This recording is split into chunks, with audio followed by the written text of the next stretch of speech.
Welcome everybody to the Area 111 live stream. This is your host RH again. Bear with me. I will be live here in a few minutes. I got to help somebody get situated here. Stand by. I'll be right. I'll be right back.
Okay. Thank you for allowing that short intermission. I had to help somebody out here real quick so I can get the live stream going.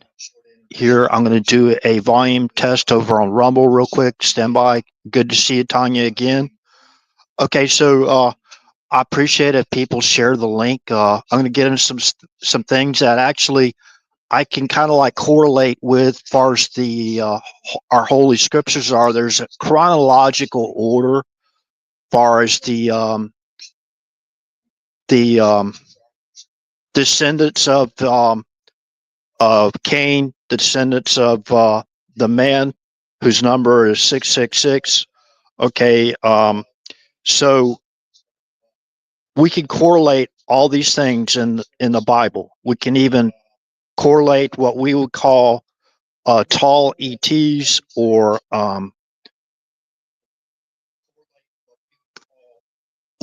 tall Nordic type extraterrestrials. And I have my theories about that, and I'll go into the theories to basically back them up. What's in far as Holy Scriptures. Now, there's a lot of information coming out about UAPs, unidentified aerial phenomenon, which is basically unidentified. It's the same thing as UFOs, unidentified flying object. These guys, they want to reinvent everything to monetize it, you know what I mean, in a different direction. That's fine. People can monetize, but I want to show y'all this picture that I noticed of this craft. Now, this is supposedly, it looks like to me it's out in a very cold area. Maybe the desert sand looks, like white sands, for example, in New Mexico. I've been there before. But if you look at the craft, now I'm going to give you all the source reference, so please go check it out. This information was provided on the Jesse Michaels channel, YouTube channel. Now, the extraterrestrials here since the Ice Age. That's the title of the live stream, I believe it is. But check it out, Jesse Michaels. That's capital JESSE Michaels, MI capital M lowercase ICHELS. Okay. Now, this is a quote from from Charles, Air Force veteran Charles J. Hall, that served at Area 51. I believe it was back in the 60s.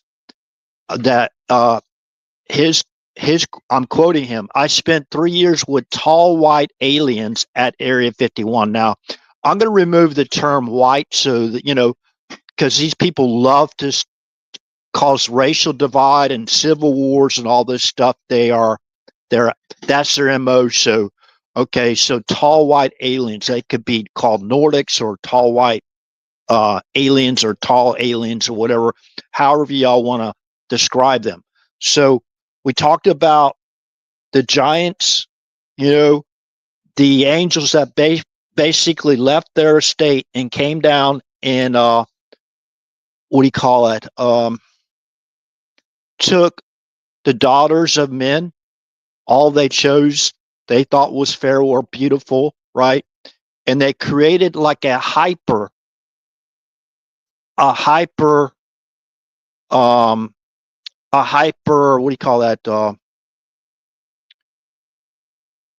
a hyper being, like a hyper human being with powers like of the angels in heaven and their technology. Now I'm going to back this up here real quick. Now, what were they doing in the days of Noah? They were procreating these hyper humans, right? With these great powers. Now, in Ezekiel chapter 31 and 32 in our Bible, you can go read it. It's basically God saying, let me get the terms because I don't want to mess it up. And it came to pass in the 11th year. This is Ezekiel chapter 31, verse 1.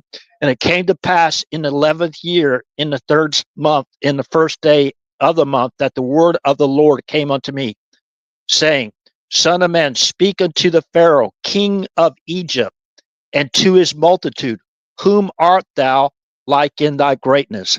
Behold, the Assyrian was a cedar in Lebanon, with fair branches and with a shadowing shroud of a high stature, and his and his top was among the thick boughs. The waters made him great. The deep set him up on high, with her rivers running round about his plants, and sent out her little rivers unto all the trees of the field. Therefore his height, the Pharaoh's height, was exalted above all the trees. Now, this is kind of like an analogy or a parable, basically referring to the Pharaoh as a tree, like the cedar of Lebanon. Okay, but also it references how tall the Pharaoh was. Now, I do believe that that Pharaoh is called Ananakin. Now, I could be mistaken, but Ananakin.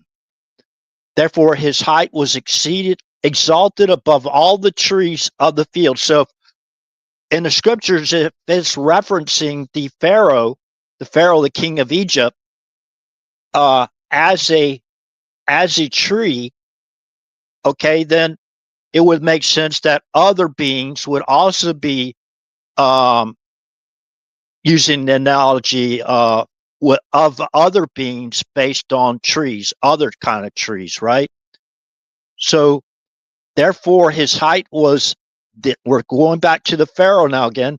Therefore, his height was exalted above all the trees of the field, and his boughs were multiplied, and his branches became long because of the multitude of the waters when he shot forth. Okay, so and now pay attention to water.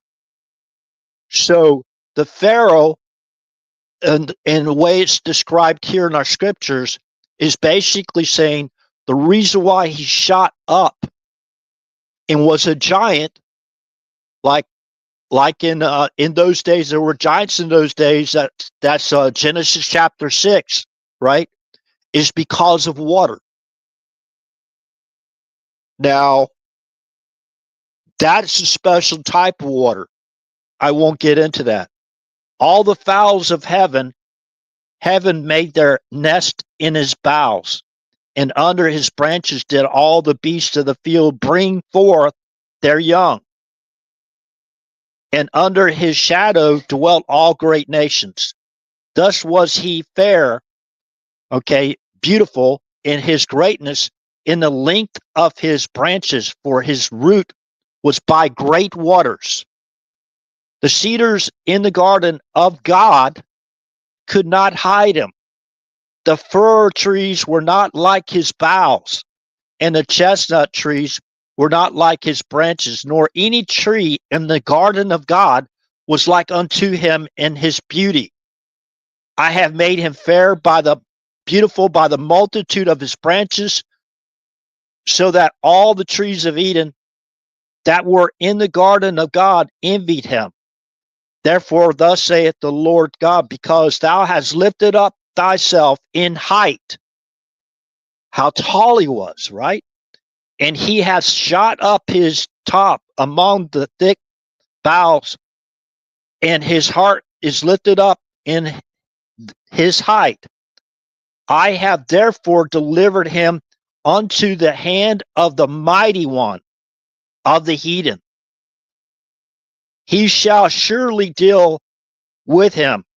I have driven him out for his wickedness. Now the mighty one. Now Nimrod is referred to as the mighty one. Okay.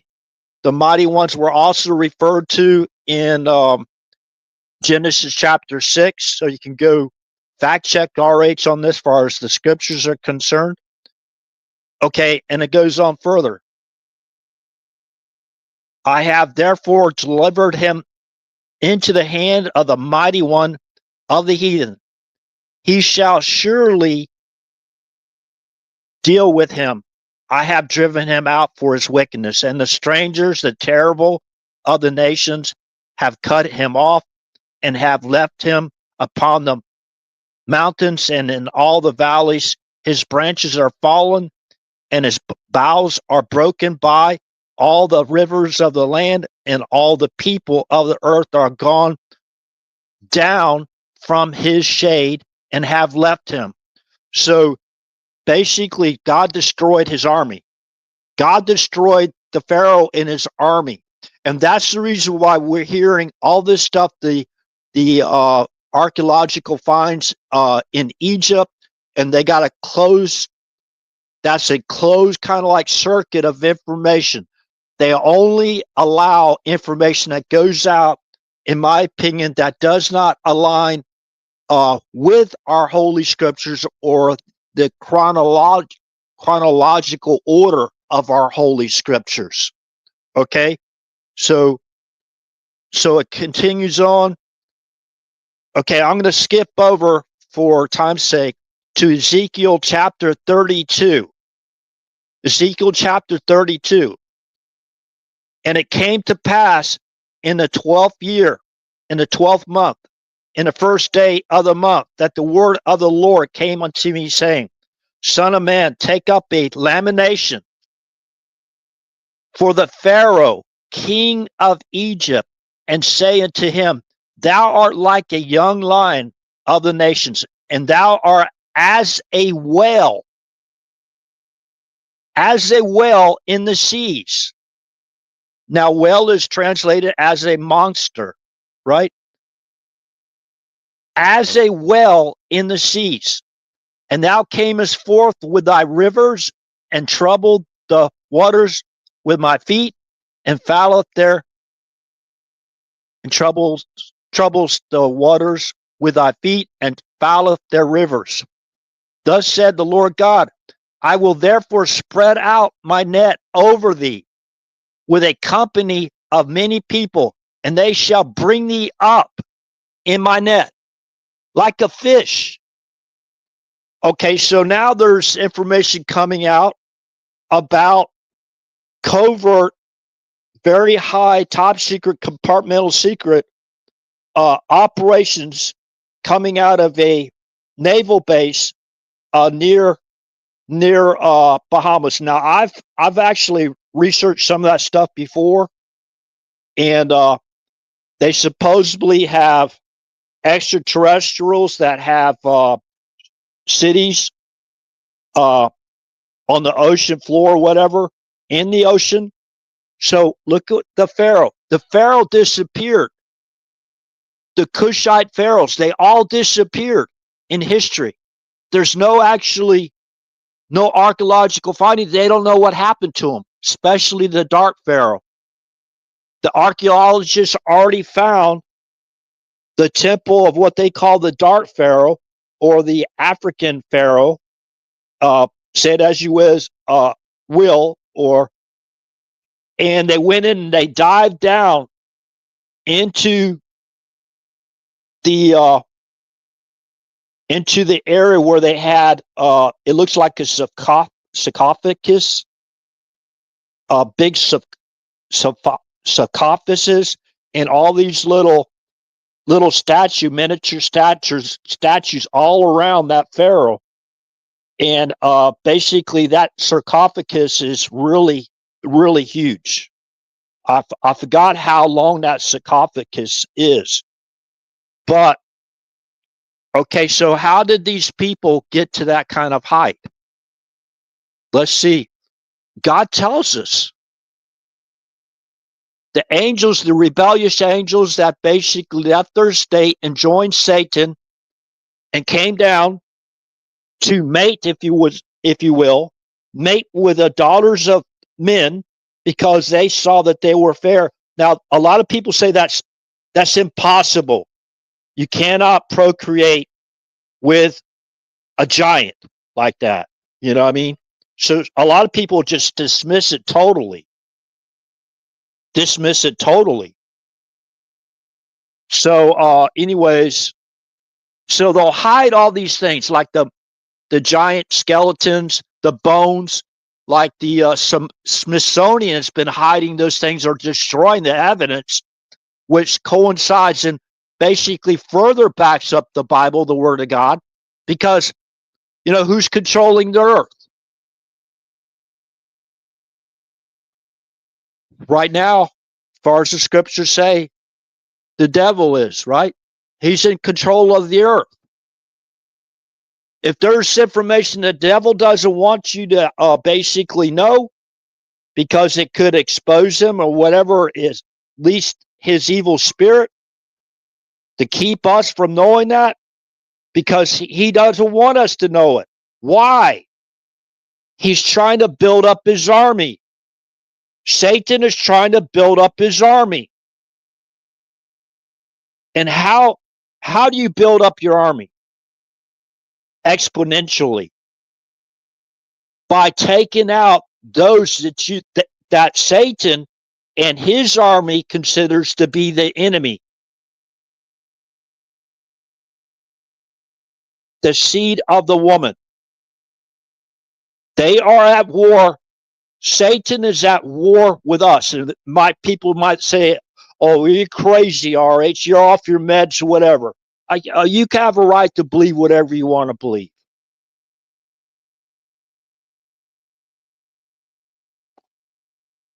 Revelation chapter 12, verse 17. I read it last night. That's the second witness. I'm reading it as like a pastor to basically pastor people to the word of God. Listen, we got like 7 comets heading towards our solar system. I hope that's not a lie. One comet that came in after 3I Atlas is supposedly 100 times larger than 3I Atlas. So Revelation chapter 12 now, chapter 12 verse 17. And the dragon was wroth with the woman and went to make war with a remnant of her seed, which keep the commandments of God and have the testimony of Yahshua, our Messiah. So the dragon translated the word wrath in English here is enraged, not to add or take away, just so we can understand it in our own language. And I'll say angry because wrath is being, you're angry. And this says enraged. That's kind of like probably even greater anger when you use the word enraged. And the dragon was wroth with the woman and went to make war with the remnant of her seed, which keep the commandments of God and have the testimony of Yahshua our Messiah. Now, if you didn't hear about the two live streams ago, I talked about the names, the most holy names, and I understand why the Sanhedrin basically outlawed using our Heavenly Father's name. And, I understand why they did it, because they had good intentions. They don't want men or women or anyone to try to minimize the importance of God and try to turn them into a creature that God created. Okay, let's go back to the creation. The seed of the woman. Now I'm gonna get to this what I believe is a subterranean train, like a bullet train. And I will give you some source references for you to look that up. Remember that that website or that YouTube channel, Jesse Michaels. Okay, you go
I just caught it again. It's ridiculous. Okay, so anyways, hopefully there's not any blank airtime here. If there is, just fast forward. I talked about this before. I won't get in. I'm not going to try to allow them to disrupt this channel as much as I can. Okay, so us. And God said, let us make man in our image, after our likeness. Let them have dominion over the fish of the sea, and over the fowl of the air, and over the cattle, and over all the earth, and over every creeping thing that creepeth upon the earth. So God created man in his own image. In the image of God created he him. Male and female created he them. So who's going to tell God who he can create? If God created what we call an extraterrestrial, we don't have any say so of that. It's kind of, God, the Most High God, where he's referenced in Genesis chapter 14, right? The Most High God. Remember back then, Abram rejected everything that King Sodom wanted to give him. He wouldn't even take a shoe latchet from him that he could say he made Abram rich.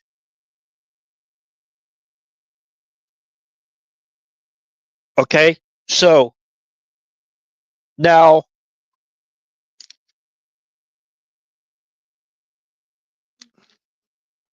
the serpent was more subtle than any beast of the field which the Lord God had made. And he said unto the woman, Yea, hath God said, Ye shall not eat of every tree of the garden? And the woman said unto the serpent, We may eat of the fruit of the trees of the garden, but of the fruit of the tree which is in the midst of the garden, God hath said, Ye shall not eat of it, neither shall ye touch it, lest ye die. And the serpent said unto the woman, Ye shall not surely die, for God doth know that in the day ye eat thereof, then your eyes shall be open, and ye shall be as gods, lowercase g, translated to God, knowing good and evil. Okay, so in my opinion, when they're referencing the Pharaoh, and this is one of the reasons why I believe they're blocking this information, and they keep a stronghold on all information that's basically being discovered by archaeologists, around the Great Pyramids, even the lesser pyramids by the Dark Pharaoh, okay, which they recently just found. So they don't want this. They don't want you to go into the Bible, right, to research this stuff, in my opinion.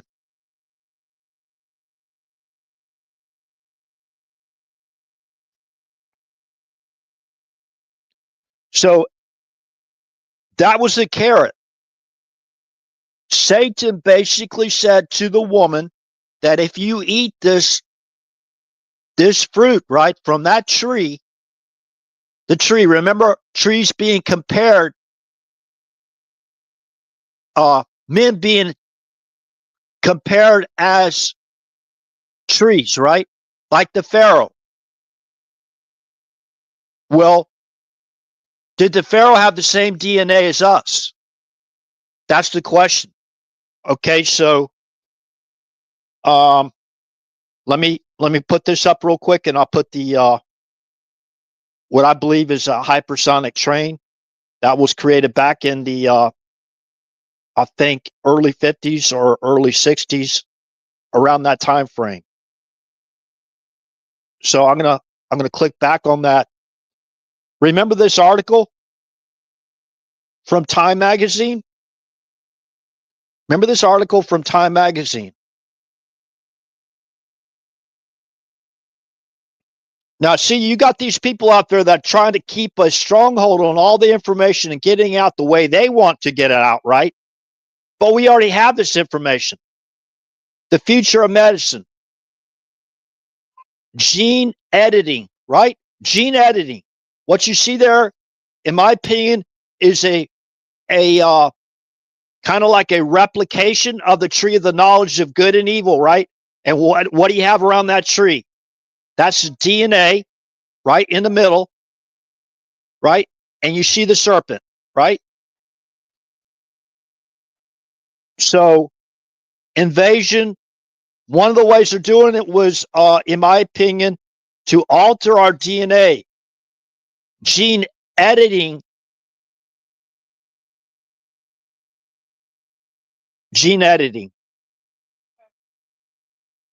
to try to basically do what? Okay, let's go down there further.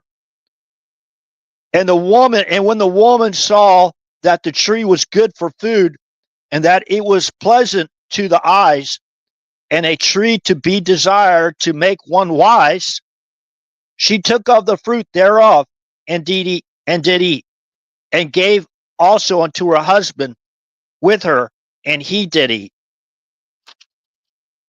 And the eyes of them both were opened, and they knew that they were naked, and they sewed fig leaves together and made themselves aprons. Right? Okay, let's go down here. What God said to the Lord, our God said to the serpent. Okay. And the Lord God said unto the woman, what is this that thou hast done? And the woman said, the serpent beguiled me, and I did eat. And the Lord God said unto the serpent, because thou hast done this, thou art cursed above all cattle and above every beast of the field. Upon thy belly shall thou go, and dust shalt thou eat all the days of thy life. And I will put enmity between thee and the woman, and between thy seed and her seed. Satan's seed and the woman's seed. Put enmity. Okay, so let's go back and look at the definition for enmity.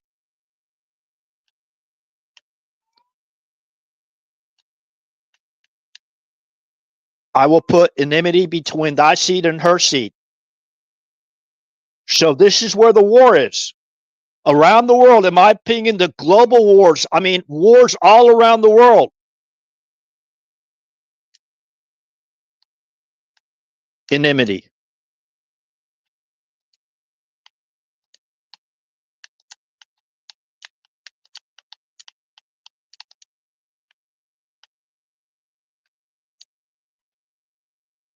The state of feeling of being actively opposed or hostile to someone or something. So when you hear people, I'm going to take down that. So remember, you can go to Time Magazine, The Future of Medicine, right? Gene editing, right? Gene editing. So remember that. You can go get that picture, Time Magazine. You can actually read the article yourself. Stand by.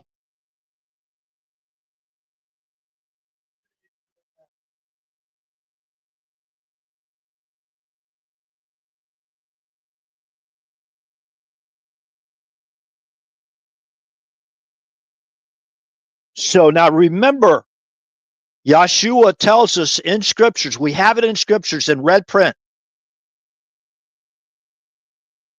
It will be like the days of Noah. It will be like the days of Noah. So they were basically trying to create different entities, right? Like super soldiers, right? And that's what they're trying to do now. Or that's what they have been doing. Do we realize how far along they've already gone? There's a lot of people out there, they could care less about the Bible. They could care less about morality. They believe that morality is whatever they choose. Okay? And I'll explain the reason why they're trying to force.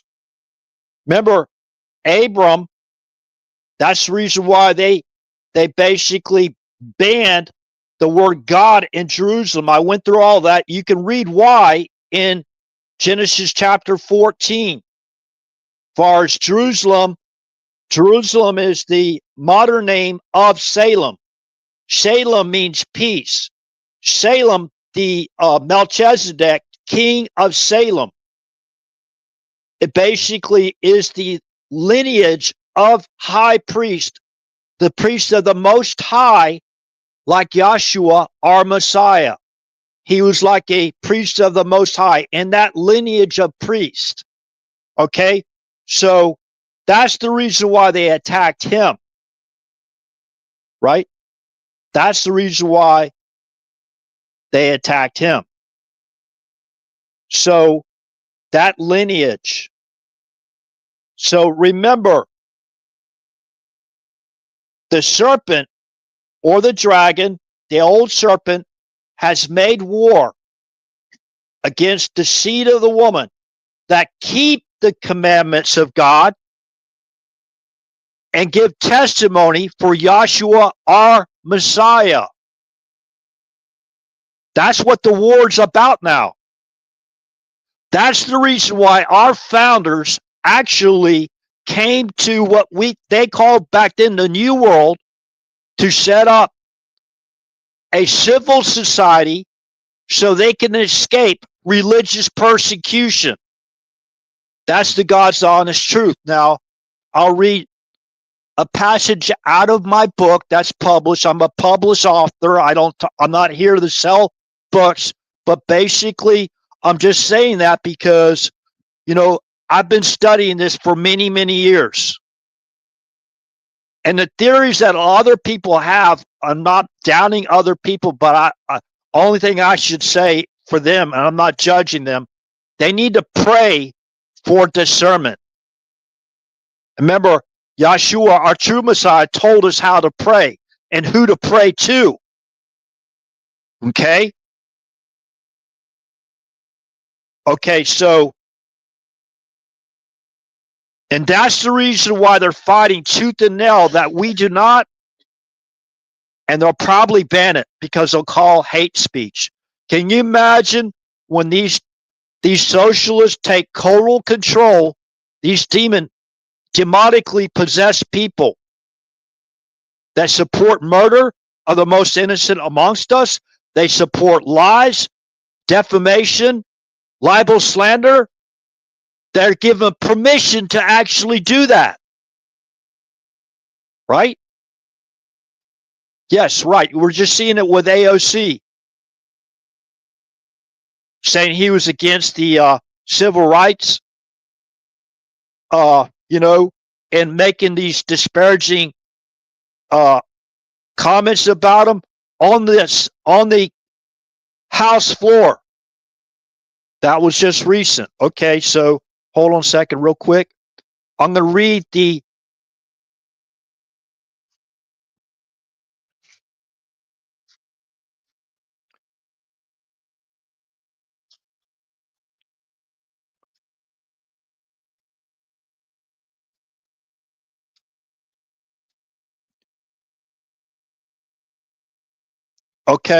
the Mayflower Compact. That's the origins of the United States, the first original colonies where the pilgrims came, or people came to the New World to seek out a new life and to create a civil society and follow the commandments of God. This is actually the text of the Mayflower Compact. In the name of God, amen. Remember who tried to take it out of their platform, the Democrat Party platform? They did. At a convention or delegation where they had the delegates, they voted to reinstate God in Jerusalem back into their platform. And you can go out there and Google search that vote. You can hear the nays were greater than the yays. And the guy there that was leading the delegates there, he basically said, okay, no, we can't do that. And said, okay, the yays were greater than the nays, when you could clearly hear that the nays were greater than the yays. So they want to totally eliminate God out of their platform, which we see almost every day because of their actions and their own words. And they want to remove Jerusalem.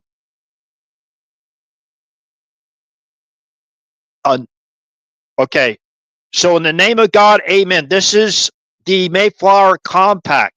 We whose names are underwritten, the loyal subjects of our dread sovereign Lord, King James, by the grace of God of Great Britain, France, Ireland, King, defender of the faith, etc., having undertaken for the glory of God and advancement of the Christian faith and honor of our King and country, a voyage to plant the first colony in the northern parts of Virginia. Do by these presents solemnly and mutually in the presence of God and one of another. Covenant, combine ourselves together into a civil body politic for our better ordering and preservation and furtherance of the ends aforesaid, and by virtue hereof to enact, constitute, and frame such just and equal laws, ordinances, acts, constitutions, and officers from time to time as shall be thought most meet and convenient for the general good of the colony, unto which we promise all due submission and obedience, in witness whereof we have hereunder subscribed our names at Cape Cod the 11th of November in the year of the reign of our sovereign Lord King James of England, France, Ireland, the 18th, and of Scotland, and 54th Anno Domini 1620. So that was, they signed the Mayflower Compact. They all agreed to it, right, to have a civil body politic. That's very important, because without at least the 10 Commandments, you cannot have a civil body. You cannot have a civil society. Nowhere. And the ones that are at war against that are working directly for the serpent, the dragon, the beast, whatever you want to call them. Those are who they are working for. They want to legalize narcotics, dangerous narcotics, and have no borders. Okay? No borders. And they'll use this propaganda and their SOPS operation go, oh, well, did when Mother Mary and Joseph went to Egypt, did they throw them out because they were there illegally? Back then, there was different sets of rules, right? But I guarantee you, if you went in there and defiled the rules or the laws of Egypt, you would have been punished. So who the heck do they think they're basically trying to pull the wool over? They're not pulling the wool over us. And that's why their attacks are more transparent now, because the devil knows his time is short. So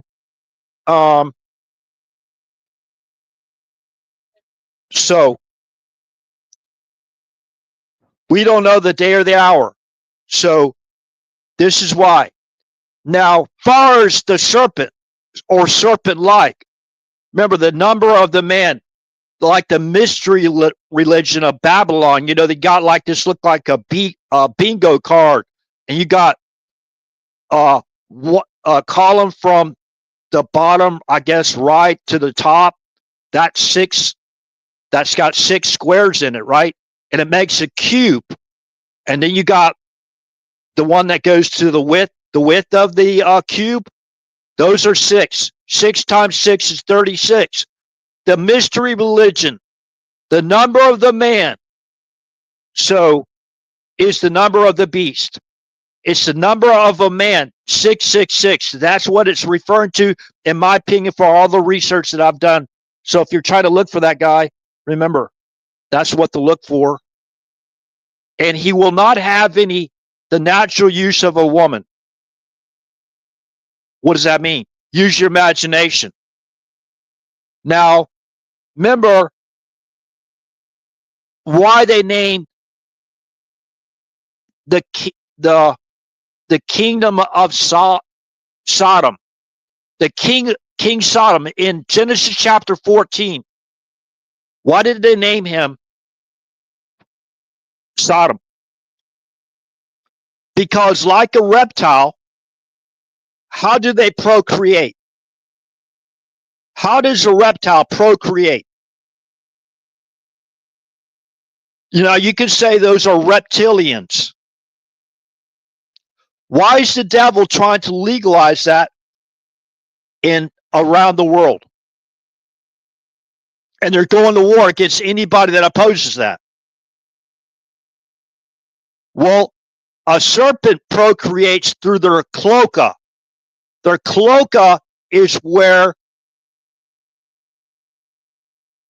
they have the excretions of, you know, number one and number two.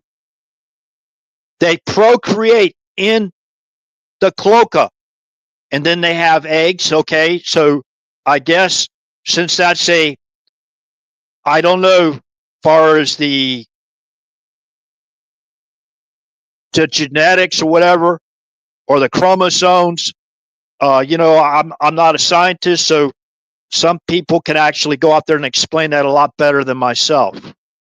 So I and a lot of people out there will just say, RH, this is just all ridiculous. This is just hocus pocus. It's fiction. Come on now. We got other things to do. They legalized it. How do you consummate a marriage between two men and two women? They consummated the marriage between two men, especially between two men.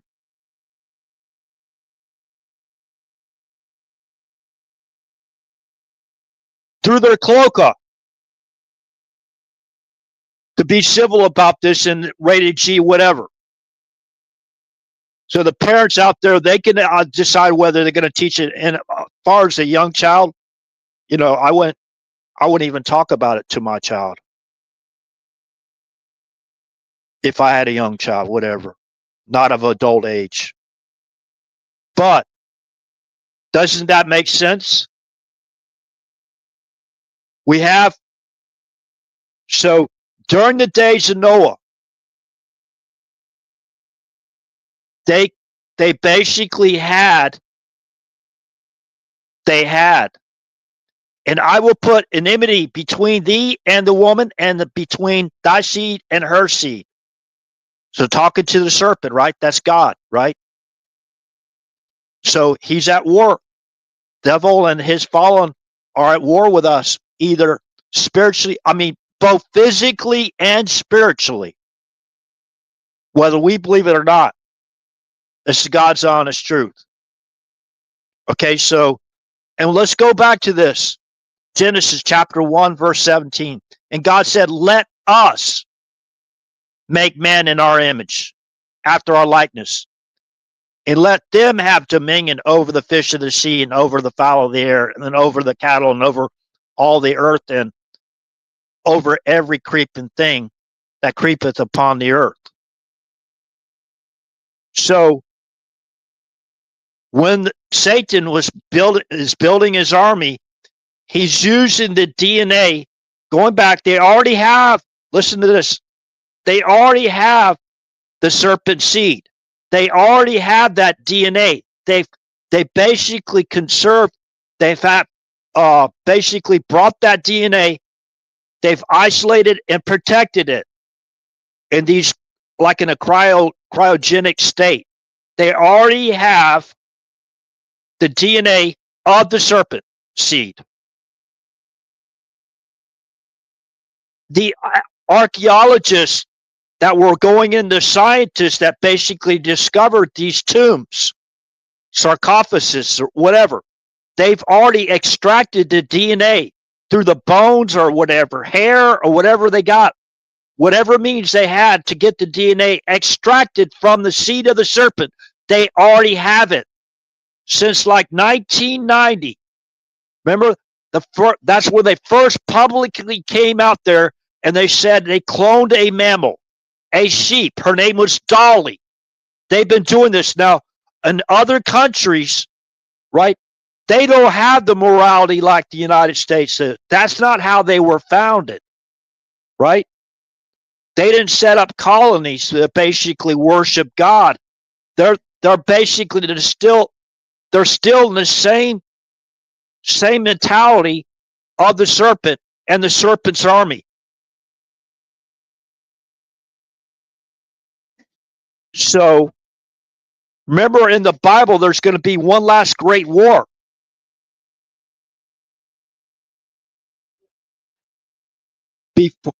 Before heaven, like in the prayer, our Father who art in heaven, hallowed be thy name, thy kingdom come, thy will be done on earth as it is in heaven.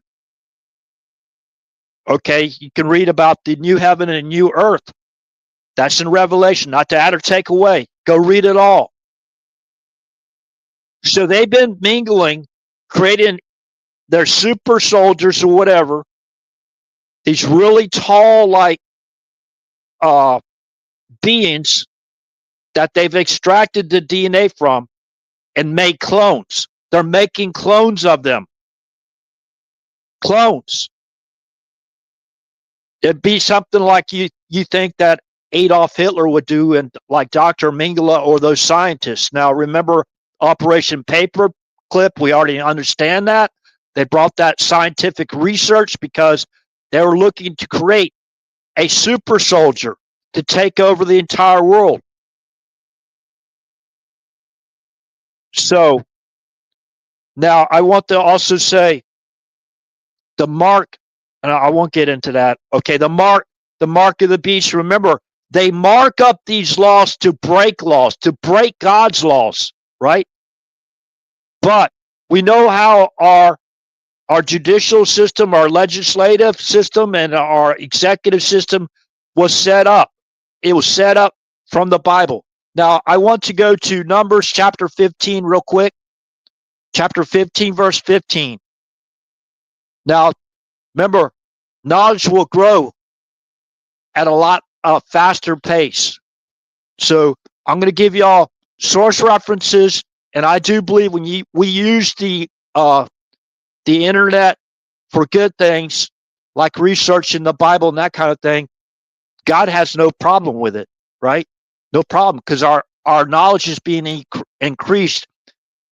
I don't know how many fold, because at our fingertips, in a matter of seconds, we can get definitions and Bible passages, commentaries, parallel verses of the Bible from other Bible versions, whatever, so we can help better understand what happened in our past and what is prophesied to be happened in our future.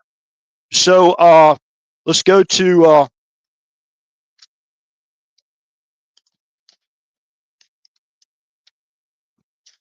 and they have something they've been using to try to prevent us from remembering our own name.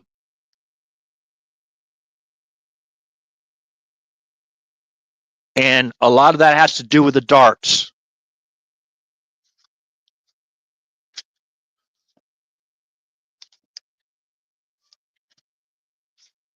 Okay, Daniel, real quick. For sure it's chapter 12, book of Daniel.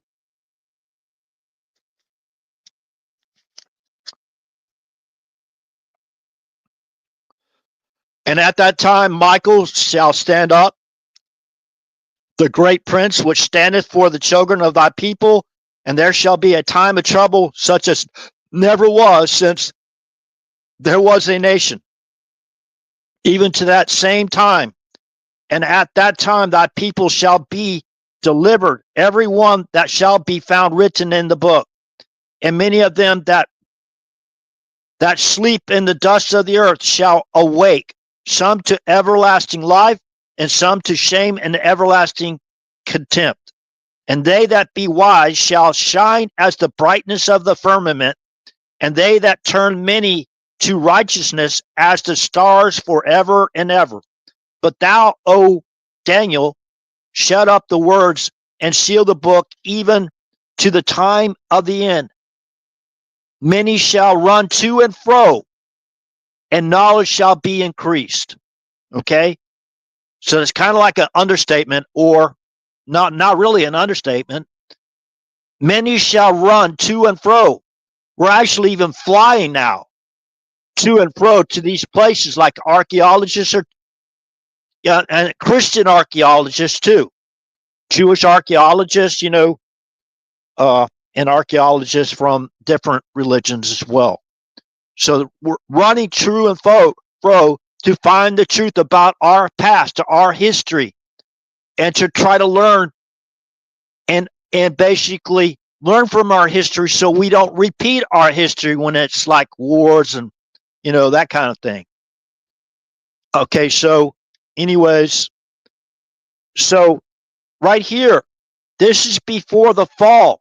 This is before the serpent basically tempted Eve or beguiled Eve or seduced Eve, whatever, to take from that fruit of that tree. The tree, like I was saying, being referred to as the Pharaoh or a man, right? Pharaoh or as a man. In Ezekiel chapter 31 and 32, that's where you can find it. God even compared him not only as a great cedar and how tall he was as a man, right?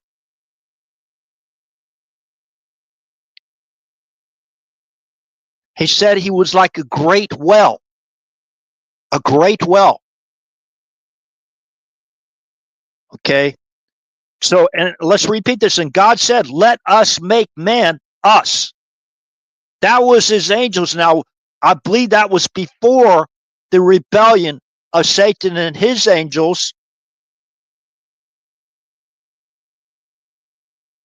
that this was done. So they had the technology, or they had the know-how of basically making a clone, a look-alike of God and them. And God said, let us make man in our image after our likeness, and let them have dominion over the fish of the sea, and over the fowl of the air, and over the cattle, and over all the earth, and over every creeping thing that creepeth upon the earth. So God wanted to keep Adam and Eve away from that DNA, not to have anything to do with that DNA. Remember, God said, be fruitful and multiply. Well, how do we multiply? It's obvious how you multiply. Keep yourself healthy. You don't eat any like artificial counterfeit foods that the devil has created to make you sick and tired where you can't even do anything. It clogs up your pineal gland, your as some people call the third eye, not to be saying something that is evil or whatever. That's what a lot of people call it. Like a cone, you know what I mean? The third eye, there's actually carvings or representations of that, even in the Vatican, right? So that's what, to make war against the woman and a remnant of her seed, they had to go to war against our consciousness of what's right and what's wrong that God gave us in our original DNA. They have to go into and damage our DNA to genetically modify us into being like the serpent seed, and to go along with all this evil and murdering, innocent people, how they can get to anger, to hatred so much. And the way they get to that is basically dehumanizing us, to personally attack individuals that are doing nothing wrong at all, but trying to do everything right to have a civil society, have a civil neighborhood where you can live peacefully and love thy neighbor as thyself. That means everyone, not some specific neighbor, right? Which is ridiculous to even say that. So this is where we're at. This is where we're at. They made war with us. They basically volunteered to take that mark. They've already taken it. Okay. That mark.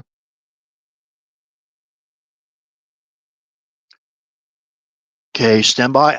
I'll talk about the mark again real quick.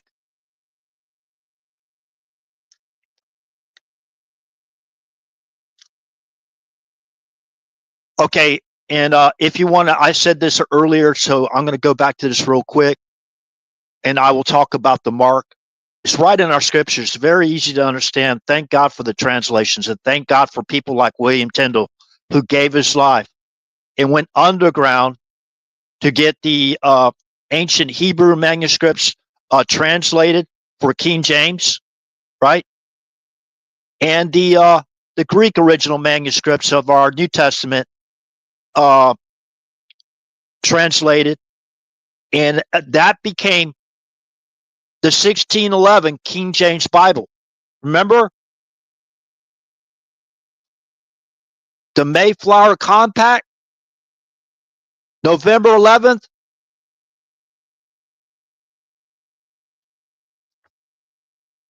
Okay, before I make a mistake there real quick.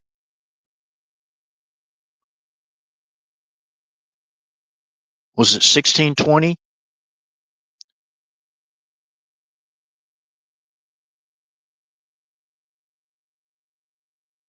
Yeah, 1620, Anno Domini. Okay, 11, November 11th. I believe that's Veterans Day, if I'm not mistaken. I just have to trying to keep my mind on track here what we're talking about. 1620, Anno Domini. That's when they signed the Mayflower Compact. Okay, in dedication to the Lord, King James, and God. You know. Okay, so let's see the.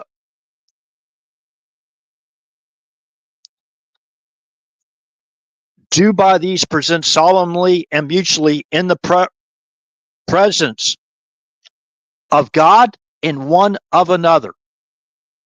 Okay, that's why they don't want to teach this stuff in high school or middle school or junior high, whatever they call it now.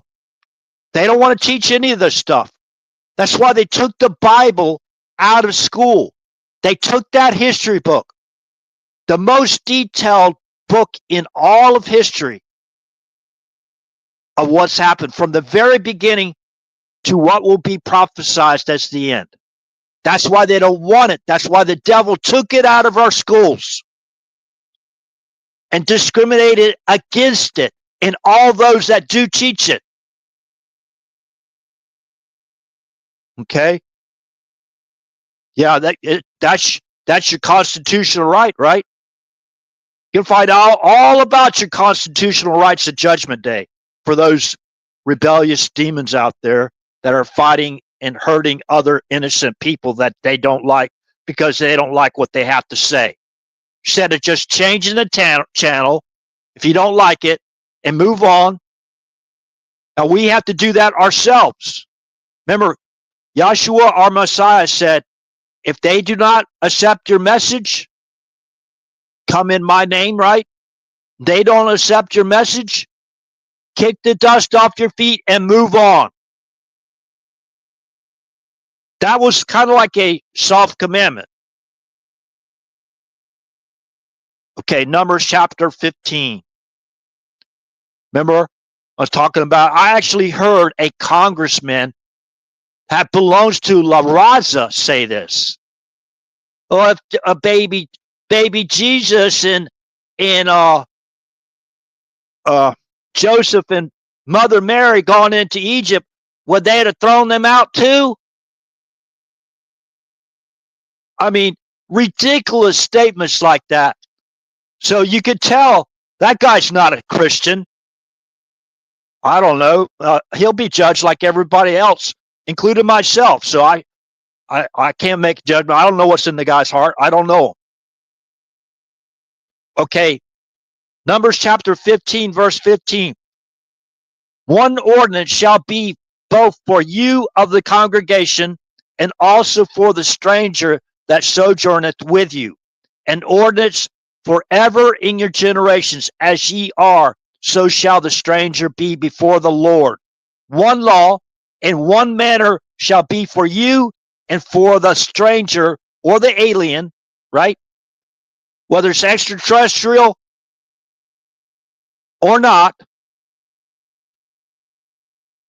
one law in one manner shall be for you and for the stranger that sojourneth with you. Okay? And it's written also in, let's see, Exodus chapter 12, verse 40, I believe it is.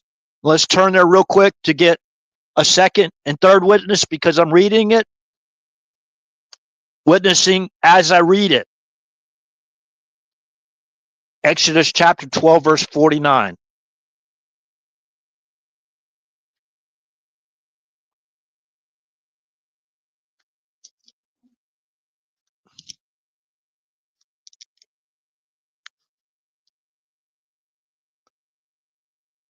Okay.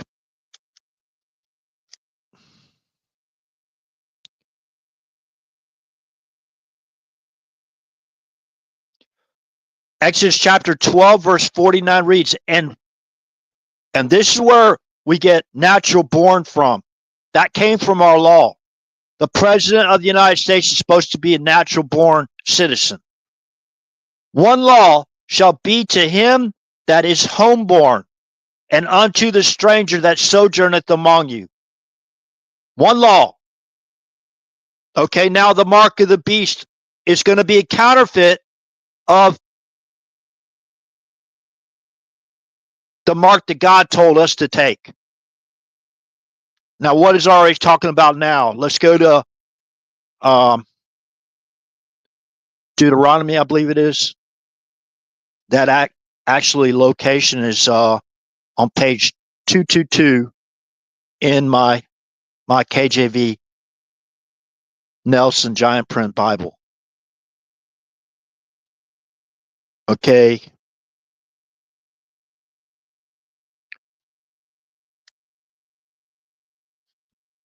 Right after Moses basically reads off the 10 Commandments, the second set, I believe it was, of 10 Commandments, 2 tablets of stone. Okay, let's go to page 219 of my King James Authorized Version, Deuteronomy chapter 4, verse 11. And ye came near and stood under the mountain, and the mountain burned with fire unto the midst of heaven, with darkness, clouds, and thick with darkness, clouds, and thick darkness. And the Lord spake unto you out of the midst of the fire. Ye heard the voice of the words, but saw no similitude. Only ye heard a voice. Okay, Lord is written with all caps, capital L, capital O, capital R, capital D. But ye saw no similitude, only ye heard a voice, and he declared unto you his covenant, which he commanded you to perform, even 10 commandments. And he wrote them upon 2 tablets of stone. Okay, so let's go to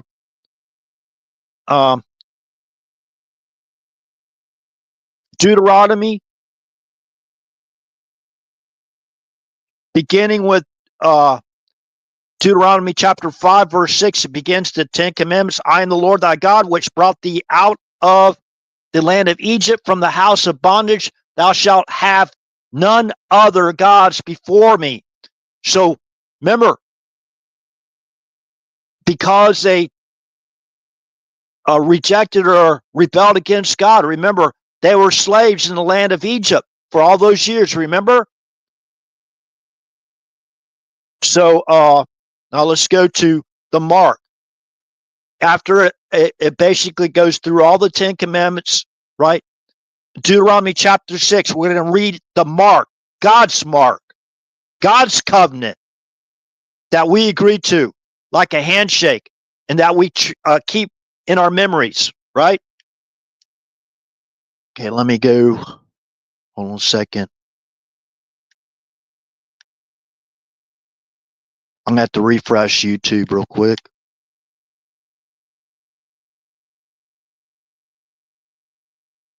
Apologize for not being able to keep an eye on the thank you, Kenny. Appreciate it.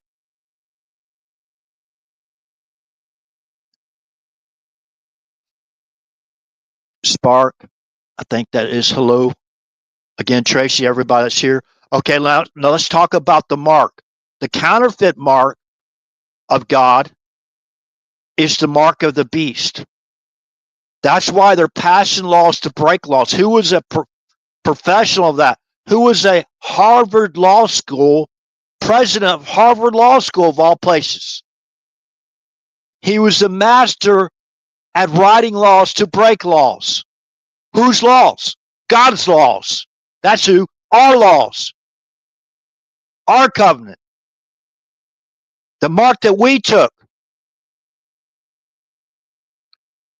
So, Deuteronomy chapter 6, verse 1. Now these are the commandments, the statutes, and the judgments which the Lord your God commanded to teach you, that ye might do them in the land whither ye go to possess it, that thou mightest fear the Lord thy God, to keep all his statutes and his commandments, which I command thee, thou and thy son's son, all the days of thy life, and that thy days may be prolonged. Hear therefore, O Israel, and observe to do it, that it may be well with thee, and that ye may increase mightily, as the Lord God of thy fathers have promised thee, in the land that floweth, with milk and honey. Hear, O Israel. You're about to hear the first great commandment. Hear, O Israel, the Lord our God is one Lord. Where did we hear that? John chapter 17 in red print.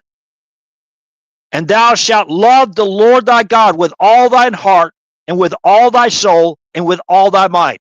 And these words which I command thee this day shall be in thine heart, and thou shalt teach them to diligently unto thy children, and shalt talk of them when thou sittest in thine house, and when thou walkest by thy way, and when thou liest down, and when thou risest up.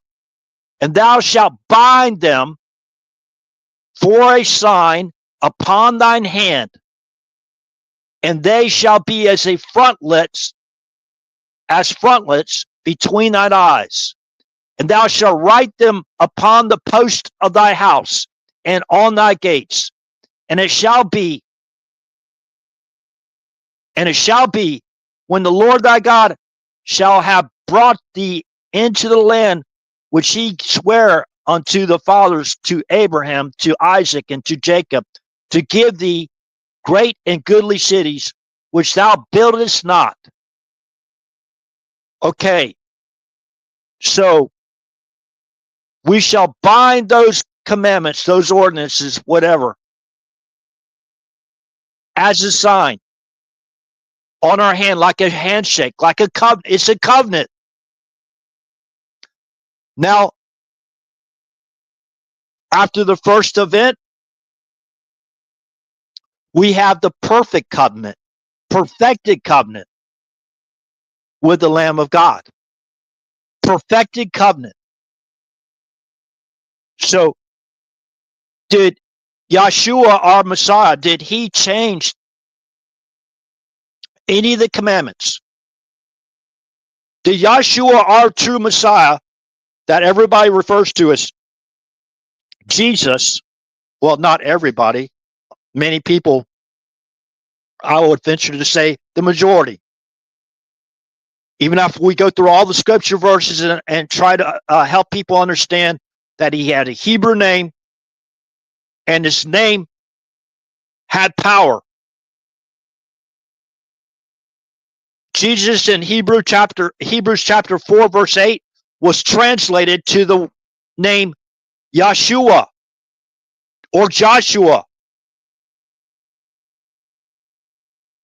Joshua's original name, Yehoshua,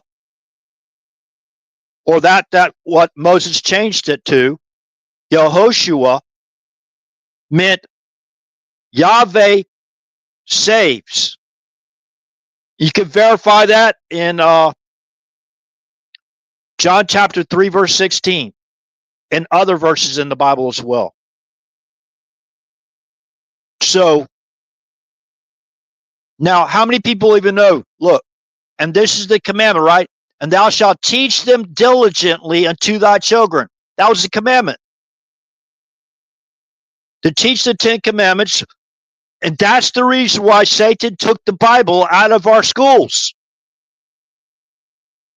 So we have chaos, rebellion against your parents, your teachers, the true teachers, the teachers of truth.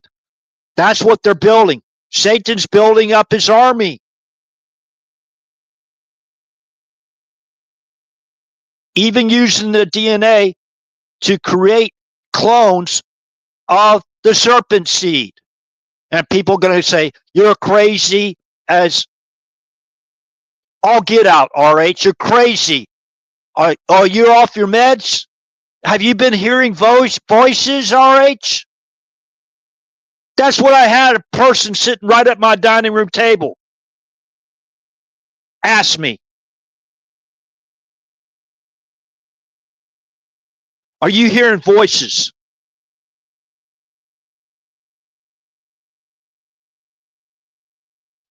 See, they conducted personal attacks to basically to try to shame me because of my education, right? My background, because I'm a Christian. They can shame me so that basically my education, right? Me being a Christian, me hearing voices, whatever. Am I taking drugs? See, they had to discredit me because I had the information that could have helped prevent an act like Butler, Pennsylvania. I called up the headquarters building in Washington, D.C. to report what I thought was a criminal conspiracy to basically, you know what they tried to do in Butler.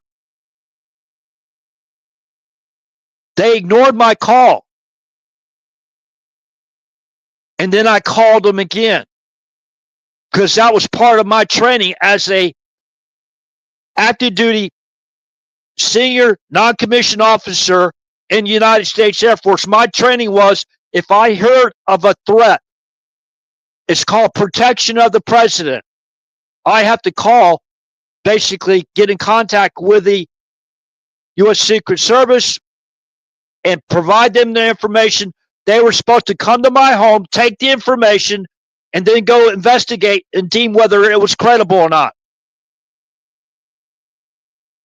U.S. Secret Service headquarters in Washington, D.C. sent 2 people here to my home with the questions to try to shame me, right?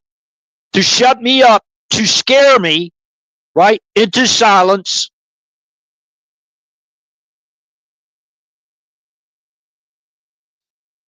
First 2 questions out of their mouth before they did not even, after they asked those questions, right? To shame me, who are you? You don't have any knowledge. What, you're just a space operation technology degree. You know, who are you? What is that? You hear voices, you're on drugs, you know, you're hearing things.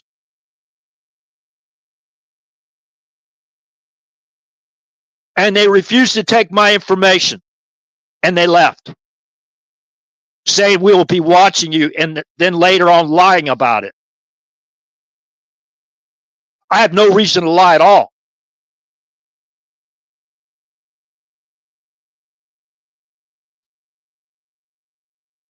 So I do believe they took the information I had to give them. They got a copy of my notes, so I could try to stay on track and basically provide the information as clear as possible. They even took a picture of my notes. And they tried to block me or scare me from ever trying to get in contact with the president. Are you going to try to basically go around Trump's security to talk to him?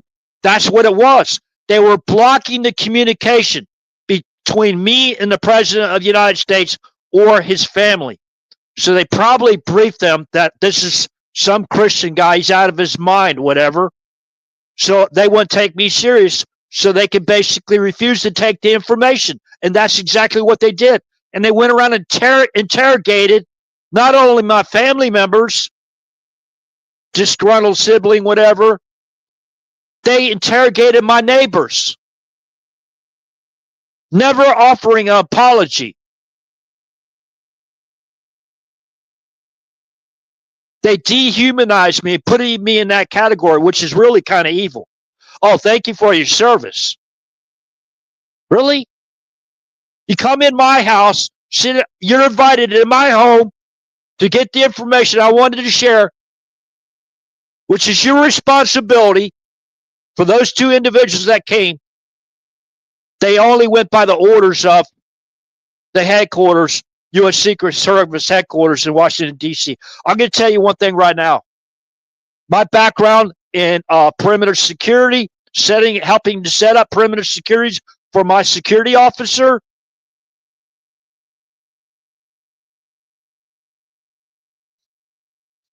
and setting up site security plans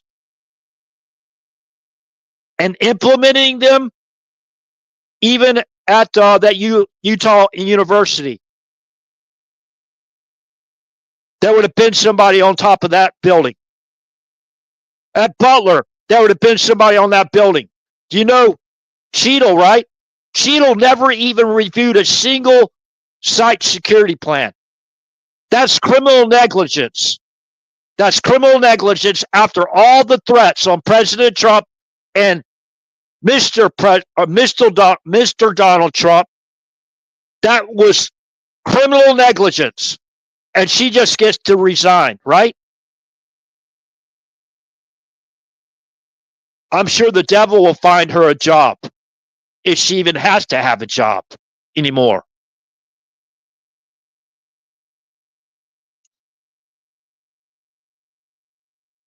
Okay, so again, the Ten Commandments. So we can have a civil society. This is good. It's not evil. It's not bad, man. Hey, man, it's bad, man. No, it's good.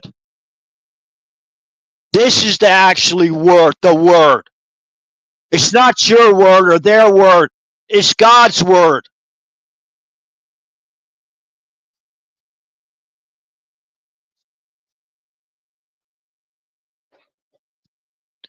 So they're talking about, the reason why I'm talking about these vessels, extraterrestrial vessels from beings, whatever.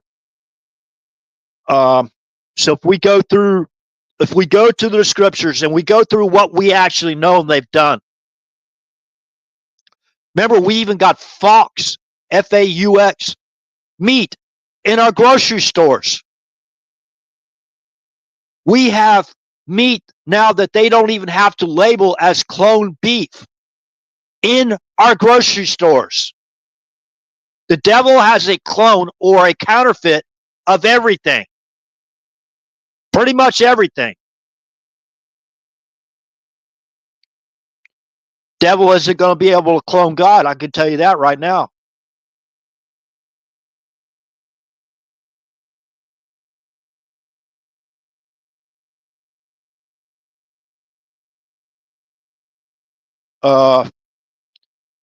And they actually think that their weapons, their man-made weapons, is going to stop the second event.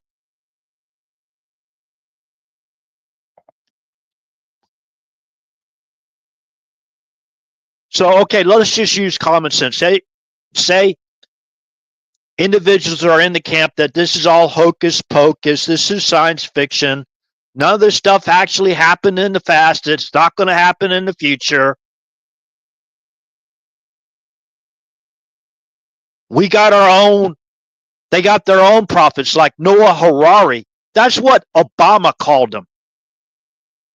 I mean, the guy's out there now basically saying that Donald Trump is inciting division. No, Donald Trump is holding criminals, trying to hold criminals accountable for their actions. Now, let's just say this real quick. Anwar al-Awlaki is probably a bad guy. I don't know the guy, so I can't say one way or the other. I only know what they said about him. As far as I know, he didn't even have a warrant out for his arrest. Obama and his intel people killed him, murdered him. He was not a direct threat, physical or great threat or serious threat to anyone. They killed the guy in a drone strike. You know, how many people even know Anwar al-Awlaki is actually a U.S. citizen when they killed him? Did they give him due process of law rights? Obviously not. What about his underage 16-year-old son that they killed, I guess, in a drone strike too? He was a U.S. citizen as well.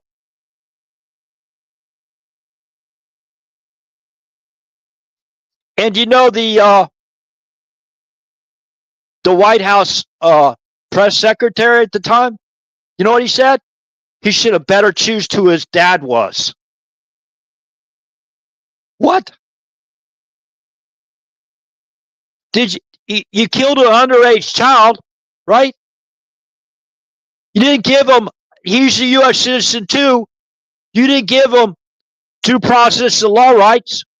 You didn't give al-Awlaki due process of law rights. Doesn't that AOC, doesn't that go against your civil rights?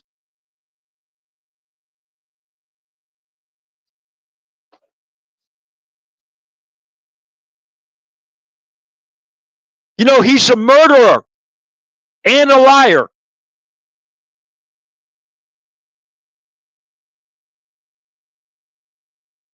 You know, when I looked at Anwar al-Awlaki, when all this stuff came out about that, I didn't know who the guy was. I didn't, especially I didn't even know he had a son.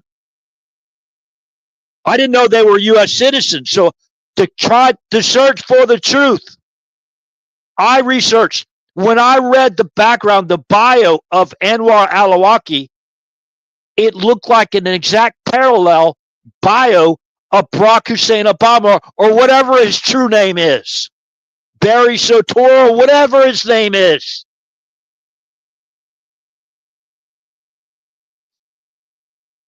Whoever he was that they deleted, John Brennan deleted out of his U.S. State Department official records. What all they purged from his official records.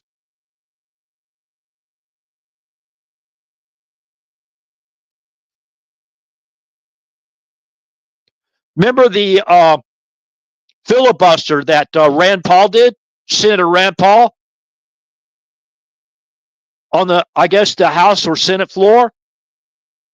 I think 18 hours long, something like that. He was just asking Eric Holder and Barack Obama, the president at the time, do you have the constitutional right to murder or kill American citizens without giving them due process of law rights? They stalled him. They stalled with the answer. They had to go through and look through all the stuff in the Constitution, right, to find a little loophole where they could get away with it. Okay, so why did they select George Herbert Walker Bush?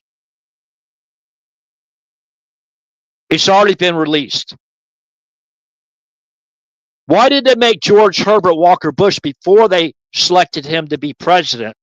Why did they make him president? Because he was the former CIA director. Why do you think they made George Herbert Walker Bush in charge of the disgruntled anti-Castro people? Why did they make him the CIA director? To have their burn barrel parties, right?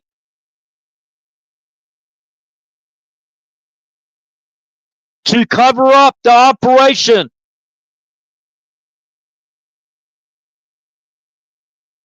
Why did they select Bill Clinton? In my opinion, because he's easily controlled by his puppet masters. He vouched to keep those secrets secret. He even called George Herbert Walker Bush Poppy. Poppy.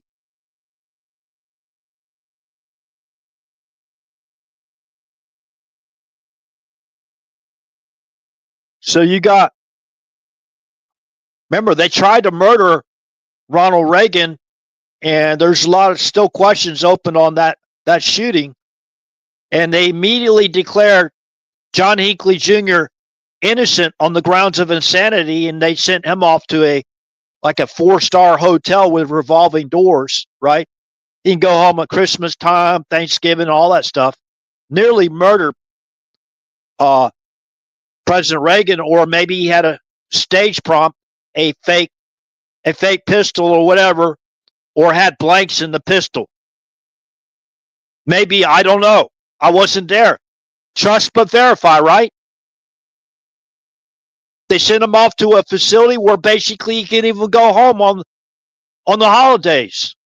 And the Hinckleys were good friends with George W. Bush and I guess George Herbert Walker Bush as well.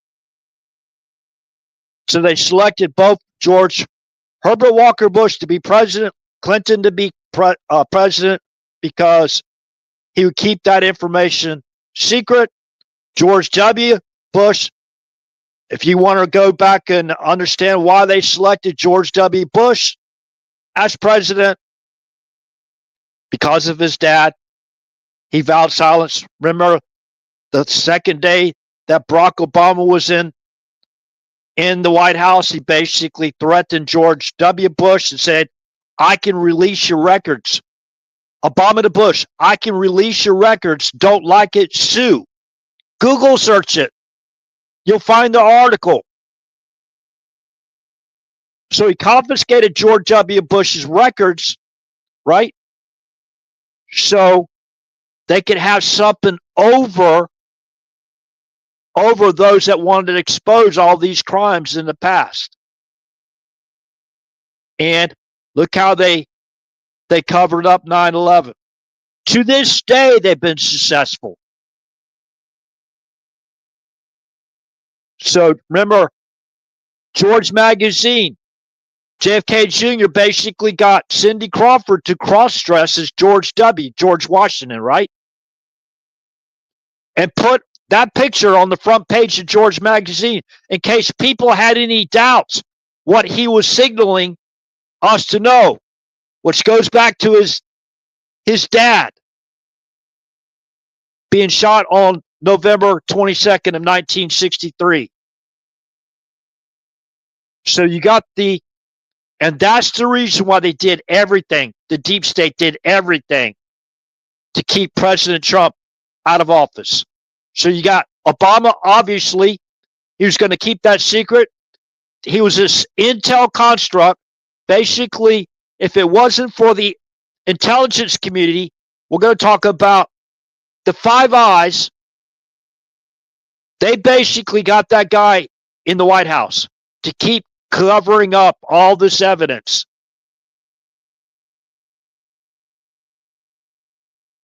We don't even have any idea the damage that guy actually caused. We don't know how many people were killed. We don't know based on his orders.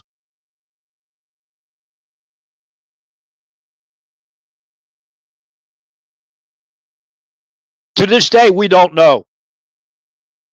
To this day, we don't know who was helping crooks, who was helping Ryan Ruth, who was helping this guy recently. They packaged that up really good, right? So you got George Herbert Walker Bush. We know why they put him in there. You got Bill Clinton. You got George W. Bush. You had 9/11 under George W. Bush and FBI Director Robert Mueller under George W. Bush, and FBI Director Robert Mueller followed on with the Obama administration, right, to continue to cover up and dangle that over their heads. So they served. Barack Obama served 3 terms. Served 3 terms. They already planned that out. You can go to Snopes and go read the article from the founder of Snopes, the fact checking. That wasn't a fact check. Obama vice president served 3 terms. Go read the communication. They told us that they were basically saying, hey, if you vote for Biden, you're voting for Obama. But they stole. We already got hindsight perfect vision of 2020. So they selected Biden like they selected Obama. Like the intel community selected Obama. They selected Biden, which is old Biden, for their 3rd term. And they're trying to get a 4th term. In my opinion, they're afraid that, hey, this guy might have a slip of the tongue and get us all in trouble, right? So it's like the, what do you call that movie? Men in Black. They say, after they saw, they saw these people, saw these aliens or whatever, they said, look into this light or whatever. They shine that light. No. Oh, wow. Hey, you remember that alien we saw? Oh, man, come on now. Stop that stuff. I'm talking about a movie, Ha, ha, ha, ha. Whatever. Oh, they got devices. Microwave, whatever. They fry your brain and you'll forget your own name. So, anyways, let's look at this this vehicle. Now, this vehicle, this avatar photograph that I have up now it looks to me like a train. Okay? And let's just say a hypersonic train, right? That was built in the let's say the 50s or the 60s. Now, where I got this photograph taken from is from the Jesse Michaels channel. That's Jesse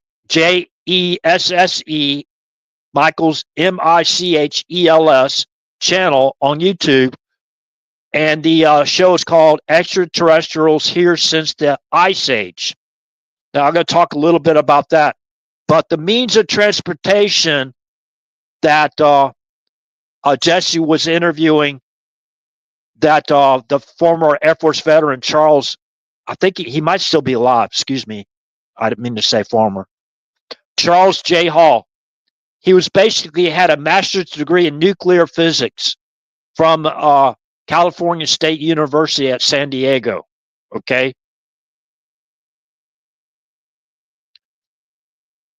So in his theory, he debunked Einstein's theory of relativity, basically citing that there are subatomic particles we cannot see, even with the most advanced microscopes. And there's a lot of subatomic particles they can basically only detect by performing certain events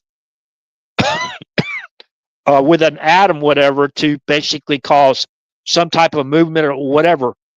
But that's on the that's on the lines of knowledge that I believe that God is putting a veil between us and that knowledge to help protect us, right? To help protect us, so make sure that technology doesn't fall in the wrong hands. Okay, so I always consider this myself. Like even our water that we drink out of the faucet, we can detect certain things, but at a subatomic level, we really have no idea. And when you split an atom, you know, you know how small an atom is, right? How much power it creates?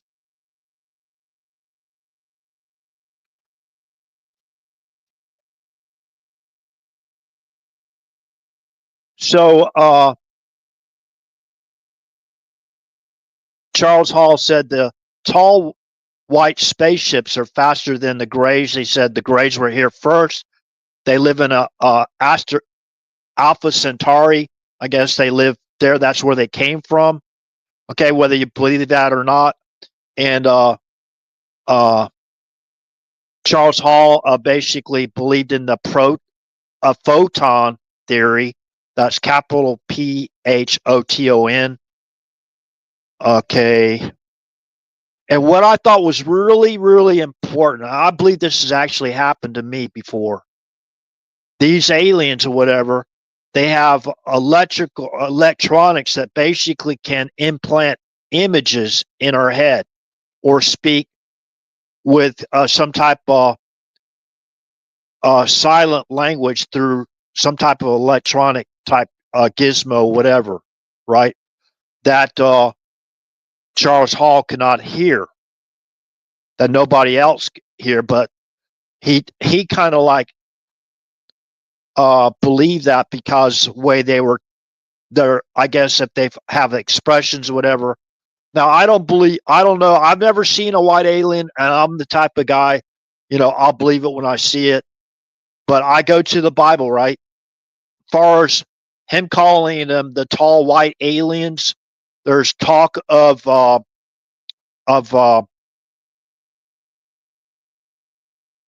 Nordics, really tall aliens, the Nordics, and so let's go back to this again.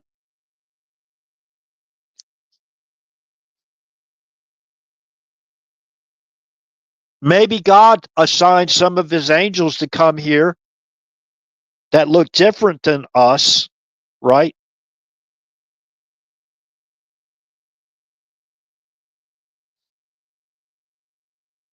That are willing to follow the laws of God, his orders, his commandments. Maybe they're coming, maybe God sent them here to basically conduct surveillance on us. So there's no madman or woman out there that pushes that red button or whatever. So look at this. Now he said, Charles Hall said that the the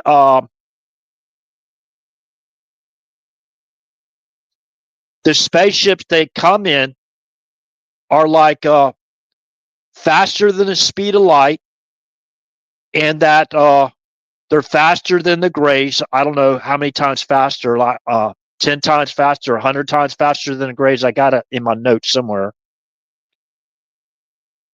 Okay.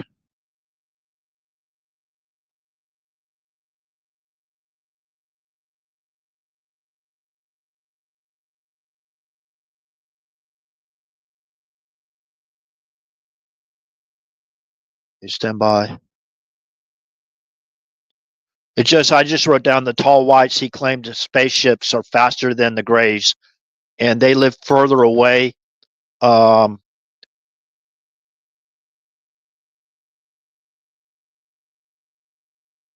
let's see.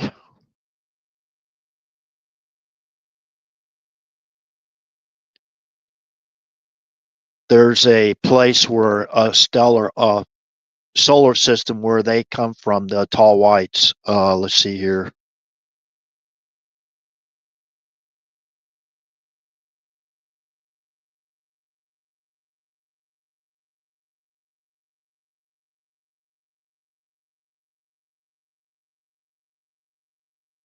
Arcturus, okay, Arcturus. That the extraterrestrials they call Charles Hall uh, said they came from the star or solar system from Arcturus, Arcturus. So it's like 36 something light years away. I think, from our solar system. And you have to have craft that can fly um, at higher speeds than light speed, because he said that they left for a couple months and came back, and to go all the way to Arcturus, their solar system, and come back in 2 months, they have to basically be able to fly a lot faster than the speed of light to get there and back in 2 months. So now some of the stuff I believe, I can believe that they have the technology. Now, listen, we're talking about God. If God gave them permission to, basically, our Most High God gave them permission to build that type of technology and use it to get here and back and keep surveillance, make sure the devil doesn't destroy the entire world, right? That's what they're going to do. And they're going to evade our ability to conduct surveillance on them in our sky or in space or in our solar system. They're going to be able to move back and forth like with cloaking devices, right? Go like invisible, like our stealth bombers or stealth fighters do. You know what I mean? So they're going to have technology that's far more advanced than we do.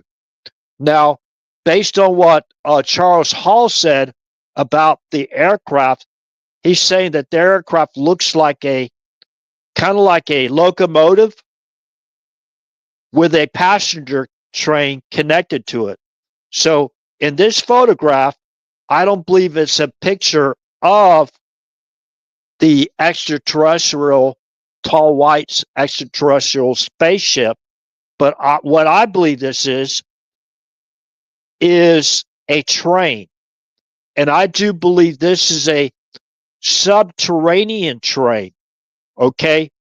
Now, far as the 3-eye atlas,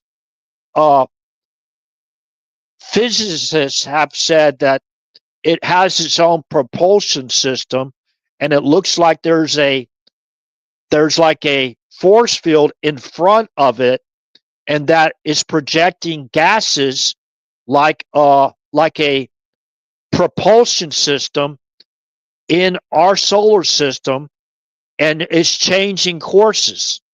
So they have a propulsion system. If they have a propulsion system, then it's not natural. It's not a natural asteroid or a comet. If it has a propulsion system and it's actually changing its, what do you call it, vector or trajectory to basically fly closer to Mars, is what they're thinking. Now, what if? Now, I'm gonna go back to this craft. If you look at the craft, it looks like it has ribs, or like an accordion, right? Now, I've seen something similar to this in the movie called The Core. The Core. I recommend people go watch that movie called The Core. It's a very good movie. Okay. Now they had a craft, a subterranean craft, not like a train or a passenger train or a cargo train, like I do believe this is in the Avatar photograph. Now remember, this was taken back in the late or in the early 50s or early 60s, in that area. This was created, and that was witnessed, I believe, by Charles Hall in Area 51 or one of those areas. He said there's actually, it goes up to Area 60. Now they're saying as part of Area 60 or Area 51, they have a very highly classified secret naval base in Bahamas that are testing these underwater crafts. These are subterranean or deep water like stuff, craft that basically can come out of the ocean and actually fly. Now, I do believe it was called the Manta. We have a Manta. We have Craft 2, and we might be reverse engineering, or we might be getting the technology, and it might have actually been proved by God to keep surveillance on our world to make sure that Satan doesn't destroy it all, right? And his army, whatever. So, anyways, this looks more like the subterranean vehicle that has a like a weapon on the front of it to blast through the crust, and get through the mantle or whatever to get to where it goes in the movie, called the core. So now it looks like it's laying on its side, like tilted. And what we don't see on the other side, there may have been tracks. Now, those tracks might lead it to a place where they've already tunneled out these subterranean tunnels from like Area 51, even possibly going all the way to those top secret, compartmental secret naval base, like they're off the coast of the Bahamas, on the island off the coast of the Bahamas. Now, I've researched that before. So, is it a possibility with the technology we have now to have a train that is subterranean and go through these tunnels at a like hyper speed? What I call hypersonic, at hypersonic speeds? They can basically get across, like maybe to Europe, the continent of Europe, in maybe a couple hours or less, whatever. You know what I mean? I don't know.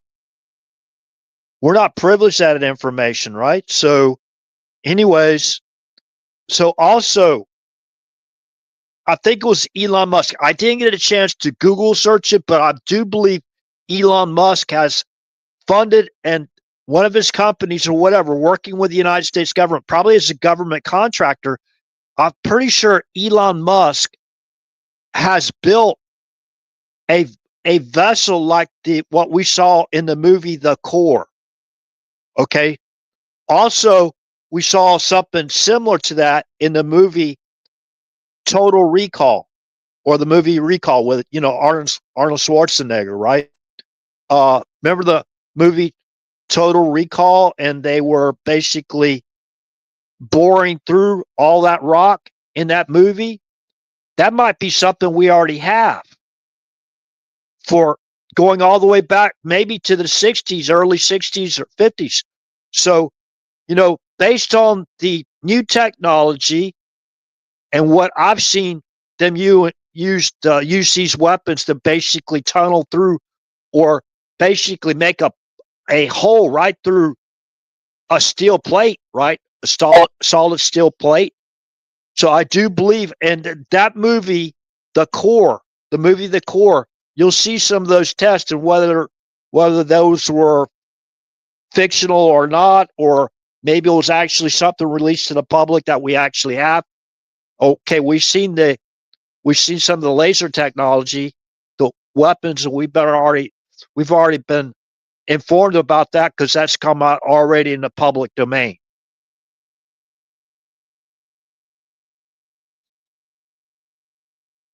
So when Charles Hall talked about these aliens, he said,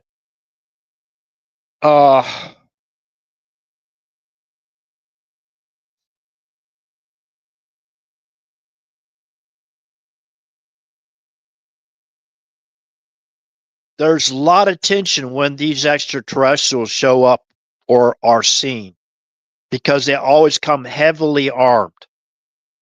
Heavily armed.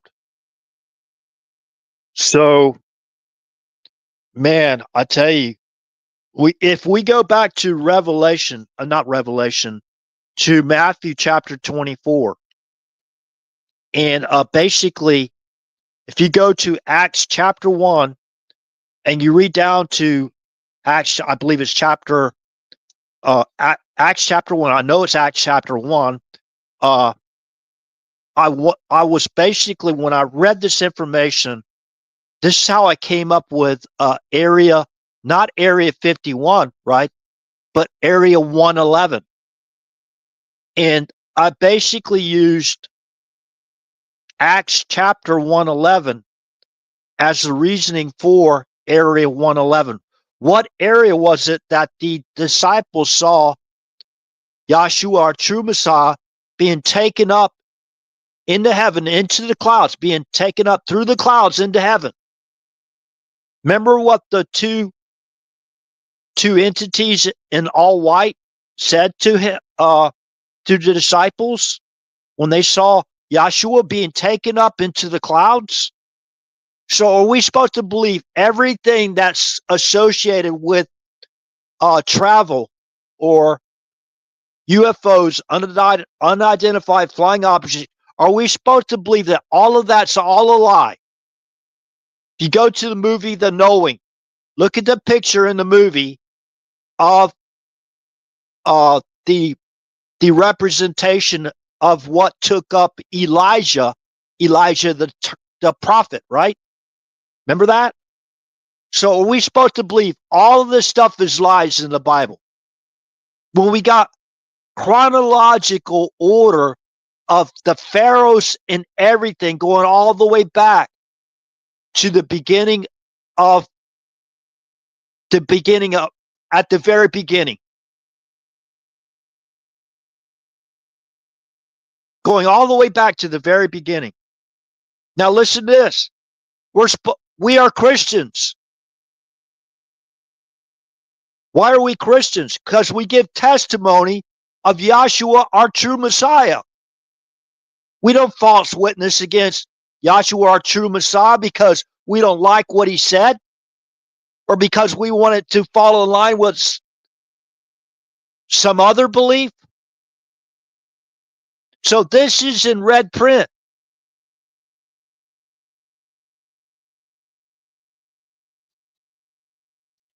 This is Matthew chapter 24, verse 29. Immediately after the tribulation of those days shall the sun be darkened, and the moon shall not give her light, and the stars shall fall from heaven, and the powers of the heaven shall be shaken. Stars, plural. So back then, see, this is translated into the English language from the original Greek manuscripts. You know, we could have maybe, when we're there, if we were a disciple and we heard these things, we could ask Yahshua, hey, could you be more specific about the stars? Could it be resembling comets or asteroids coming into our basically our atmosphere and looking like a star, falling star? Could that be? One day we might not all know.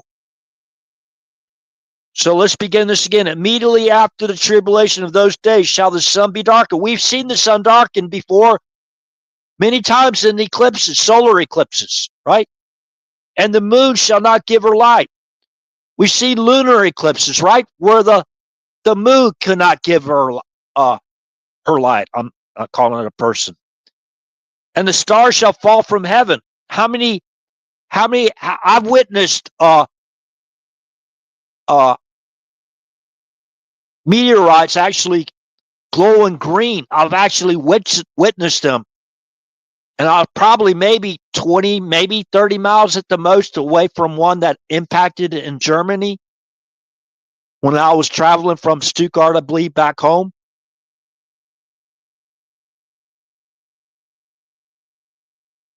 The stars shall fall from heaven, and the powers of the heaven shall be shaken. And then shall appear the sign of the Son of Man in heaven. And then shall all the tribes of the earth mourn. And then they shall see the Son of Man coming in the clouds of heaven with power and great glory. And he shall send his angels, and then he shall send his angels with a great sound of a trumpet. He will send his angels with a great sound of a trumpet. The feast of the trumpets is coming up. And they shall gather together his elect from the four winds, from one end of heaven to the other. Now learn a parable of the fig tree. When his branches is yet tender and putteth forth leaves, ye know that summer is nigh. So likewise ye, when ye shall see all these things, know that it is near, even at the doors. Verily I say unto you, this generation shall not pass till all these things be fulfilled. Heaven and earth shall pass away, but my word shall not pass away. But of that day and hour knoweth no man, no, not the angels of heaven, but my Father only. That means even our own Christ doesn't even know the day or the hour. But as the days of Noah were, so shall also the coming of the Son of Man be.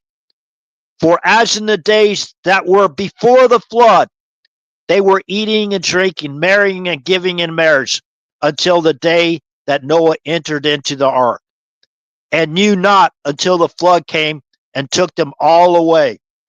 So shall also the coming of the Son of Man be.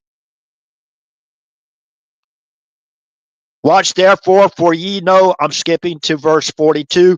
Watch therefore, for ye know not what hour your Lord doth come.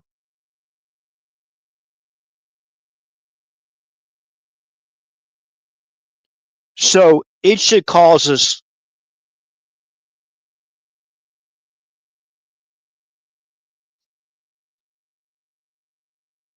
this should make us actually happy. I mean, happy.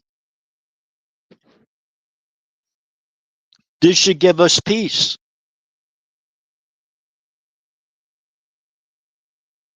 We have to take solitude. We have to take away all those veils around us that Satan puts up, that God can't even communicate with us.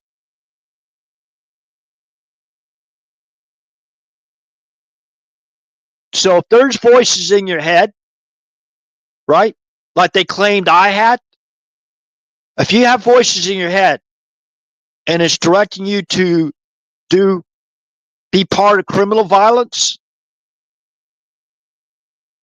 those are the demons. In my opinion, those are the evil spirits you don't want. And what I recommend you do is pray to rebuke Satan and all evil out of your home, out of your life, out of your family, out of your families. Rebuke them completely and try to be as obedient as possible to God. So remember, this is at least very important for me. Leviticus.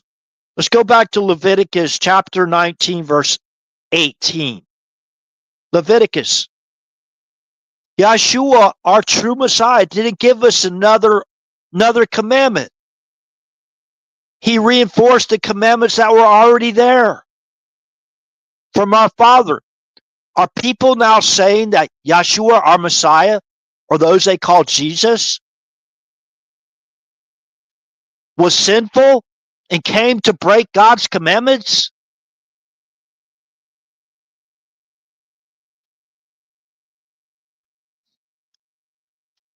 That's basically false discernment.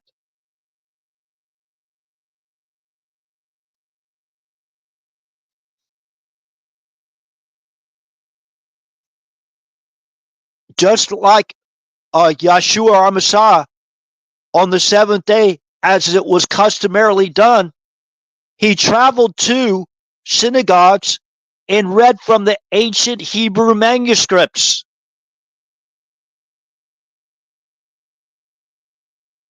See, that's how Satan creeps into our lives and tries to get us to go into another direction, right?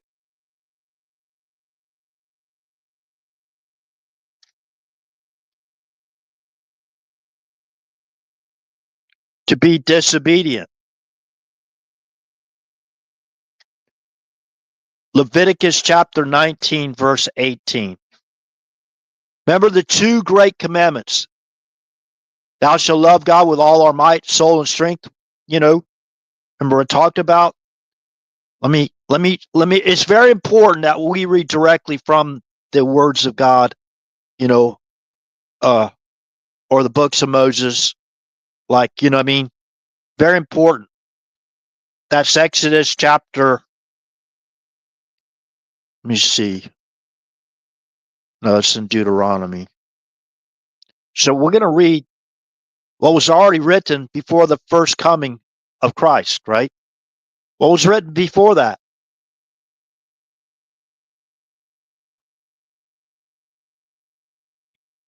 The first great commandment. Hear, O Israel, the Lord our God is one Lord. That's all capital.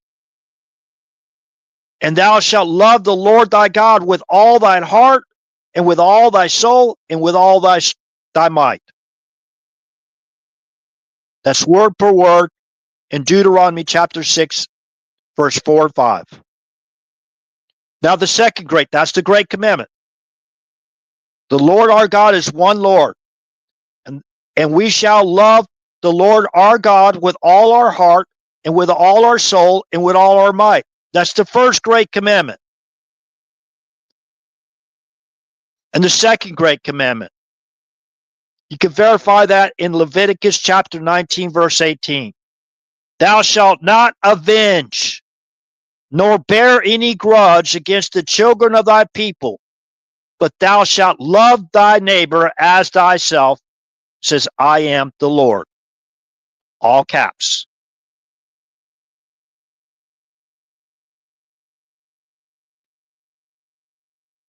So did Yeshua, our Messiah, or as many call Jesus, did he come to make new laws? Did Yeshua come to teach us to break the commandments? Well, that applies just to the Jewish people? Really? No, it applies to us. It's actually in the Constitution. That's what our laws are based off of.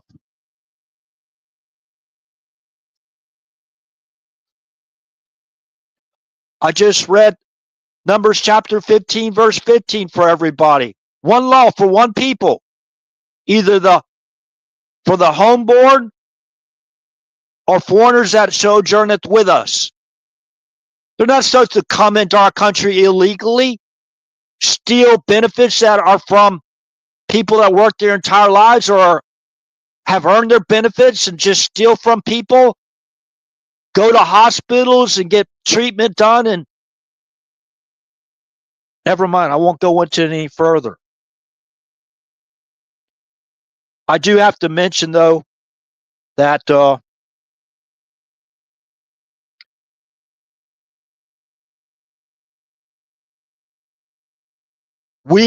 United States of America, is one of the people, us citizens of the United States of America, are the most charity given people.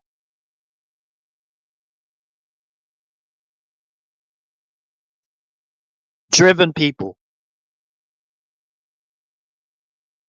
How much foreign aid we give? I mean, it's in the billions of dollars. It's more than any other country people in the world.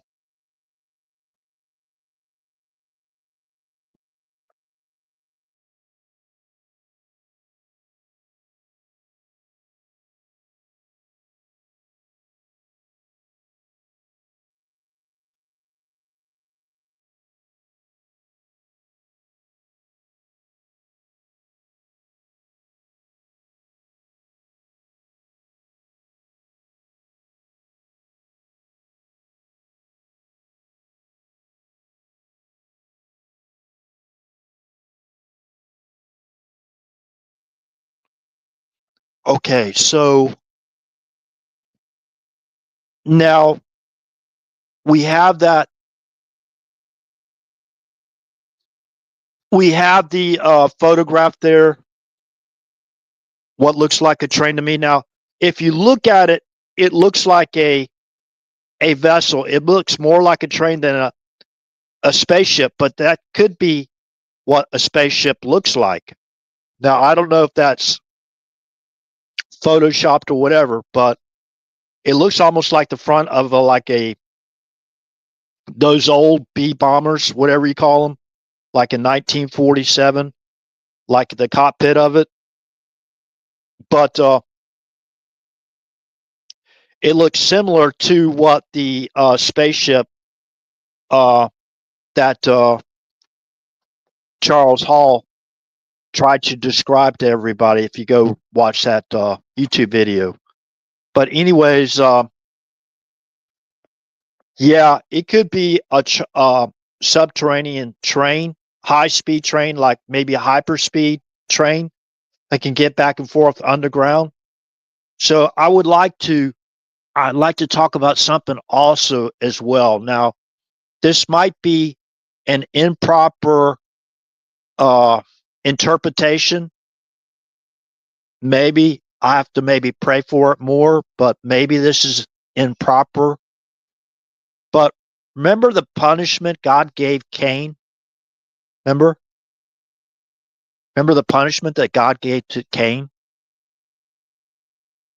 Let's start this off at Genesis chapter 4, verse 8. And Cain talked with Abel, his brother. And it came to pass when they were in the field that Cain rose up against Abel, his brother, and slew him. And the Lord said unto Cain, where is Abel thy brother? And he said, I know not. Am I my brother's keeper? And he said, what hast thou done? The voice of thy brother's blood crieth unto me from the ground. And now art thou cursed from the earth, which hath opened her mouth to receive thy brother's blood from thy hand. When thou tillest the ground, it shall not henceforth yield unto thee her strength. A fugitive and vagabond shall thou be in the earth. And Cain said unto the Lord, my punishment is greater than I can bear. Behold, thou hast driven me out this day from the face of the earth. The face of the earth, I interpret it as from the surface of the earth. And from thy face, from the surface of thy face, right? From thy face shall I be hid, and I shall be a fugitive and vagabond. Where? In the earth. And it shall come to pass that everyone that findeth me shall slay me. And the Lord said unto him, therefore, whosoever slayeth Cain, vengeance shall be taken on him sevenfold. And the Lord set a mark upon Cain, lest any finding him should kill him. So listen to the description from Cain, his words, or how that's translated from Cain's words, right? From Hebrew, how he describes his punishment. Behold, thou, remember, Cain speaking to God, right? Behold, thou hast driven me out this day from the face of the earth. That to me translates to from the surface of the earth. Underground. And from thy face, from God's presence, where he could actually see his face, he's driven out. Shall I hide? Shall I be hid? He shall be hid. And I shall be a fugitive and a vagabond. Fugitive, like, you're running from the law, right? You're fugitive. You're on the run. And a vagabond in the earth, not on the earth, in the earth. That's underground, right? And it shall come to pass that everyone that findeth me shall slay me. And God put a mark on him, right?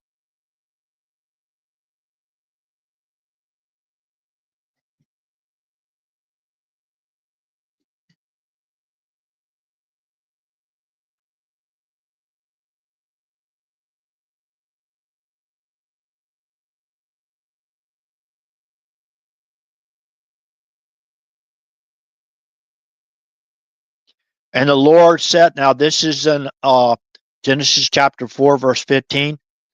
And the Lord set a mark upon Cain, lest any finding him should kill him. Now, I believe that's a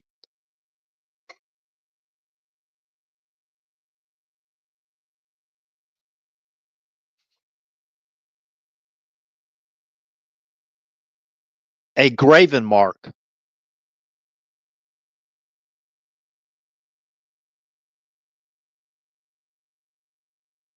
symbol of the grave, a graven mark, right?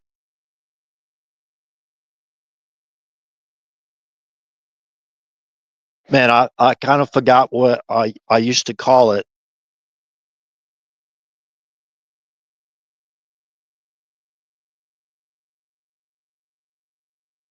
A graven mark. What do we place on our grave sites, right? A mark, right?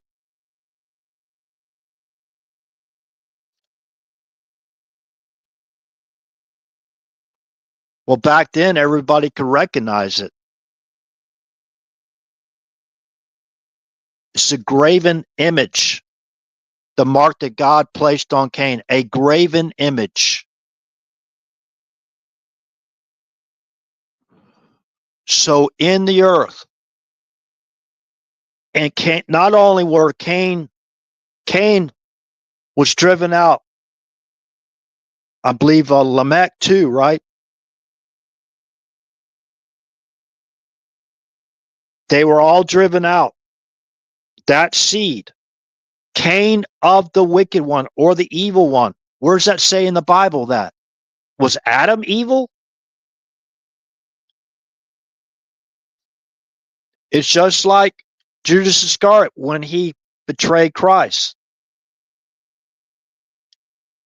The devil entered him before he actually created the sin, before he betrayed Christ.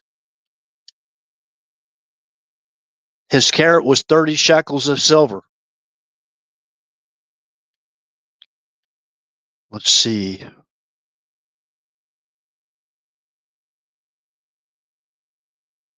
Um,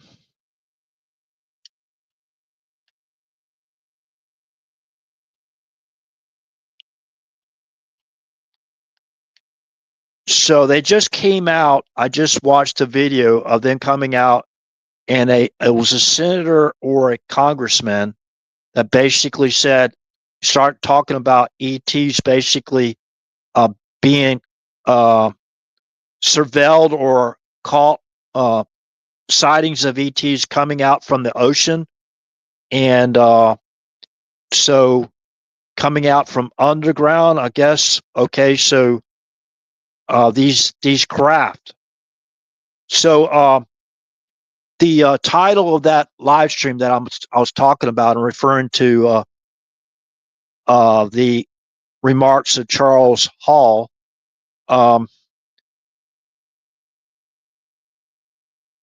The title of that live stream is Extraterrestrials Here Since the Ice Age.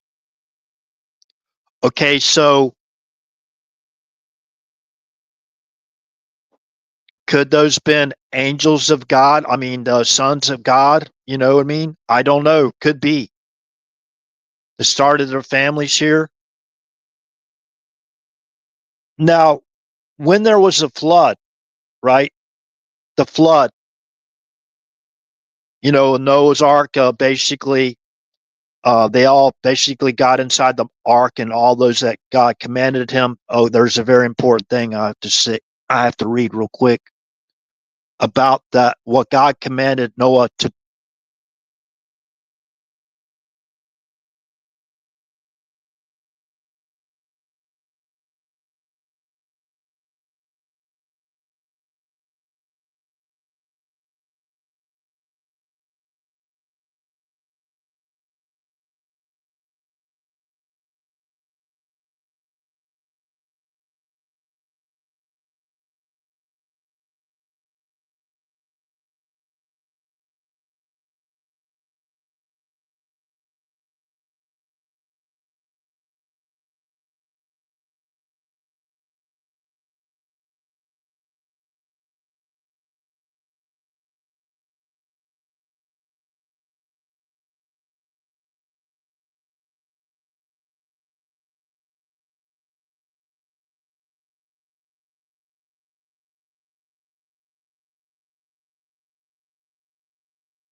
Well, I apologize that for anybody that's still here. I just lost the live stream. They preempted me, and I had to refresh and restart the live stream. So hopefully they didn't take me down.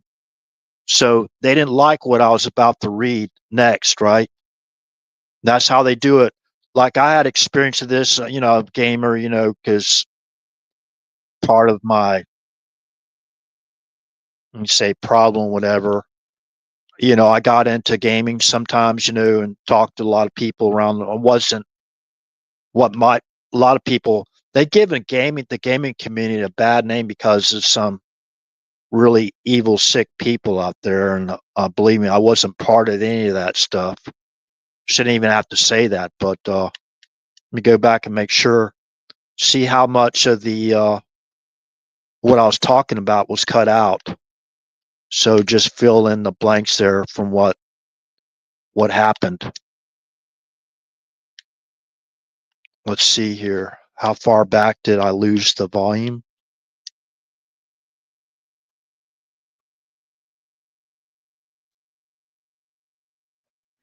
Next, right? That's how they do it.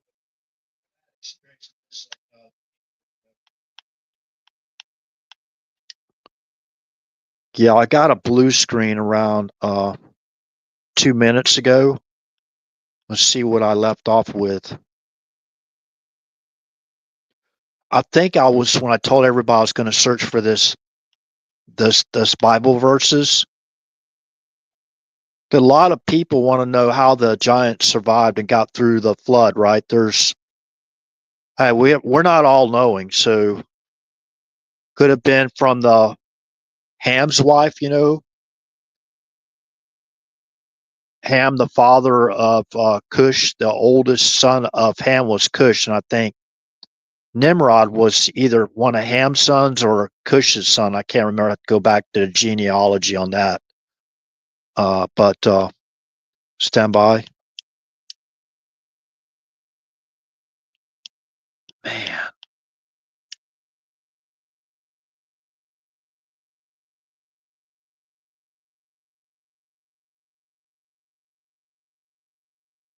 Gosh. Going back 5 minutes now.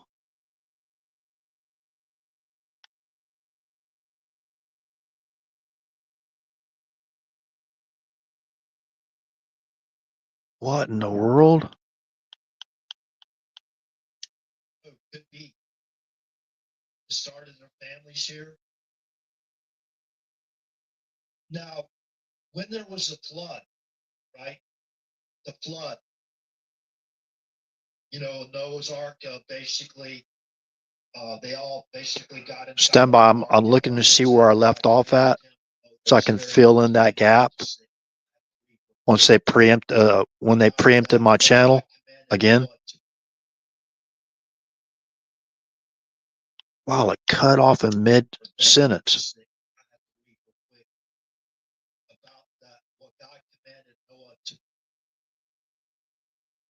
It's about 5 minutes or more when I was talking about what God commanded Noah to put on the ark, and I was going to that Bible verse, and it's like my mind went blank and I forgot where I was even going. Then, see, I'm preempted. This is crazy. So, yeah, what did God command Noah to put on the ark? And see, maybe this is how the seed line, the serpent seed, survived. And the Lord said unto Noah, Come thou and all thy house into the ark, for thee have I seen righteousness before me in this generation. Of every clean beast thou shalt take to thee by sevens, the male and his female, and of the beasts that are not clean by two, the male and his female. So what was living that was unclean that God basically, maybe it was another creation of God. I don't know. Because remember how evil it was back then?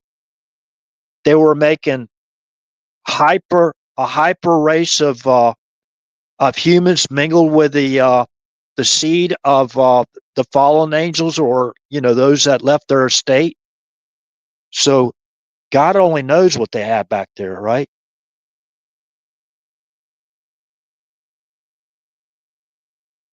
So 12:28. Tracy, are you still here?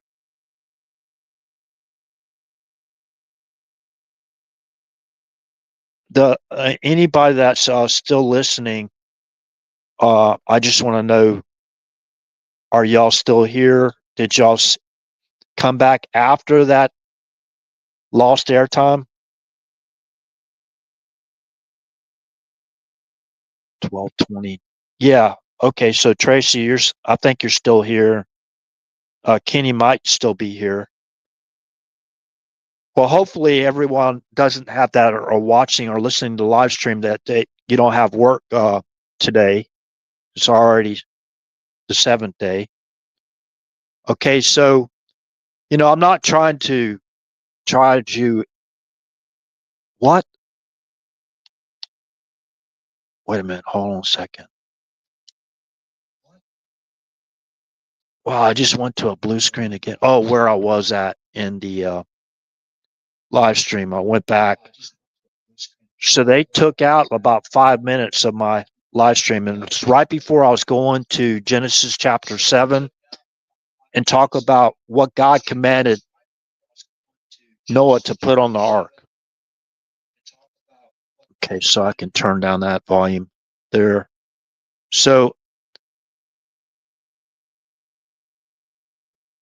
of every clean beast thou shalt take to thee by sevens, the male and his female, and of two beasts, and of beasts that are not clean by two, the male and his female, and of the beasts that are not clean by two. Okay, that's by two, male and a female. So that would be total of four, right? Of the unclean beast. By sevens, the clean beast, and by twos, the male and female, his female, of the unclean beast, or that are not clean. So, whoa, it's getting kind of crazy here. Go back and check out Rumble real quick. And I hope people that are listening to the live stream have off today can stick around as long as I go. I'm just going to basically try to focus on something that I did not present. But isn't this kind of wonderful? I'm going to talk about one thing that really opened my eyes years and years ago. Remember, I explained when I was a young man, I basically had to see things for myself. I had to physically see them, hear things that supposedly were said, or actually touch things that were claimed like a relic or whatever. You know what I mean? To believe it. Like I believe it when I see it type person, right? But this is,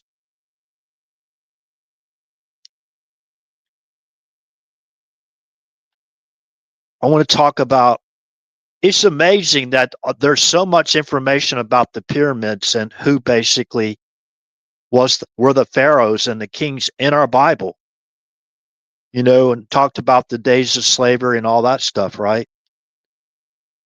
So when we're looking at the Great Pyramids, these people had advanced knowledge of, they did things that we can't even duplicate to this day.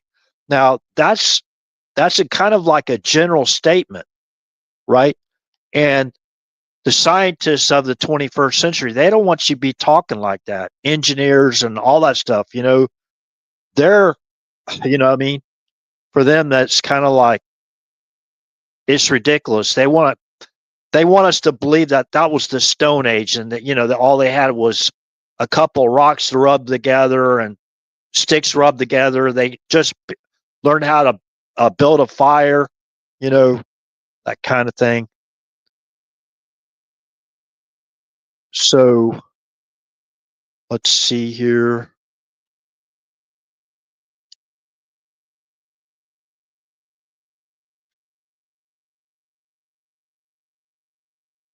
Now listen to this. They got what they call the Hezekiah's tunnel. Okay. Hezekiah's tunnel. When you go to like Jerusalem, you can actually go and see that tunnel. Okay. Now this is this is regarding this is kingdom of Cush, King Taharka of the kingdom of Cush. Remember the oldest son of Ham? Okay, this is an article, Biblical Archaeological Society, Bible History Daily. The title of this article is King Ta Arka of the kingdom of Cush. Okay, that's there in the area, I believe, of the southern Nile area, whatever. But anyways, that's where he ruled. He was a pharaoh, King Taharqa, that's spelled Taharqa,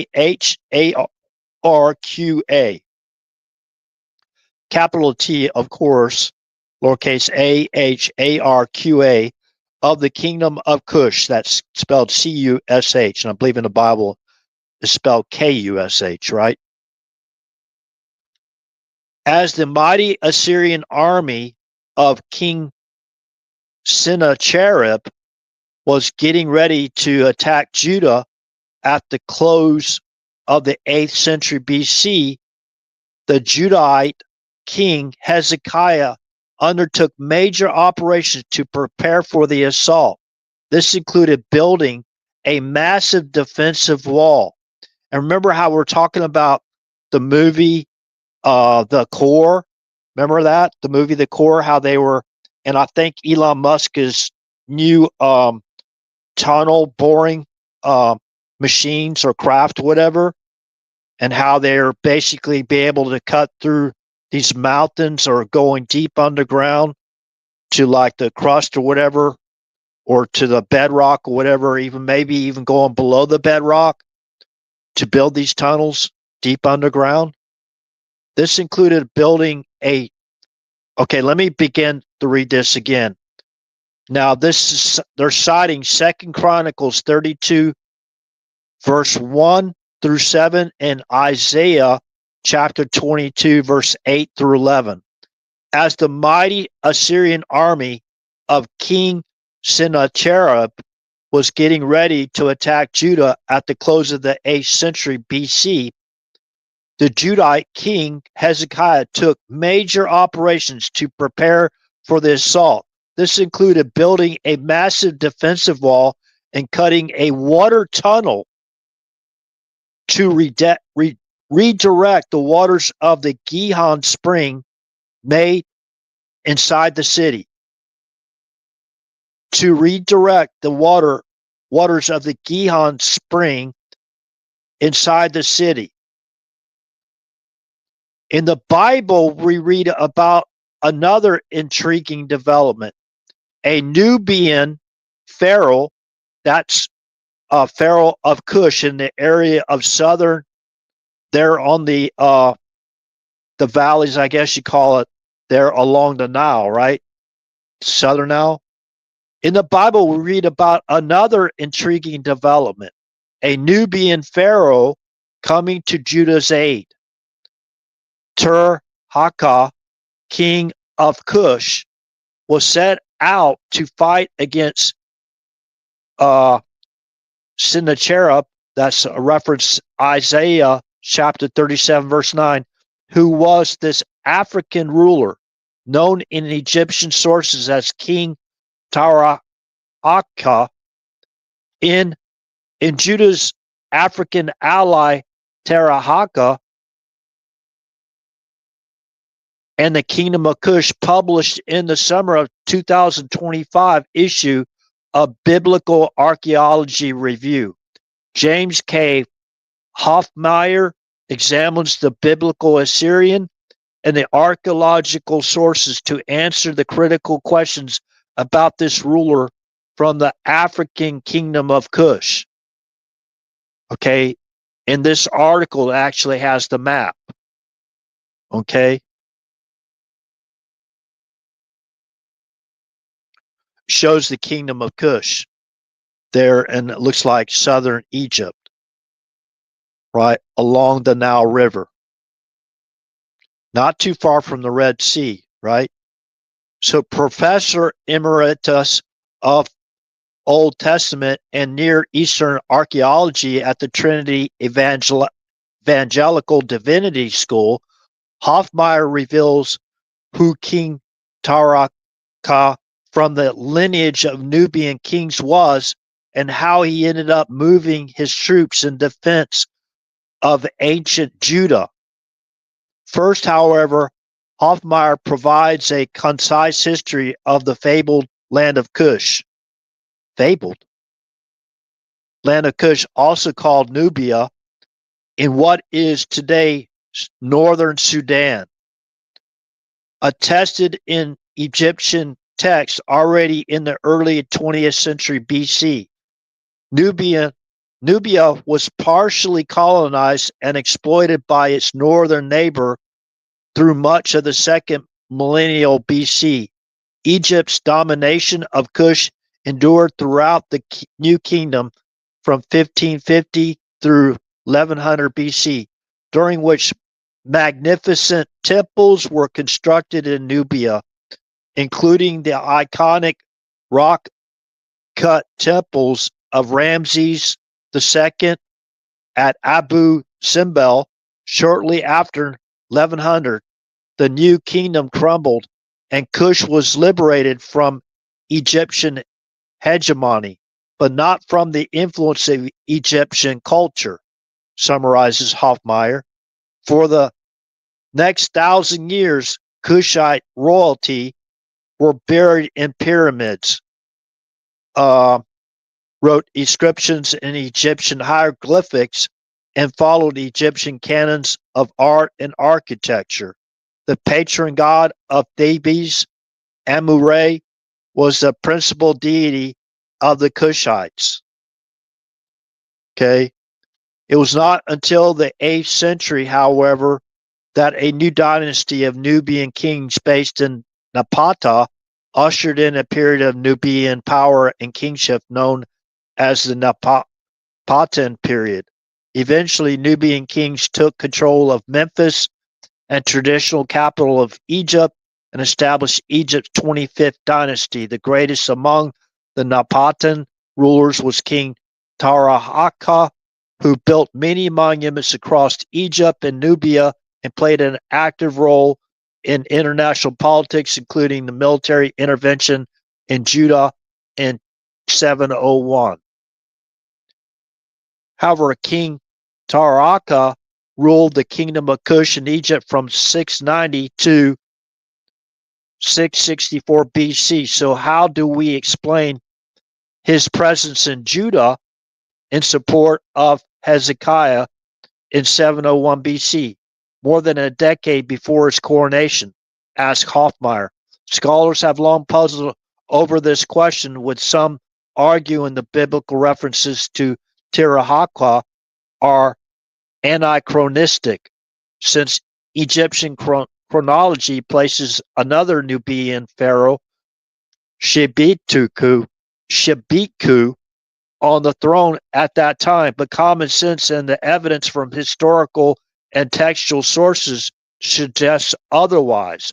After examining inscriptions on several of King Taharqa's own royal stelae from the Temple of Kawa, Hofmeyr concludes that Taharqa was about 20 years old in 701, not a child, as some scholars have argued in that year. His older brother, Sebitku, was still the pharaoh of Egypt. This, argues Hofmeyr, explains why the biblical authors of Taharqa only king of Kush, not pharaoh apparently. Only king of Kush, not pharaoh. Apparently, the biblical writers understood that in 701 BC, Taharqa was simply a Kushite prince who perhaps ruled Kush on behalf of Pharaoh Shebitku in Memphis. And it was this function that he led his brother's army against the Assyrians. Okay, so anyways, there's evidence of that pharaoh or king working for the pharaoh basically helped the kingdom of Judah and helped build that tunnel from Gibeon Springs to whatever into Jerusalem, I believe it was, so they can prevent the siege and them going around and blocking all water to go into for those forces, whatever. So I won't go King Hezekiah's forces, right? So anyways, I won't go into it anymore, but that tunnel is actually there to this day. The main point I'm trying to make is there's many places that are actually in biblical history in chronological history that you could put your hands on and go visit. Now let me look at the Hezekiah's tunnel. I'm pretty sure it's in Jerusalem. That would have to be in the part of the kingdom of Judah, right, for King Hezekiah. So Hezekiah's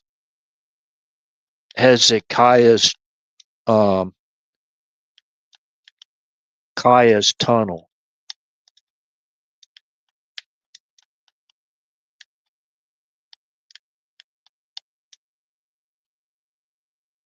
They call it Siloam Tunnel, right?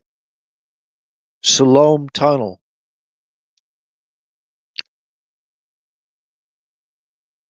And they're actually, when you go to the Siloam Tunnel, that's how I was redirected from Hezekiah's tunnel. It's spelled Siloam tunnel, Tunnel, of course. The newer Siloam Tunnel, also known as Hezekiah's Tunnel, is a water tunnel that was carved within the city of David in ancient times, now located in the Arab neighborhood of Silwan in eastern Jerusalem. So now I want to talk real quick about the two-state solution. Their goal is to basically completely surround Israel where they can no longer protect themselves. If their so-called two-state solution is really a one-state solution. And if you go back and look at the video out there, you can still go look at it. It's on a YouTube video of the Egyptian cleric saying that the new caliphate will be in Jerusalem, not Mecca or Medina. So basically, the Egyptian cleric at that rally for the former presidential candidate before he was selected to be president of Egypt, they basically promised, and this was in Egypt or in that rally was in either in Egypt or it was in Gaza, because there was maybe about 50 or 100,000 Hamas individuals there at that rally. Okay. So, anyways, at that rally, the Egyptian cleric said that presidential candidate Mohammed Morsi was going to basically lead a ground invasion into Israel and take over Jerusalem and make Jerusalem a United States global Arab caliphate. And he said, not Mecca and not Medina, that Jerusalem will be the United States. I wonder where they got that term United States. Well, who put the Muslim Brotherhood back in power again? That was Barack Hussein Obama. Remember, the Muslim Brotherhood political party, was forbidden to have a political party in Egypt. Remember, they were banned. And by Obama's edict, he basically ordered the government officials of Egypt to restore the Muslim Brotherhood back to power. Remember when Barack Hussein Obama traveled and gave that speech at Cairo, Egypt? Remember, he had the Muslim Brotherhood leaders sitting there at prestigious spots right in front of him, in the first two rows. They had seats of honor right before, and they were looking up at Barack Hussein Obama, who wore the snake ring. Remember, The inscription of Barack Obama's ring has a inscription of a serpent on it. So people go, come on, RH, you're false witnessing. Really? Am I?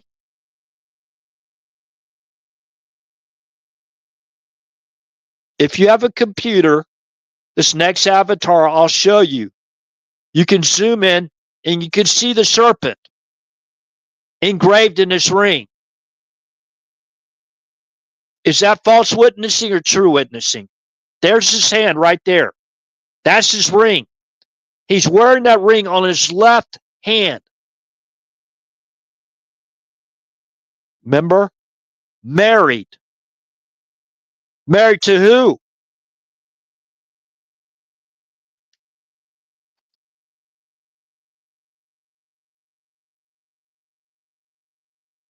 He married into the serpent seed.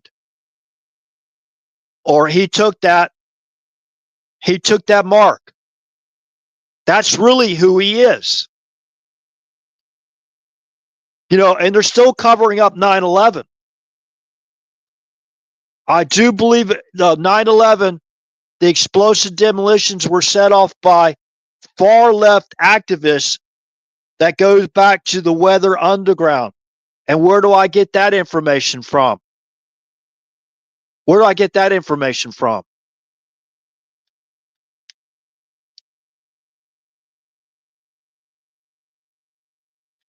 Okay.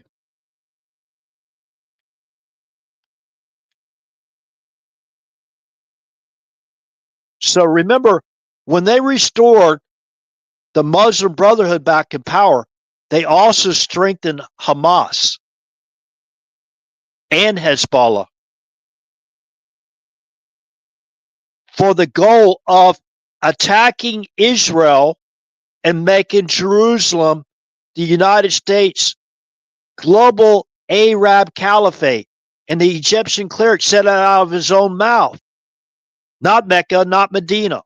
So you go back to Barack Obama's puppet masters, you'll learn about Bill Ayers. And according to former Congressman Kurt Weldon, the Muslim Brotherhood traveled to Cuba, and this is what's been released in the public domain in the last couple of weeks. The Weather Underground were traveling to members of the Weather Underground, I believe even Bill Ayers, according to, and I got evidence to back it up, according to Kurt Weldon, Bill Ayers received explosive demolition training in Cuba from the KGB. Now, if you go back and you read that Communist Marxist manifesto, that Bill Ayers, Socialist manifesto, that Bill Ayers planned to have released in the New York Times on September 11th, 2001, in advance, the title of that article, you could go out there and get it yourself. The title of the article is No Regrets for the Love of Explosives.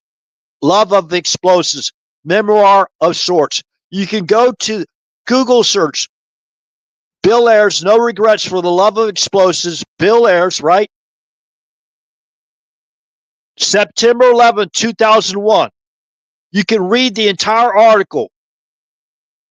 You can read where they're going to basically disrupt the nuclear cell of the family.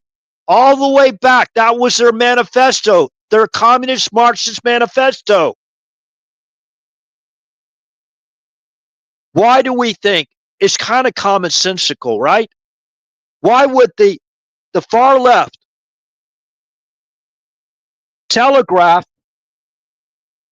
at dark 30 their grievances to capitalism and to the government? They are not anti-war protesters as the way we believe they are. They are for the war, working with the serpent, working with the serpent seed. That's who these people are. We could trace them all the way back.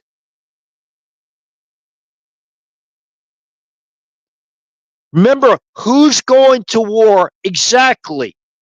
Let's get detailed here of Revelation chapter 12, verse 17. Who is in detail?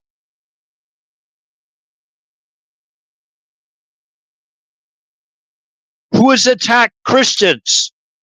Why did we have to, in the 1600s, 1620, Anno Domini, November 11th, 1620, Anno Domini, is when they signed the Mayflower Compact.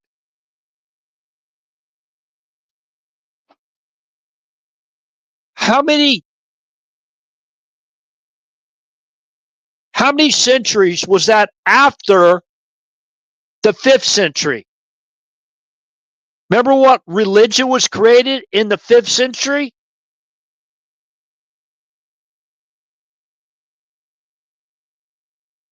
And who's still attacking Christians in the 21st century? Specific Christians, though.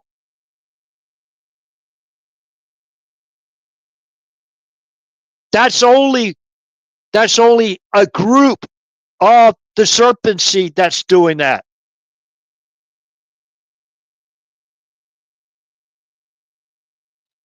Remember, you got to believe exactly the way they believe. Let's go to something. Let's go to, okay, stand by. This is very important. Very important that Christians know this. And I'll get back to 9/11 that they covered up and they're still covering up. The FBI helped cover that up. Under Robert Mueller. Why do you think he kept on? He didn't leave office as FBI director until 2013. He served under Barack Obama. He served under George W. Bush. He was the FBI director on 9/11.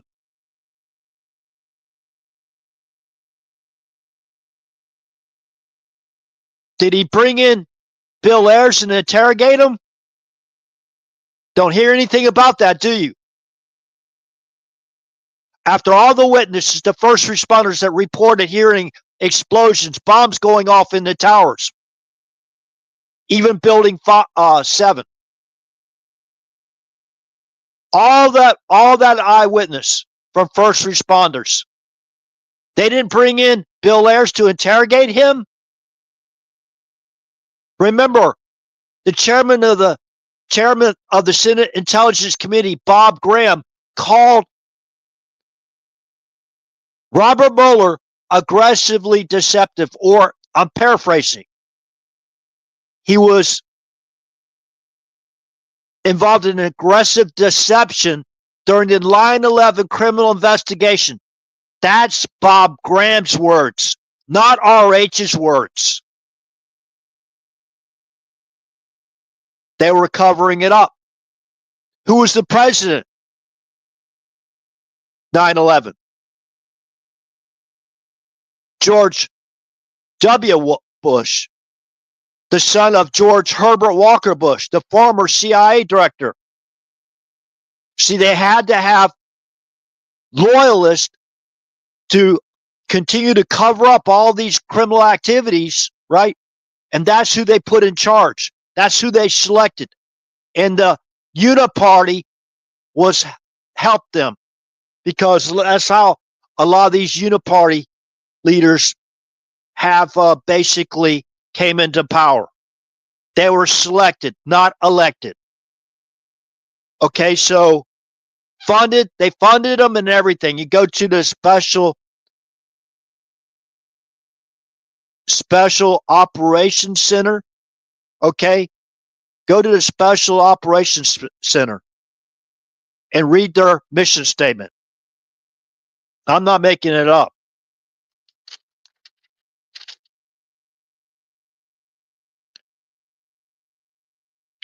Okay.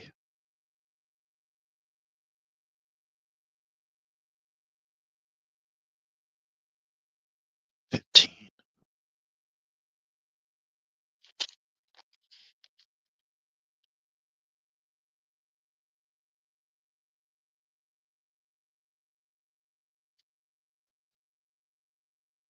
Okay, stand by.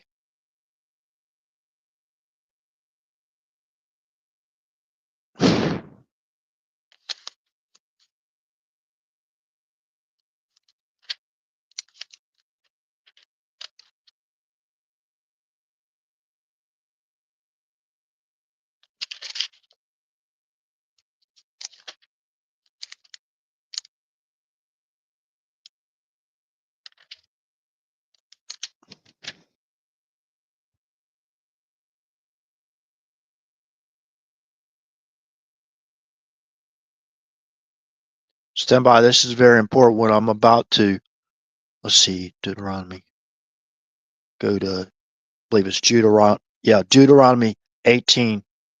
Now, remember, they were decapitating Christians, right? They were conducting genocide of all Christians. They nearly purged us all. And if it wasn't for, in part, the former Russian Christian empress Catherine the Great, there probably not been a single Christian left alive, or they would have had to denounce their faith, right? They would have been taken up, right? And this has already happened. That's the serpent seed. Okay? Now, what did God warn us? The Lord thy God, this is Deuteronomy chapter 18, verse 15. The Lord thy God will raise up unto thee a prophet from the midst of thee, of thy brethren, like unto me, unto him ye shall hearken, according to all that thou desireth of the Lord thy God in Horeb, in the day of the assembly, saying, let me not hear again the voice of the Lord my God, neither let me see this great fire any more, that I die not. And the Lord said unto me, they which have well spoken that which they have spoken, I will raise them up a prophet from among their brethren, along the brethren of the Israelites, right? Like unto thee, and will put my words in his mouth, and he shall speak unto them all that I shall command him. And it shall come to pass that whosoever will not hearken unto my words, which he shall speak in my name, I will require it of him. But the prophet which shall presume to speak a word in my name, which I have not commanded him to speak, or that shall speak in the name of other gods, lowercase God, even that prophet shall die. And if thou say in thine heart, how shall we know the word which the Lord hath not spoken? When a prophet speaketh in the name of the Lord, if the thing follow not, nor come to pass, that is the thing which the Lord hath not spoken, but the prophet hath spoken it presumptuously, thou shalt not be afraid of him. Okay, this is a fulfilled prophecy. If you go to John chapter 17, John chapter 17, verse 8, it basically, in Deuteronomy chapter 18, verse 18, there's a unfilled star, which means that prophecy hadn't been fulfilled yet. It says right here, I will raise them up a prophet from among their brethren, like unto thee, and will put my words in his mouth, and he shall speak unto them all that I shall command him. That's the reason why they call Yeshua, our true Messiah, the Word of God. And that's why they call the New Testament Bible the Word of God. Because it's either through his prophets or from God himself. Right? So what is RH talking about? What is the scriptures talking about? What is God talking about? we're going to read what Yeshua, our true Messiah, talked about in John chapter 17, verse 8. John chapter 17, verse 8. Real quick. We're going to get back to 9/11, and I'll touch on that briefly. I got direct evidence, and that's what they're covering up. And one of the reasons why they were following my social media, I was going to talk about 9/11. And that's another reason why I do believe they were blocking me from getting the information to President Trump. Not only to help keep them safe from any type of physical damage, but also to basically fill in some things that I have researched and basically presented to him. Because really, I don't trust anybody else.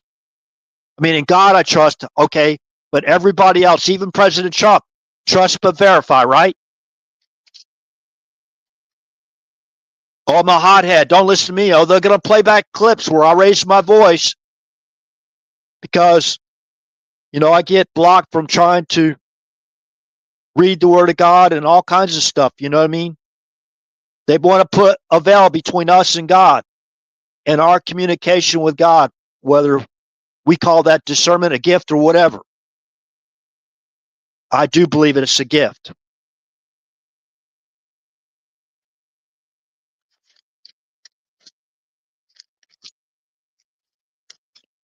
John chapter 17. And I'm going to read starting with John chapter 17, verse 1.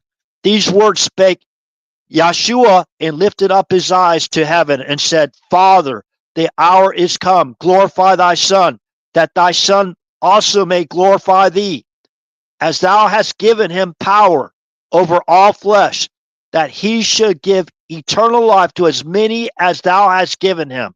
And this is life eternal, that they might know thee, the only true God, and Yeshua our Messiah, whom thou hast sent.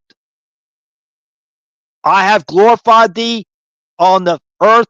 I have finished on the earth, not in the earth. It doesn't say he was in the earth, like Cain, right? And Cain's descendants. I've glorified thee on the earth. I have finished the work which thou hast gave me to do. And now, O Father, glorify thou me with thine own self, with the glory which I had with thee before the world was. I have manifested thy name unto the men which thou gavest me. Listen, I have manifested thy name. That's important. The most holy names are important. And I understand what the Sanhedrin tried to do. And I do believe they had good intentions, but I have manifested thy name unto the men which thou gavest me out of the world. Thine they were, and thou gavest them me, and they have kept thy word. Now they have known that all things whatsoever thou hast given me are of thee. For I have given unto them the words which thou gavest me, and they have received them, and have known surely that I came out from thee, and they have believed that thou didst send me. That's where you'll see that solid star in the KJV authorized version of our Bible. You'll see the solid star. This was prophesied. Remember?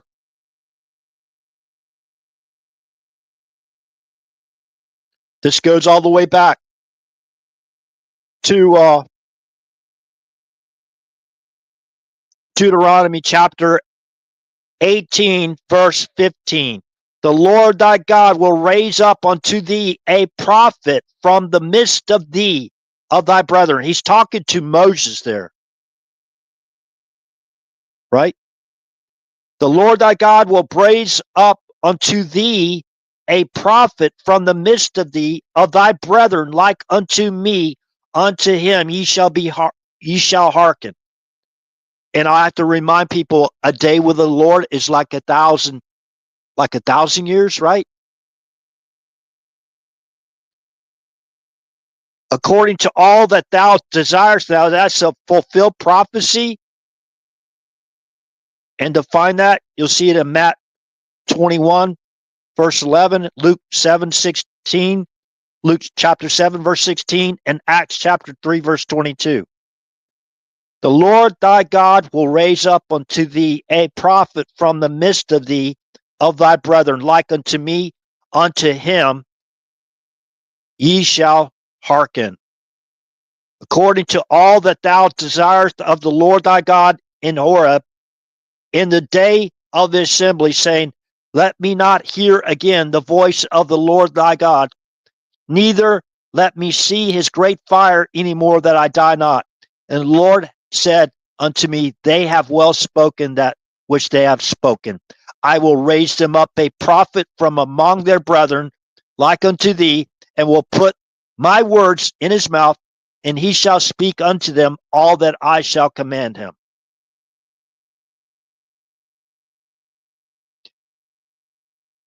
Okay. Remember one of those individuals came up to Yahshua our Messiah, said, like, Master, how should I receive eternal life? He basically said, follow the will of my Father, right? So now let's go back to this. Let's go back to September 11th again. Hold on a second. Let's go back to September 11th. If you read that Communist Manifesto, remember, according to Congressman Kurt Weldon, now he speaks for himself. He doesn't know me. I've never talked to him before. Trust but verify, right? He said that Bill Ayers, the Weather Underground, the far left people, right? They're against capitalism, and the wars, those wars, right? They're for wars, but, they support wars. Even Bill Clinton was an anti-war guy, right? Hey, my heart and prayers goes out to everyone that lost loved ones in the Vietnam War. I wouldn't have supported it as well. For what reason were we there killing people other than to kill people? Rubber? Okay. A lot of people died. What, about 50,000 people died in the Vietnam War? And that's not even to mention the people that died later on, as far as Agent Orange and all those diseases they got or illnesses they got from that war. So Bill Ayers and Weather Underground, and now I have to say this again. The Weather Underground, they specifically chose Barack Obama. They chose him. They selected him. Not only because of the Ring War, who he's really married to, gave his allegiance to, he supported, let's say it like it is, the serpent seed. Remember how two men, you're going to tell me that two men are going to consummate their marriage through a cloaca? Doesn't work that way, does it? But they accepted that. Why? Well, the names of the devil, the names of Satan, basically tells you why.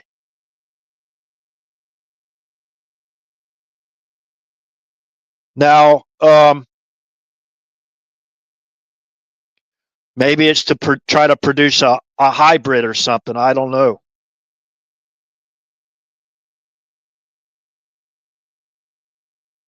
So Remember King Sodom?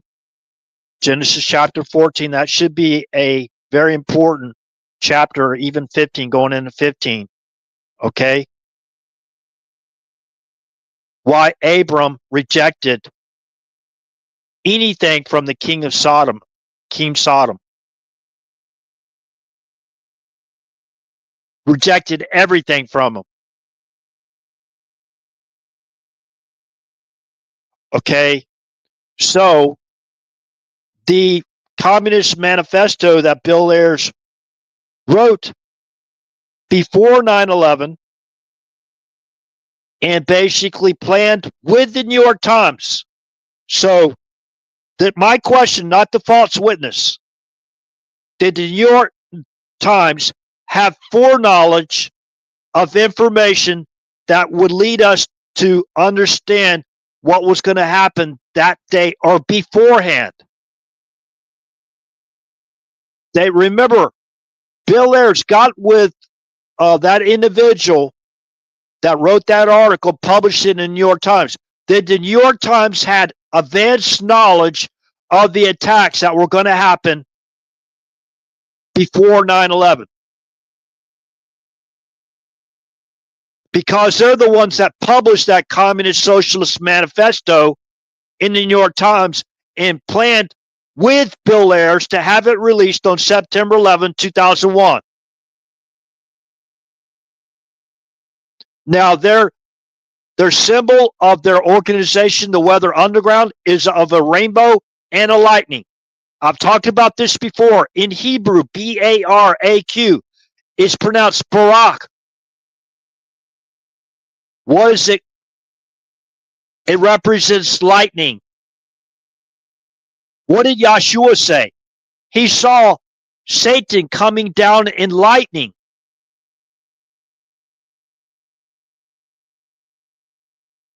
I'm not false witnessing. No, everyone's presumed to be innocent until proven guilty in the court of law. But if you go down and you read Bill Ayers' Communist Socialist Marxist Manifesto, you'll see they got what they believe. Remember? Black Lives Matter? Remember how the Weather Underground worked with these domestic terrorist organizations? Remember, the Weather Underground planted explosives in the Pentagon. Now, why would somebody come out and try to debunk that when that's proven history? The Weather Underground bombed government buildings.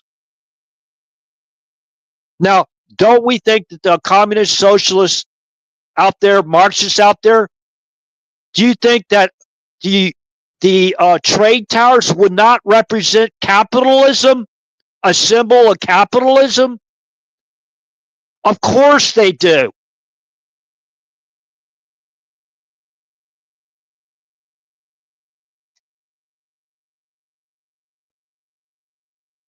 Now, I'm going to make some true statements it's commonsensical. It's nothing classified or nothing like that. Since Desert Storm, January 17th of 1991, and we attacked Saddam Hussein's presidential palaces and killed his own family members in those attacks, we were never going to sit around a campfire and sing Kumbaya with Saddam Hussein.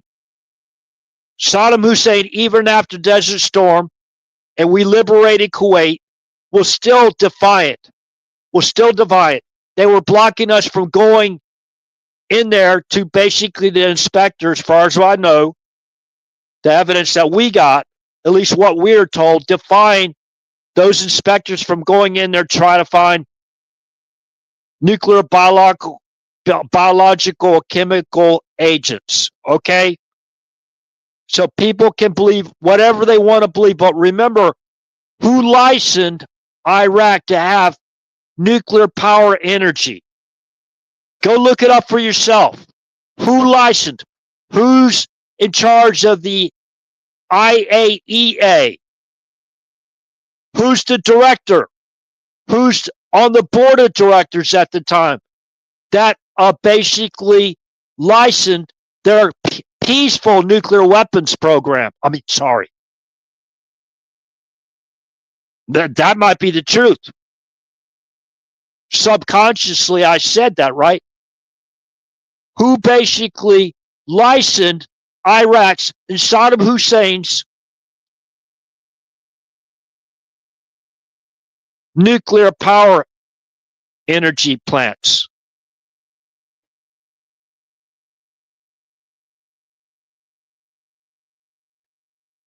Okay, so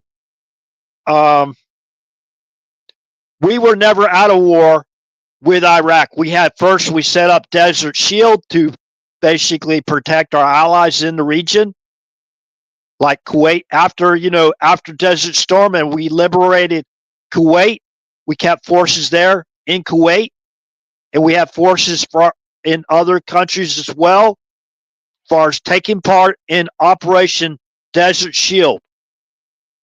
We put together the northern and southern no-fly zones, going all the way after even 9/11. We were still unofficially, out of war with Iraq. Okay? In February 17th, 1998, Bill Ayers was basically saying the American people have to be ready as well. He was telegraphing. Was Bill Clinton a prophet? He was saying, I know the men and women, when called upon, when they are ready, are ready. The American people have to be ready as well. If you look at that on that C-SPAN, the Iraqi situation, that's on C-SPAN, February 17th of 1998. If you go back and you look at that whole video, listen to Bill Clinton's words. Now look at that timestamp or that time, the clock on the top in the Pentagon. It says February 17th, 1998, and then you'll skip and you'll see a 01. And when you go fast forward that video of Bill Clinton speaking to the Joint Chiefs, and I guess to the world and to our people, our citizens, the American people have to be ready as well. What do we have to be ready for? To go back to war in Iraq because of Saddam Hussein's weapons of mass destruction. We really were not out of war, but the American people have to be ready as well. When did the American people become ready? The American people became ready after 9/11, the attacks on 9/11. No regrets for the love of explosives memoir of sorts. That's already documented. Their target was the Pentagon. Their target was government buildings, just like they had all along targeted. And they were trained to target. These are covert operatives involved in those operations to take down Building 7, to take down the trade towers, and to take down the Pentagon. Where they used uninterrupted autopilot control of those planes or not, they planted something in there. How do you pull it? What are you pulling? That's an explosive demolition term for pulling it.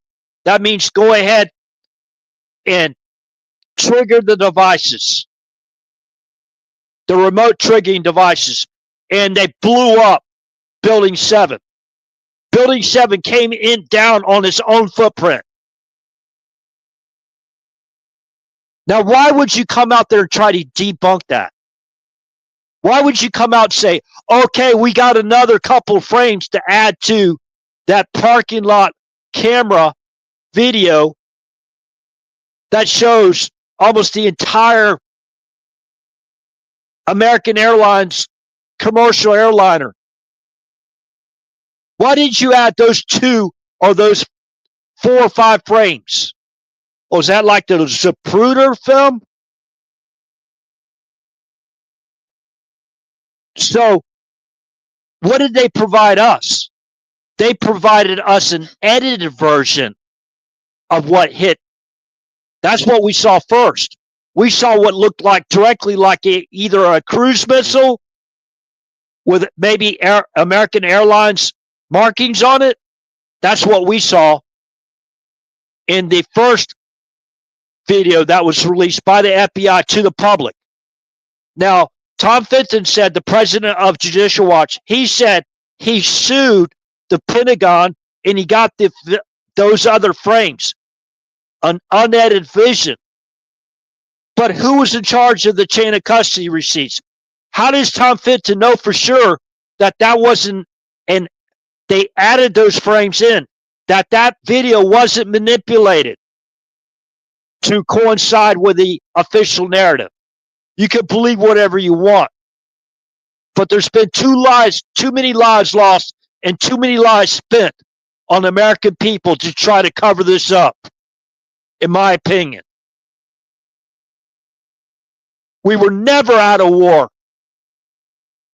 Never out of war with Iraq until after they took out Saddam Hussein. Northern Alliance. Northern Alliance, we were the main military might of the Northern Alliance. Who was allies with us on the Northern Alliance in Afghanistan to take it back over Kabul, to take out not Saddam Hussein, Bin Laden.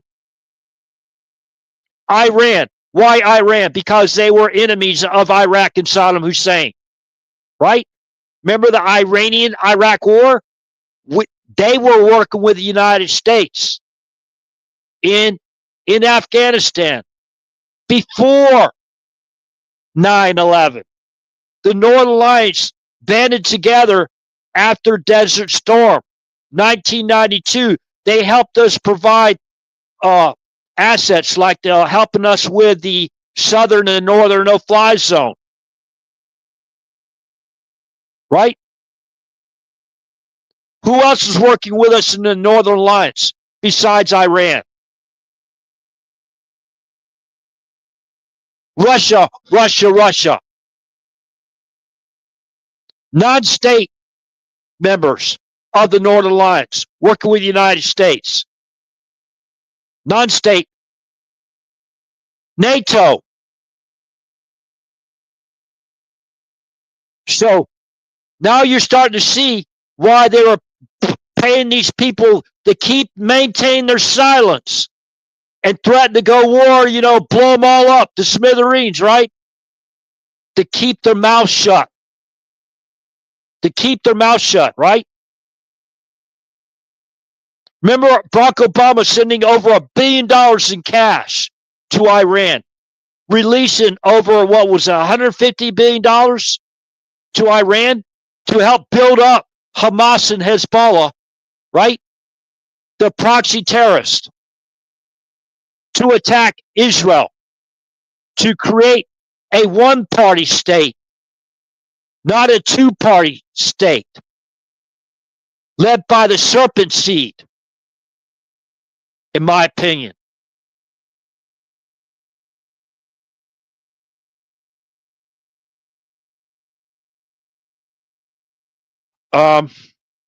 So if you go down the Bill Ayers' Communist, Socialist, Marxist Manifesto that he planned to release on September 11, 2001.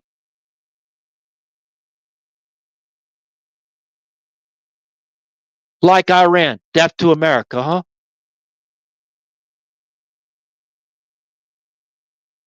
They funded Iran while the leaders and their government were chanting death to America.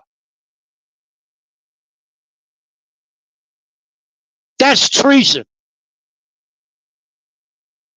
There's no statute of limitations for murder or mass murder.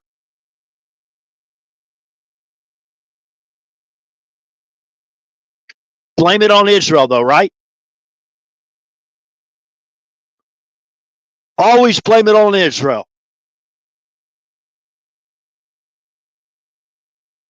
So you got a devout domestic terrorist out there saying no regrets for the love of explosives, planning in advance to release his communist, socialist, Marxist manifesto in the New York Times and give them inside information what was going to happen on September 11th, in my opinion. Because it was written clearly in his manifesto. They voiced their grievances in their manifesto. Remember, Barack Obama sat down in the dining room of Bill Ayers and was mentored by him. He was mentored by the most radical domestic terrorist and terrorist in the world.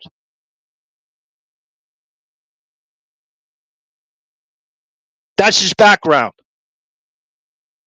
Who else mentored Barack Hussein Obama? Frank Marshall Davis Jr., a member of the Communist Party USA. Why did Barack Obama choose John Brennan to be his director of the CIA? We already know his background. He was a loyalist to that cause.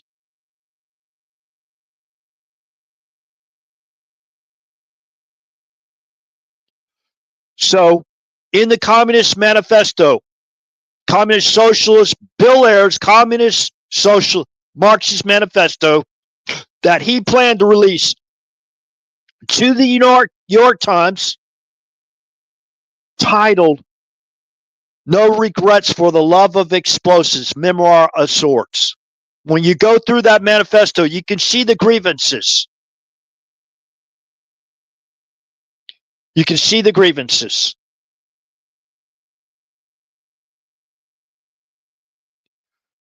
They wanted to disrupt the Western nuclear cell of the family. Ring any bells? Transform our country. Just because Bill Ayers and the socialist communists out there, Marxists out there, did say fundamentally transform America, that's what he said. It's not just America, it's the entire world. Where do we think the idea of Antifa come from? They are communist, socialist, Marxists that went to war basically against Israel. Intifada.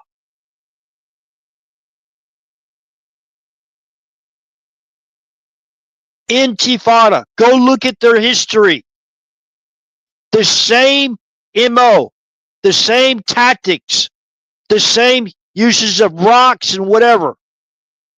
Riots, the same riots, the same people. A lot of those teams are mobilized and flown into other countries or brought into other states in our country to cause interstate riots. That's against the law. They funded them, and we know they did. That's who these people are. They're satanic.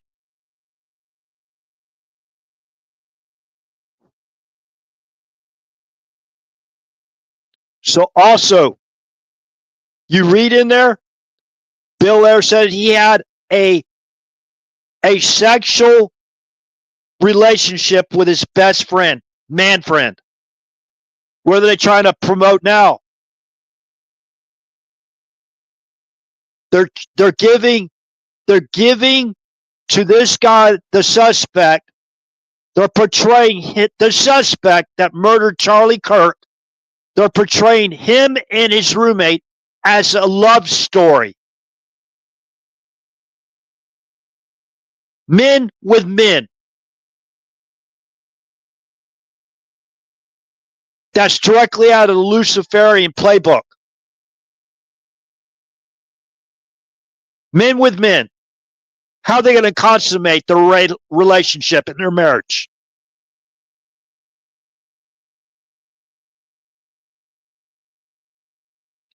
Physically. See, that's the grievance. That's the people that are behind these murders. That's the people all the way back for centuries, for millennia. That's who these people are.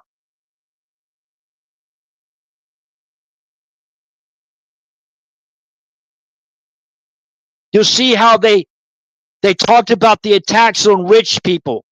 The rich people, right? In that manifesto.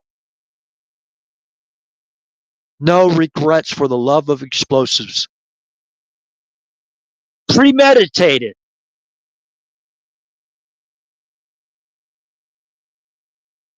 And this may just be a coincidence, or it may be maybe something to it. September 11th, 2001 was the 30-year anniversary of Nikita Khrushchev's death. Nikita Khrushchev died on September 11th, 1971. Now, how many people out there have ever heard this information?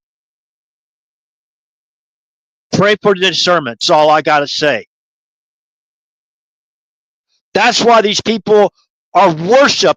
Even they worship Barack Hussein Obama as their Messiah.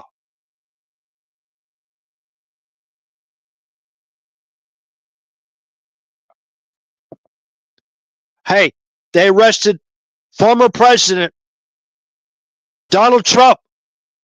They arrested him.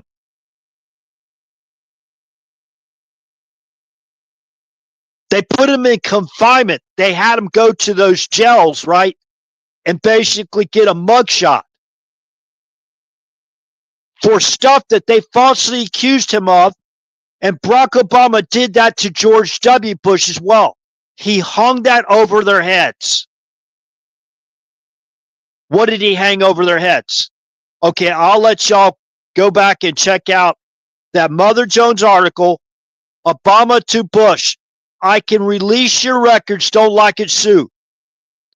So that means that Barack Obama and his intel people, that because he was an intelligence construct, they knew what documents they needed from George W. Bush before he left the White House. They already confiscated George W. Bush's records. Mother Jones article again. When was that put out there? January 21st of 2009. Obama to Bush. I can release your records, don't like it, sue. Who was behind the raid on Mar-a-Lago? The same intel people. That's the reason why they wasn't wearing physical signs of who they worked for, whether it was the FBI, CIA, DOJ, whatever. That's the reason why they were told that they were authorized to use lethal force. They were going to murder President Trump, in my opinion. They were going to set him up in a kill box like they eventually did at Butler. And they did it at his golf course to try to murder him. Or maybe what they did, maybe they sabotaged Marine One and cut a hydraulics line or something to murder him. Has there been an investigation of that yet?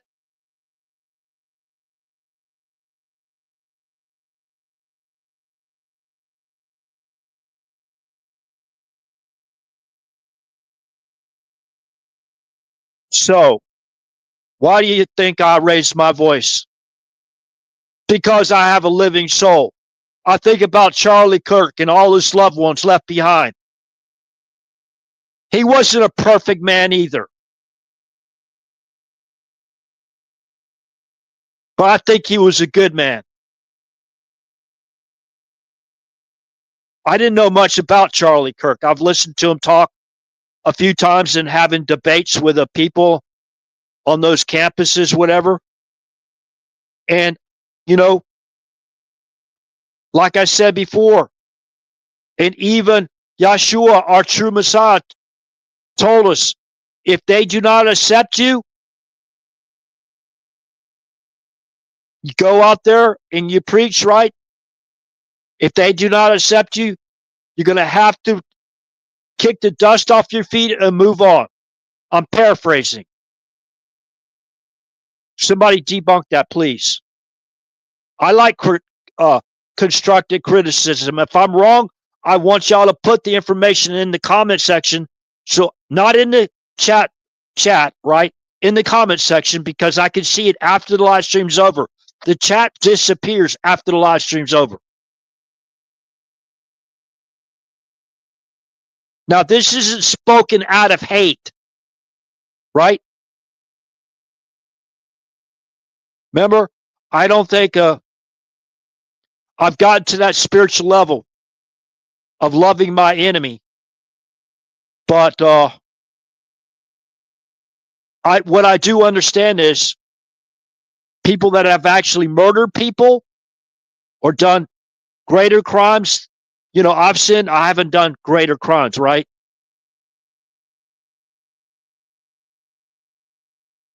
I've done things like a young man that probably it's not a cop out.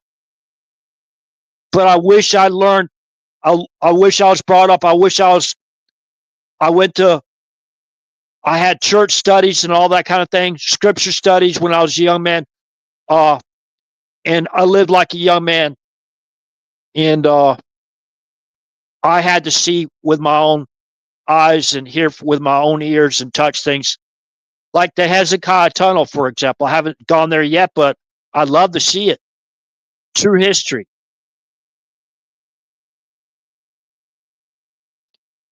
So it may be a coincidence that the Ukrainian, Nikita Khrushchev, by the way, was born in Ukraine. Nikita Khrushchev is the one that got Ukraine's independence. But, I'm saying a but, you know, Russia and Vladimir Putin, should blame the Ukrainian for basically giving Ukraine their independence. But Ukraine independence in their territory was never officially recognized. Now, they'll put out terms like, oh, the international community says that Crimea belongs to Ukraine. And what? Vladimir Zelensky, whatever his first name is, really? Zelensky is just an actor. He wasn't a statesman. He was selected to lead Ukraine. In my opinion, see, not only did Hunter Biden work for Burisma Holdings International, the largest energy company in Ukraine, but they were an international company. So Hunter Biden was on the board of Burisma. So was Kofor Black, the former senior advisor to Mitt Romney's campaign in 2012. Kofor Black was a CIA director of counterterrorism. And see, they were trying to force underground. I'm not saying Kofor Black was involved or Hunter Biden. I'm not false witnessing, but they're trying to force the Russians out of Crimea because they wanted to take over that port. And they wanted, in my opinion, to Burisma International Holdings was a oil and gas prospect company. Oil and gas prospect. So they're going to prospect oil and gas. In my opinion, the reason why they wanted Crimea and Sevastopol, because they wanted to prospect in the Black Sea. They wanted to drill in the Black Sea, right? But Russia had physical control of Crimea and Sevastopol. There were Russian people living there, and they had a Russian governor, I think, in Crimea. Okay, so believe whatever you believe. I'm not an apologist for communism whatsoever. I'm just talking about the history, going all the way back to Catherine the Great, a Christian Russian empress that helped keep every single Christian from being murdered in the genocide pursuits. Remember the Armenian genocide, which is the first country that recognized themselves as a Christian country. The first country. That's Armenia. How many people even know that are Christians?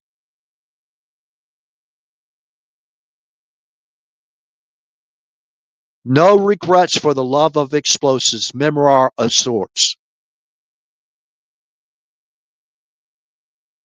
A domestic terrorist. So was they part of the, since according to Kurt Weldon, he received explosive demolition training in Cuba, which we've just now learned again for the last couple of weeks. They're exposing the far left individuals traveling to Cuba to be trained in explosive demolition. Kurt Weldon said that Bill Ayers conducted, correct me, Kurt Weldon, if you're wrong, if I'm wrong, if anybody's got evidence to prove me otherwise, that Bill Ayers received explosive demolition training in Cuba from the KGB.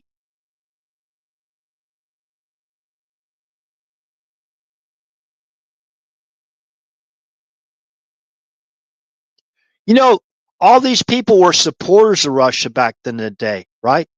The Weather Underground people. Remember Bernie Sanders, I think he had his honeymoon where, in St. Petersburg, Russia?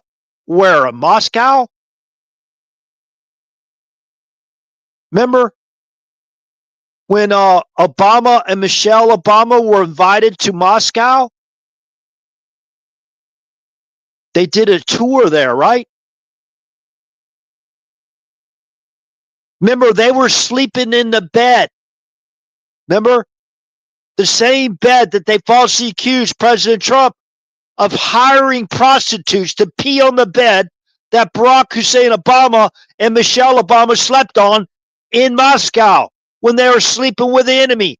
And while Barack Hussein Obama was, in my opinion, putting together the Uranium One deal. You can't make this stuff up. That's why they falsely accused. That's why Intel was behind that. That's why they're running still the psychological warfare operation against American people, against us.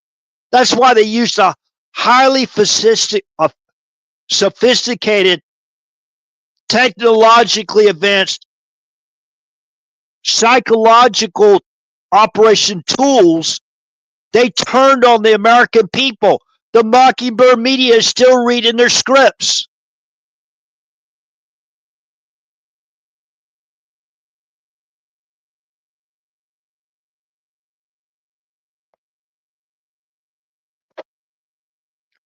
That's why they raided Mar-a-Lago. Who was behind it? Who basically confiscated George W. Bush's records? That's Barack Hussein Obama.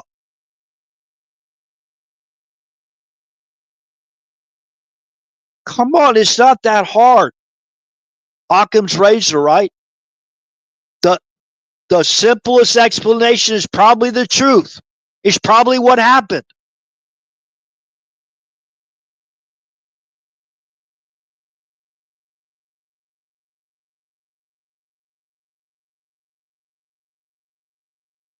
And look at when they were questioning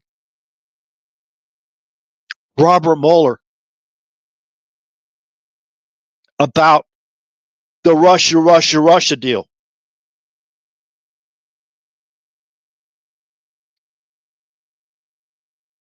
That's the reason why they helped Hillary Clinton wipe all her emails, her yoga and wedding emails with a cloth. Because there's operations that they are involved in, covert operations like running their own shadow government. You know, weapons, Fast and Furious, not only running weapons to the cartel leaders, and one of those weapons coming back and killing Brian Terry, which is a proven fact. They were running weapons through Libya to Turkey for the what do you call that? The Syrian separatists.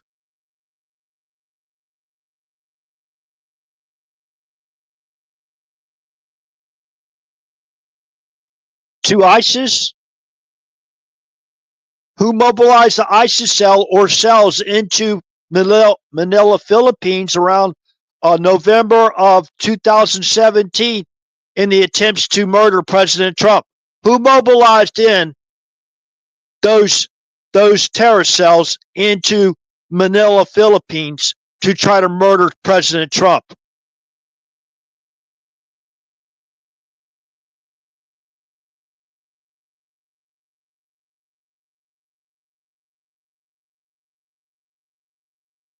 Who? Now, who leaked the classified telephone call conversation between President Trump around March of 2017? The conversation between President Trump and Duarte, the president of the Philippines. Who leaked that conversation to endanger the life of President Trump with ISIS cells? Again, the question is, who mobilized the ISIS cells into the Manila, Philippines before Trump's arrival to try to assassinate him?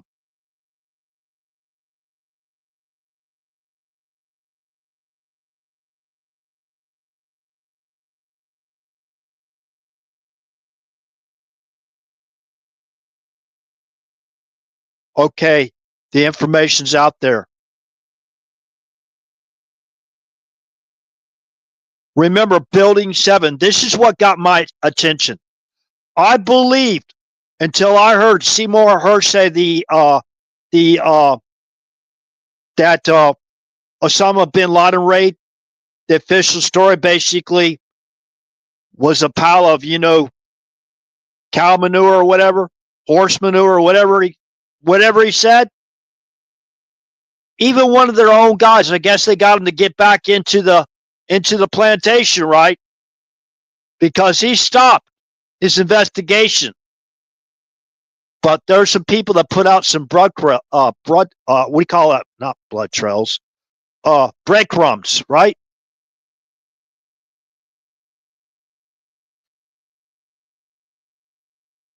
So you think about all those people that were part of the Northern Alliance.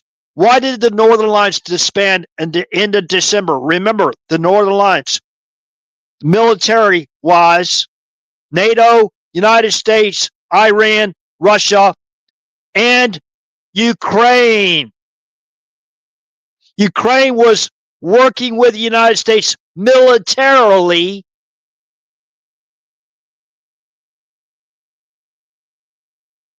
and who was the ally of the Northern Alliance.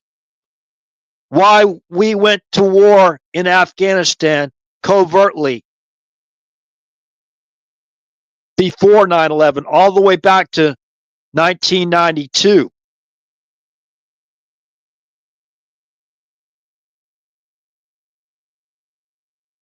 They were helping us, the NATO or the other 4I countries like Australia, I think UK, they were helping us with the no-fly zone in Iraq, right? The southern and northern no-fly zone, providing logistics, whatever, providing material, whatever we needed, right? for not only what was going on, the operations that were going on in Iraq after Desert Storm, and we liberated Kuwait from 1992 till late December of 2001, couple months after 9/11, right? A few months after 9/11, the Northern Alliance disbanded. Why? Because the mission was successful. The mission was successful. What was our mission? To take back over Kabul, the capital of Afghanistan, to take out the Taliban leadership and Al-Qaeda leadership, primarily Osama bin Laden. But the American people have to be ready as well, right? Remember, that's Bill Clinton, February 17th of 1998. This is all out in the public domain for those willing to seek the truth, the whole truth, and nothing but the truth, so help us God. We were never at a war with Iraq.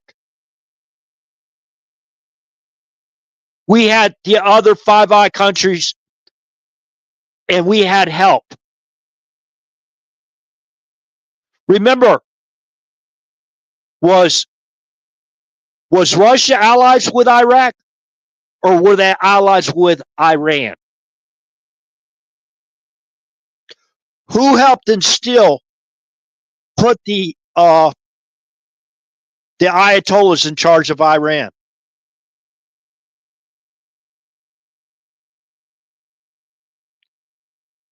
Okay. Who were we working with in the Northern Alliance? The Islamic State of Afghanistan. Remember? They leaked that classified telephone call between, who leaked it? The Intel, the Five Eyes, to endanger the life of President Trump.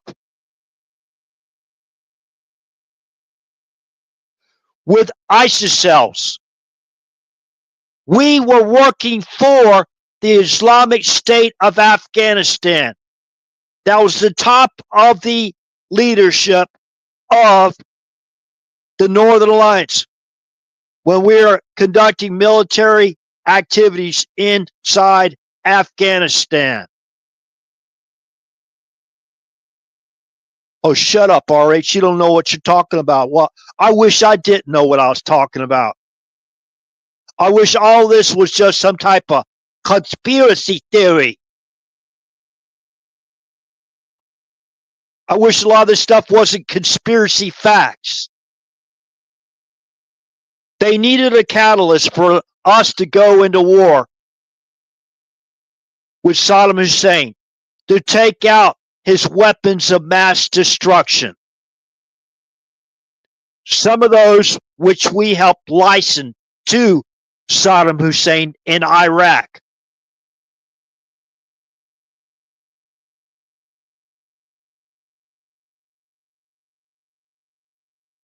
Remember,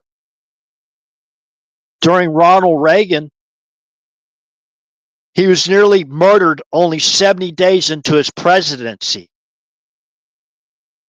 Remember, we were allies with Iraq at one time. And then there was a shift. The New World Order. They wanted something else, right? They wanted a new world order.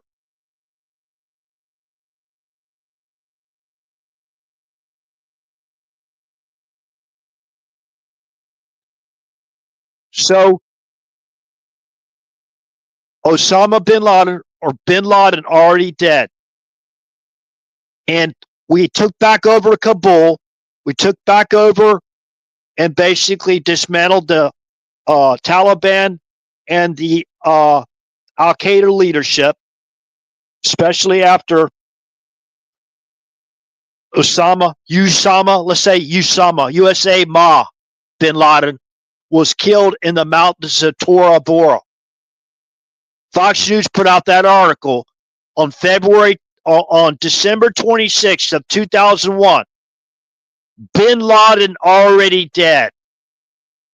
Okay, so Fox News puts out an article December 26th. Fox News report. You can Google search it for yourself. Bin Laden already dead.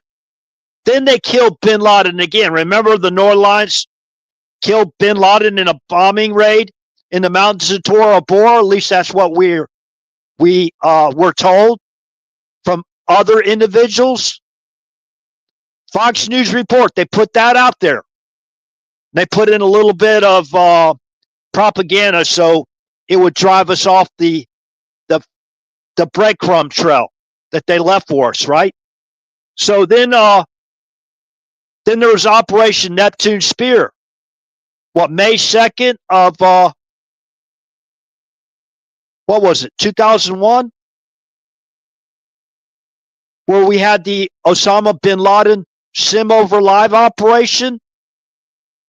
The SIM portion ran out of the CIA mock compound in North Carolina. Remember, if you're part of a SIM over live classified operation, you cannot talk about it, or you go to GI, you go to prison long time.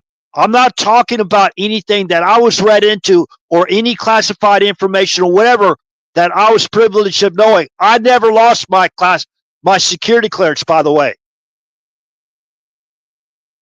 I never lost my security clearance.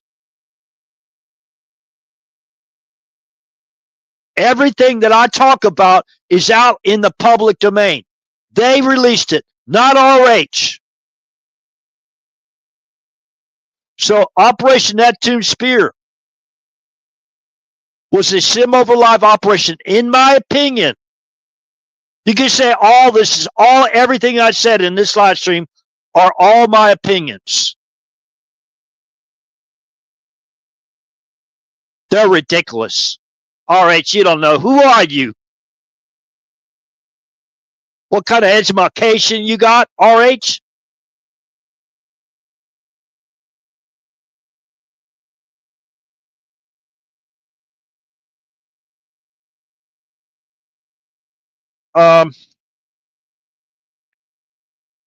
So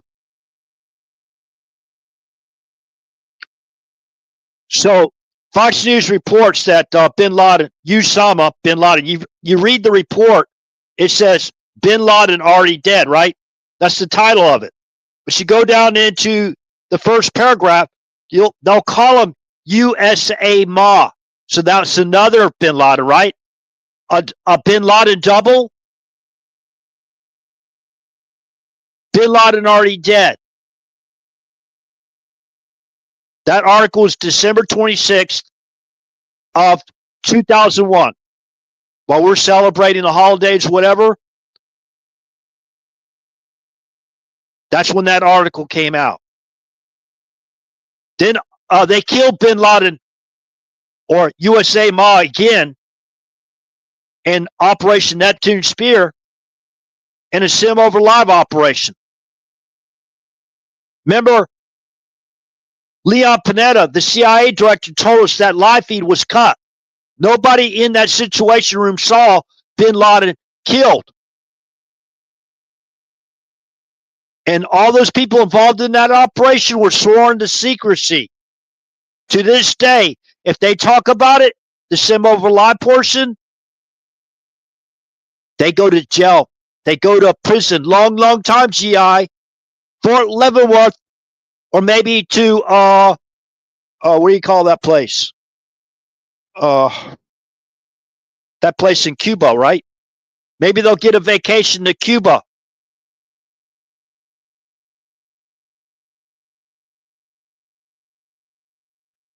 And they go to jail long time so they can interchanges their covert operatives with Russia, and China. At Gitmo.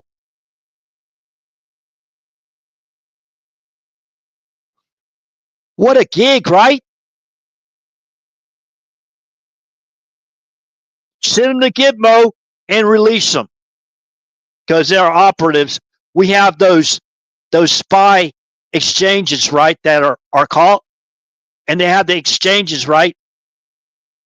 Who else has military bases or port or share a port with Cuba, Russia, and Russia? That would be China, China, China. Remember, Russia was an ally of ours during the Northern Alliance to take back over Afghanistan.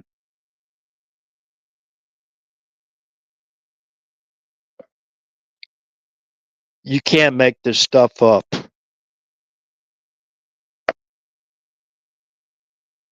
Okay, to me, it's kind of logical. I could be wrong. Maybe there's no prisoner exchanges from Gitmo between United States and Russia and China. Maybe that's just bull hockey. Okay, I don't know. It's just a theory of mine. And believe me, my assessment is a whole lot better than John Brennan's P-tape dossier.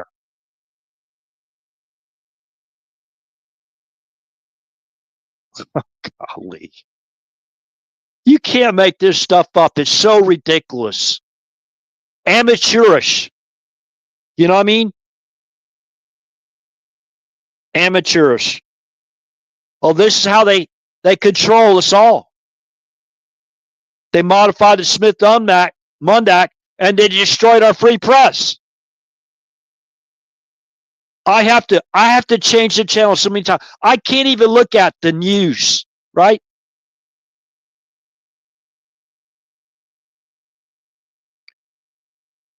Even AOC out there reading her Mockingbird media script when she's false witnessing against the legacy of Charlie Kirk. I think she should be sued. Since when can congressional representatives get out there officially on the floor in the House or wherever she was and libel slander people like that in our community? Well, they got away with libel slander in President Trump because they call that free speech. They can say, if you're a member of Congress, you're licensed to lie to anybody you want to, especially when it pertains to President Trump or people like Charlie Kirk. Or just a blanket statement, libel slander, calling all of MAGA homophobes. What is there a phobia of homophobes? What's the fear of it?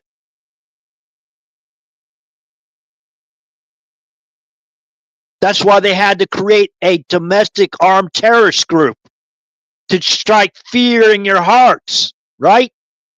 You'll accept our ways, or you know what?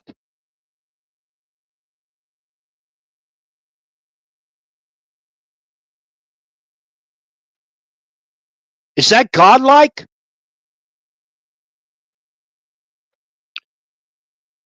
Is that setting the example, the same example of Yeshua, our Messiah?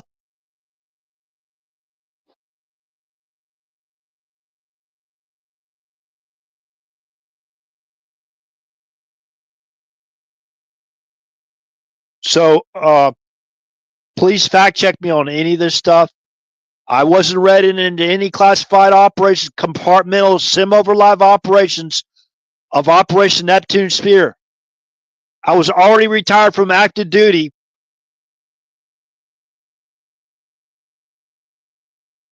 December 1st of 2001. Thank God I wasn't medically discharged, and I had served little over 21 years, so I could retire from active duty. And I wasn't administratively, medically discharged. They gave me a job I could function and function good at to basically advance our combat readiness requirements from 60 something percent to over 90% of those in my squadron of 300 men and women to be combat ready and ready to go back to war against Saddam Hussein because of his weapons of mass destruction. That's what we were training to do. Remember, in Bill Clinton's own words, it's not classified. That was my job. I have the citation, the Meritorious Service Award,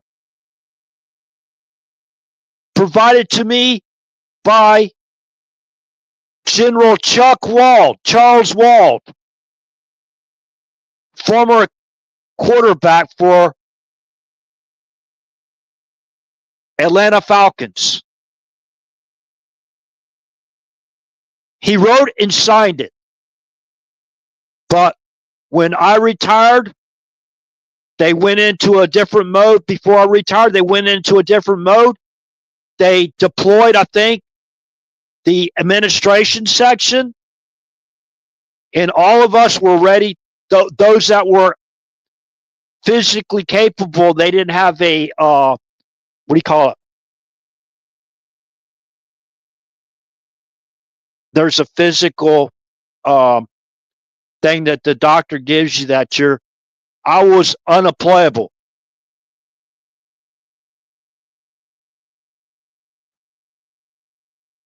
It's called physical. I forgot what you call it. It might come to mind. It's not important. Physical profile. I was T4. I could not deploy. I was put in that position. It's an administrative position of unit deployment manager for the 609 Combat Operations Squadron under 9th Air Force Commander General Charles Wald. That was never put into my official records.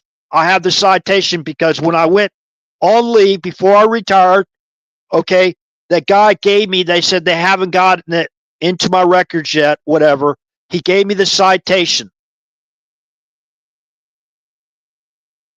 And he gave me actually the medal itself. I just haven't put it into my official records.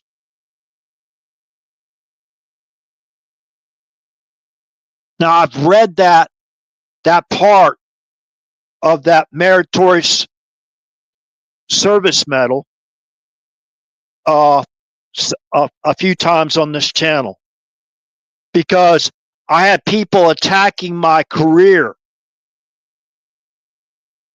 right? They're attacking my service to my country, so I just talked about it. Maybe one day I'll actually go out there and send it in and have it put on my DD-214. But that wasn't really important for me.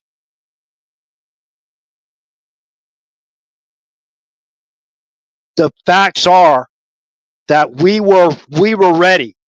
And that Meritorious Service Award, by the way, the citation with what reason why that was given to me, that I earned it, that wasn't classified. Nobody told me that citation was classified. If that's on personnel at Shaw Air Force Base. If that was a classified citation, then they should have told me, and I guess I'd only got a outline of the citation of what it was for.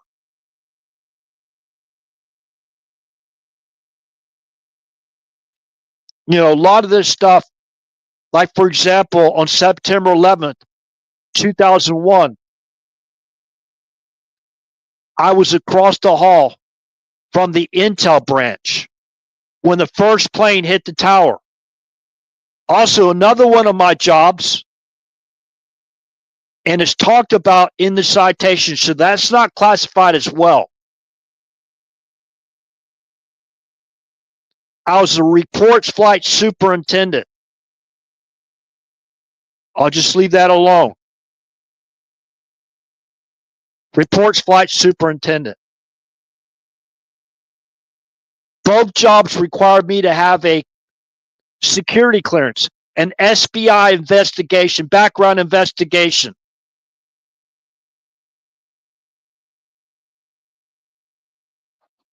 And I'm going to tell you this from experience. I'm going to basically educate people. Now, I'm not saying this in a derogatory form to attack anybody, just the opposite. Donald Trump, Mr. Donald Trump, beginning in probably late 2015 and for sure in 2016, he received the most thorough special background investigation than any man, woman, and child in the history of the United States of America before he even won the election. There's no there. And I have personal knowledge of those security requirements.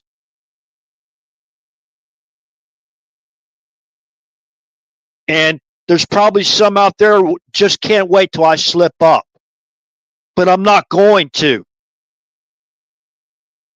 slip up. I'm not a traitor.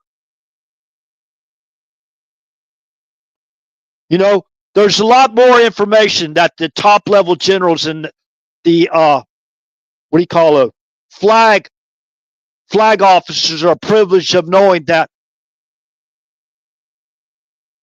RH had to need to know a lot more stuff. And I'm not just going back off of my own personal experience as Mr. RH and as a veteran, a former Air Force guy working in command centers and that kind of thing, right? Command and control.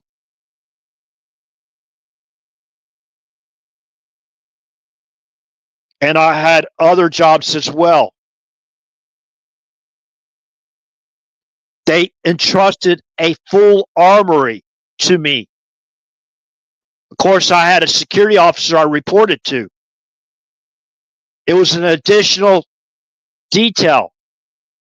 I was a squadron, the supervisor, the NCOIC of the squadron armory, the largest small arms armory in northern Germany, because my commander had trust in me to do that job.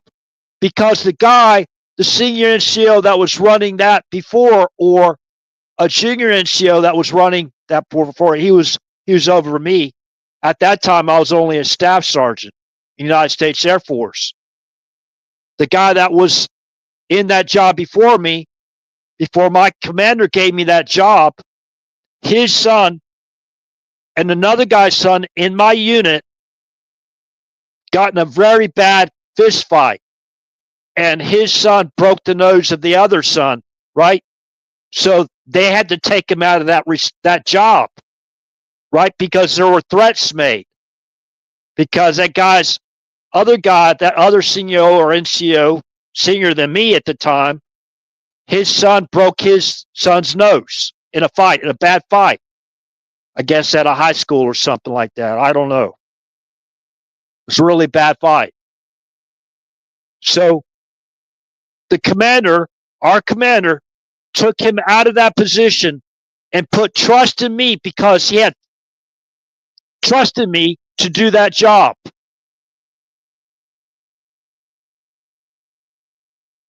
So that's my reason why I have the knowledge of basically setting up site security plans, basically going out there and securing the perimeter, setting up checkpoints where people have to go into, right? Set up the Constantina wire, whatever. During sim over live operations, in combat field training sim over live operations. I handled the live operation to secure those sites. When we deployed in combat operation field exercises, I deployed the entire armory. I was in charge of deploying the entire armory. That's what destroyed my back. We had 2 5-ton trucks, and I was ordered by my commander that we could not take the canopies off the trucks. So all those heavy ammunition crates and those weapon racks and all that stuff, HEDP, 40 mics and all that stuff, M201 grenade launchers and everything you could think of, machine guns, 7.72, 5.56 ball, whatever, all those ammunition crates, we had to duck walk or stoop walk those crates to the front, right behind the cab, and cargo strap them in because we cannot remove those tarps. And every time I jumped off of those trucks, it took me literally like about 2 minutes before I could straighten my back out. It corroded my disc in my back, my cervical neck, and my lumbar mid-spine, and my lower, like L1, L2, where my back was just basically, my spine was basically about to go because it was actually, it deformed. My spine deformed. So I couldn't bend or stoop anymore after that, after all those times I deployed. I think I deployed the armory over 14 times, loading up those 5-ton trucks. I'm not going, when, all right, oh, poor RH. I'm not asking for anybody's sympathy.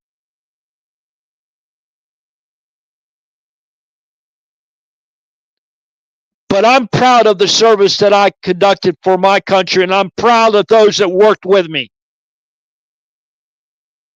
I'm proud of the job we did during the Cold War. And I followed the orders of the officers appointed over me. I followed the order of protection of the president. If even after I got out and retired after duty, I did my job. I can't say, where's these other flag officers? Where are these other generals out there? Where are the generals that approached President Trump, supposedly, and basically encouraged him to run for president? What information did it give him to help encourage and motivate him?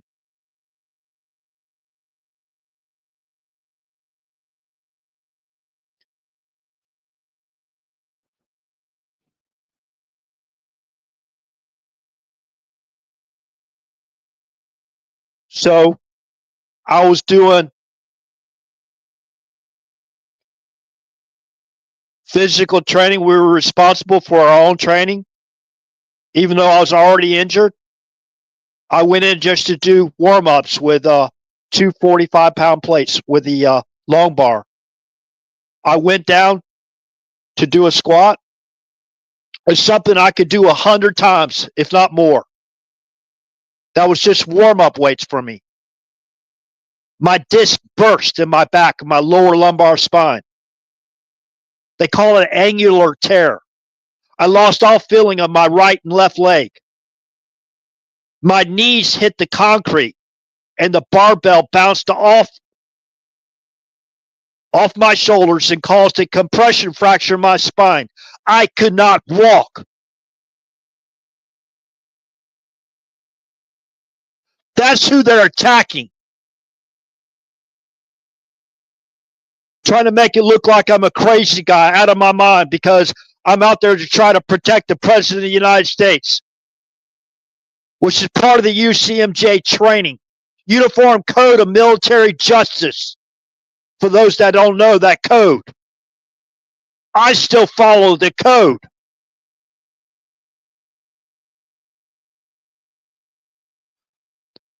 I was tried. They even when I went to my last whatever, I'm going to talk about medical, right? Why did they bring up the mass graves on that island, Hart Island, off the coast of what? New York? Why did a medical professional try to scare me about the mass graves?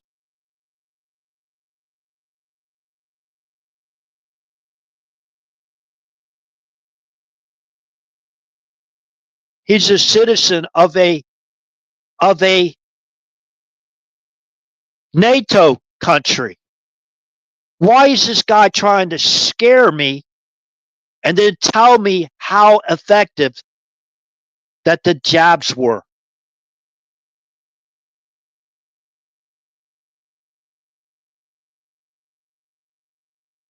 Why did he ask me about combat?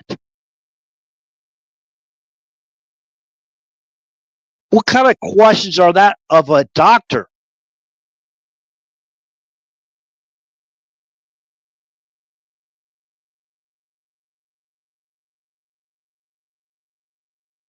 You know, the question should be, well, yeah, we reviewed your veterans affair records. They had them all. Man, they really wanted me to get that dart. They really did want me to get that dart.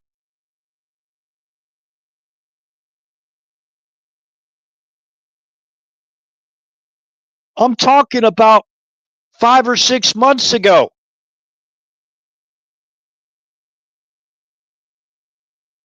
We're not talking 2020. Talking about the mass graves.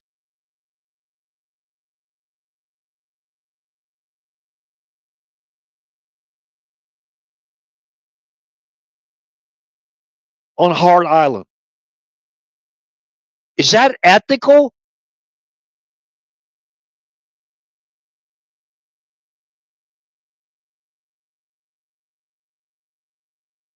Oh, by the way, I got witnesses. You know what they told me when I questioned the nurse? They said he's resigning in 2 months.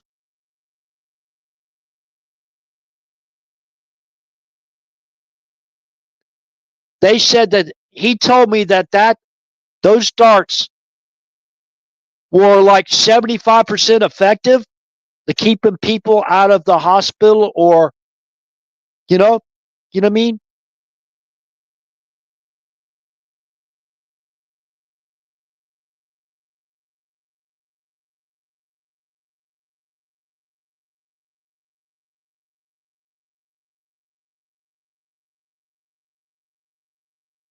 I don't understand it. It's not like I'm a paranoid schizophrenic. Oh, there's somebody behind every tree, right?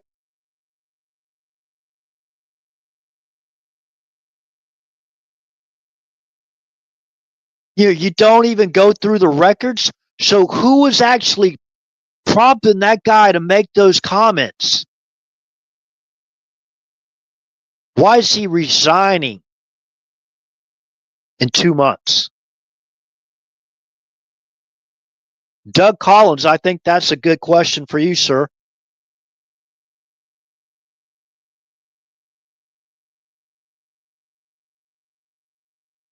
Remember, there was a Doug. There was a Senate investigation about the effectiveness of those darts. What did they conclude? Why did they defund the compulsory darts? Doug Collins. Hey, that's up to you, man. I think you're doing a great job.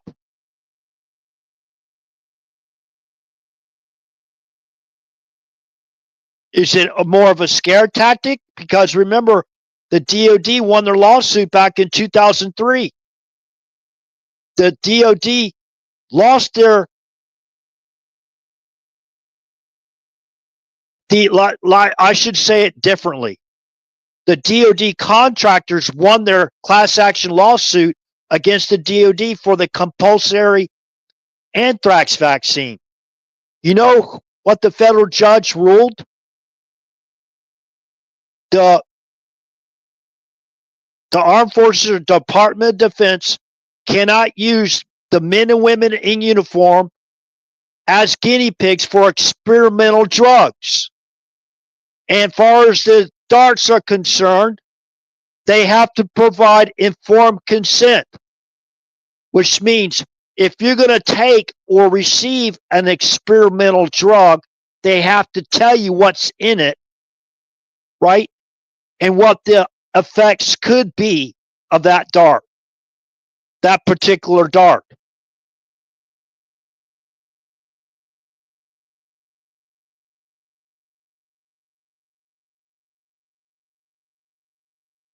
You know, and the DOD contractors, part of that class action lawsuit, they won it. I heard talk about it where I worked at. There was actually DOD contractors working in my squadron.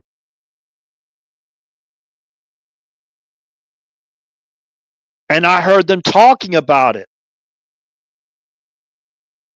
And I even told my supervisor about it because I was the unit deployment manager at that time. I was the one going out there, make sure everybody was combat ready and make sure their immunizations were up to date. Now, this is all out there in the public domain. The precedent was already set. Nobody wanted to hear from us veterans. That's the reason why they basically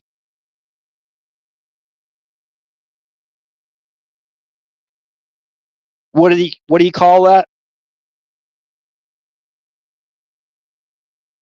They discredit us. They discredit us. That's why they discredit us.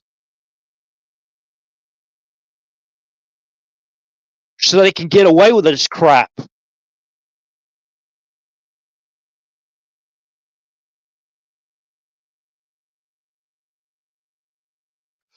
I won't go through the letter that I received from the VA, the Secretary of Veterans Affairs. I won't talk about that. Was before Doug Collins' time, right? And it looks like they've turned a lot of things around. But they still got those individuals, right? Now, what motive would it be to scare somebody going in there to have an annual checkup to say, to basically put out that like that? You know about the mass graves in Hart Island? When I told the nurse, over the phone, when I asked the nurse about mass graves, you know what when I told her about the mass graves, she goes, "What is that?" That's the same question I got inside my home from a Secret Service agent when I talked about my military education and my civilian education, where I had a degree in space operations technology. She said I told her from the Community College of the Air Force. She goes, "What is that?" It's a college accredited course, a degree. Okay, so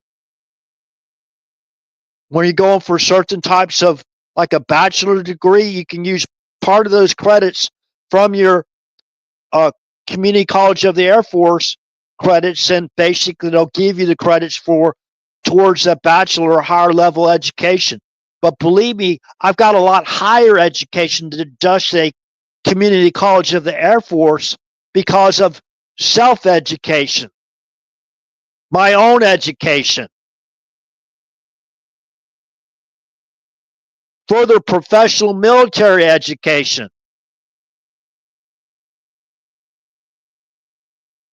So, anyways,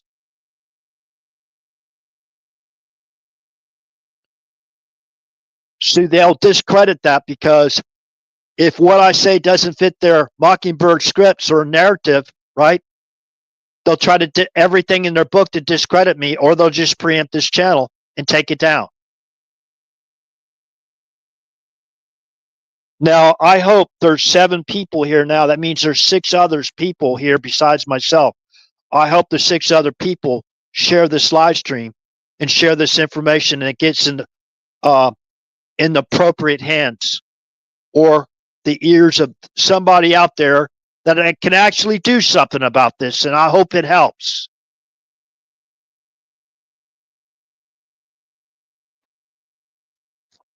Yeah.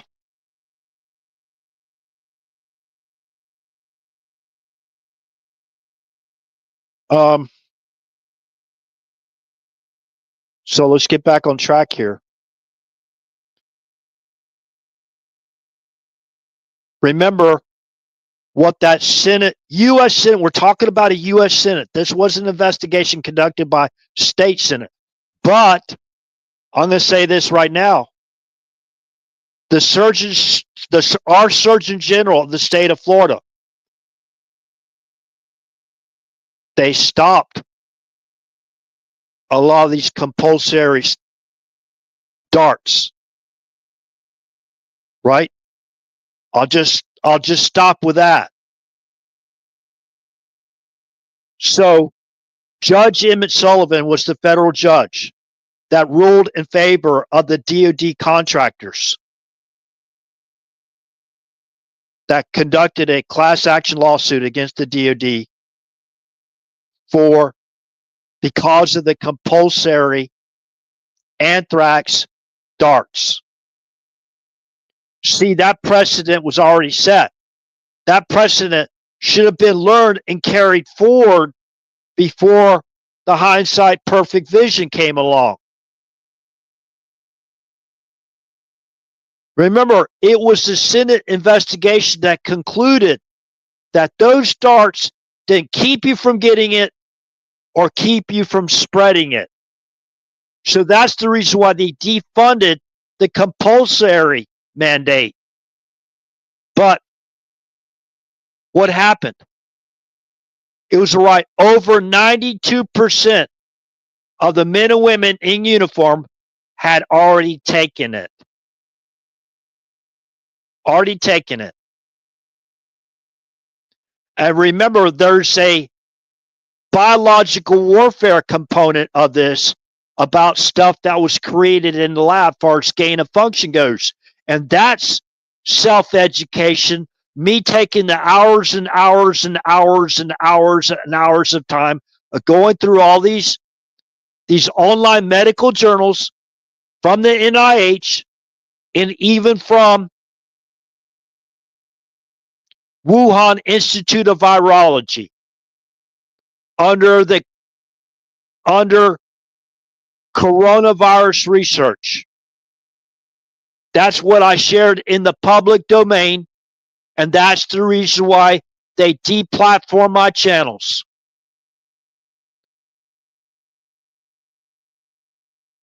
Where I couldn't earn a living off of that. Where I have to rely off my retirement, my Social Security. Think about how many others they just totally destroyed their livelihood, totally destroyed their entire careers because they didn't go along with a lie. They gave them a pardon. How evil is that? They gave them pardons. See, there was a bait and switch. That's not what RH said. That's what a senator said. They said that Lloyd Austin conducted the Secretary of Defense. Now, I don't know if that's true or not. I'm basically not spreading lies.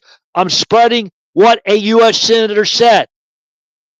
That Lloyd Austin conducted a bait and switch as far as the darts and far as my understanding, the contract with that organization that provided the darts,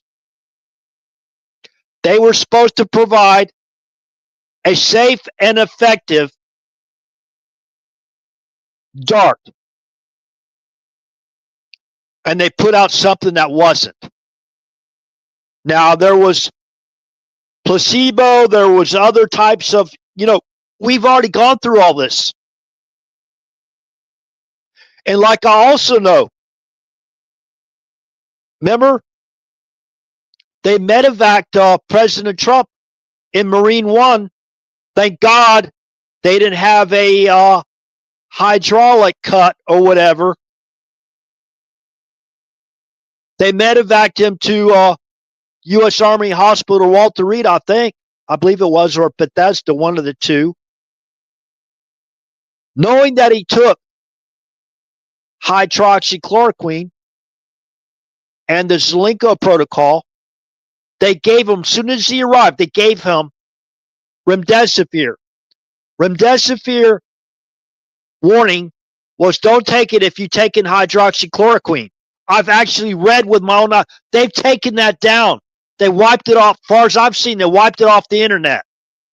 Everybody knew that President Trump took HCQ.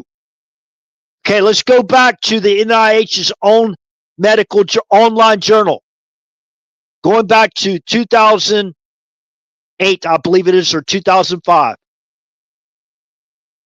Chloroquine is a potent inhibitor of the infection and spread of the coronavirus. Let me go fact check myself so I can read it exactly the way it's termed on the NIH website.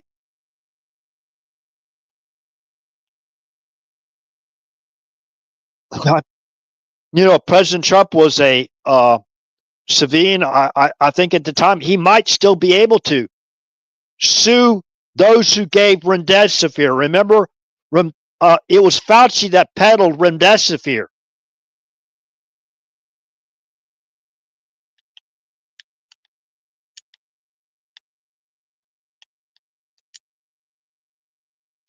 See, when I type in just CH, chloroquine is a potent inhibitor, right? It's right off the top. This is from PubMed, online journal from the NIH. Chloroquine is a potent inhibitor of SARS coronavirus infection and spread. This PubMed article is dated August 22nd of 2005. Now, whenever I had a problem with words like medical terms, what did RH do? I just Googled them and got the definition of them. That's what I'm talking about. Further education, self-educated.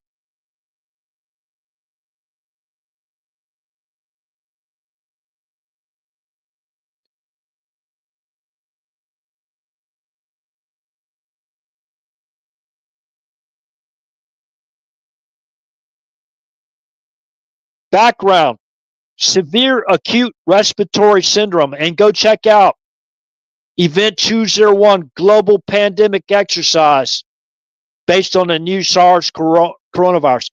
Go to Event 201 highlights reel. SARS, severe acute respiratory syndrome, is caused by a newly discovered coronavirus, SARS-CoV. Okay, that's not SARS-CoV-2.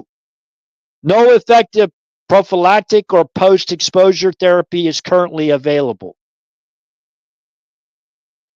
So this is a regimen. This is a prophylactic type medication, that you take before you go into a respiratory illness area or we're deployed there, right?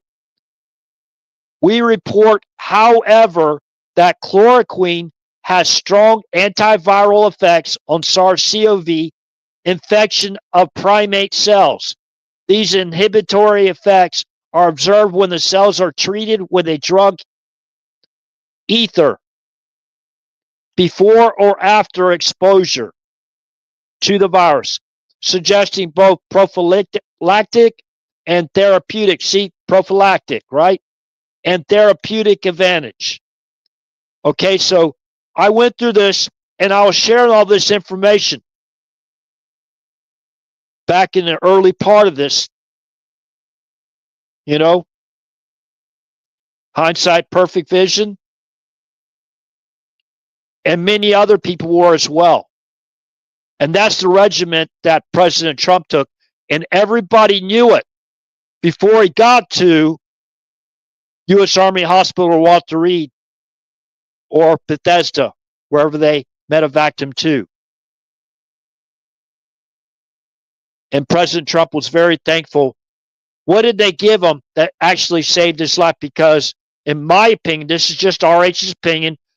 Anybody with any information that proves otherwise, please put it in the comment section if I'm wrong. Okay? Don't use Cleveland Clinic as your only source. Please don't do that. I don't know. You can do that if you want to, but I'm going to research it thoroughly.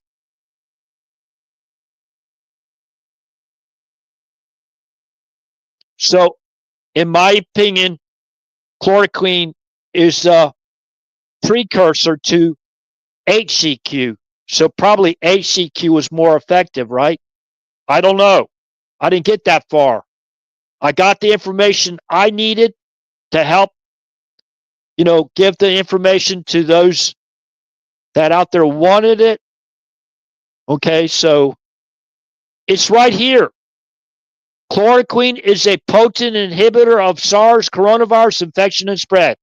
Okay, during a major participant in Event 201 was Avril Haines.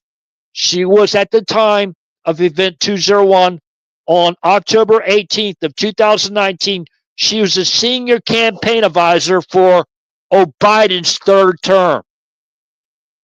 She was the former deputy director of the CIA, working for John Brennan, working for Joe Biden, and working for Barack Obama.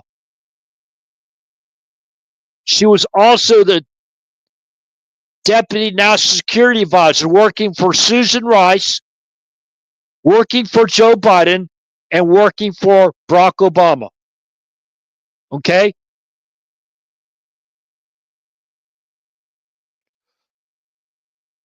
Who set up the global pandemic infrastructure? Okay, before I go into that, who sat next to Avril Haines at the time in Event 201 global pandemic exercise? Who sat right next to her? To her right hand was the Communist Chinese Party Center of Disease Control Director George Fu Gao, who helped oversee the Wuhan Institute of Virology and Biological Weapon Labs in China. Okay. So I got taken down. I got deplatformed before I got to. They're still keeping my followers on YouTube to 450, so I can never get to 500 and basically become monetized. Never been monetized on Rumble. All this research in a matter of seconds, preempted and destroyed my platforms. To this day, they're still doing it. I shared a picture of the compound in Afghanistan and Abbottabad of just fires. On Facebook, they took it down immediately, said I was glorifying violence or criminal violence against their See, they're still conducting surveillance. Probably somebody on my friends list acting to be somebody they're not. Right? Because said, we'll be watching you. Wow. Okay, so with that said, remember, all we got to do is remember what team we should be on as far as team spirit is concerned with a capital letter S, right? That's John chapter 17. It's pretty easy. And remember, if we go into their environment to try to help others, even people that we don't necessarily like, and we might consider them to be on the other side of the aisle. If they reject your message, the Bible says basically, Yeshua, our true Messiah, says, kick the dust off your feet and move on. Because I'm guarantee it, there's somebody out there that will want to hear this message. I guarantee it. And who do we think is blocking it? Their boss. So with that said, God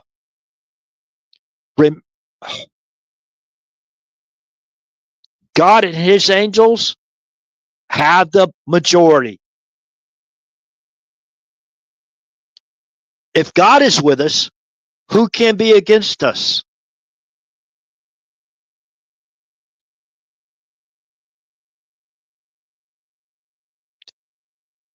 Okay, and in God we trust. Everybody else, trust but verify. Okay, before I conclude this live stream, remember, they gave President Trump Regeneron at U.S. Army Hospital, Walter Reed. Somebody saved his life, in my opinion, or they would have killed him there. You should have heard how the media talked about him when we returned on Marine One. Was up there on the balcony. Oh, he thinks he's tough.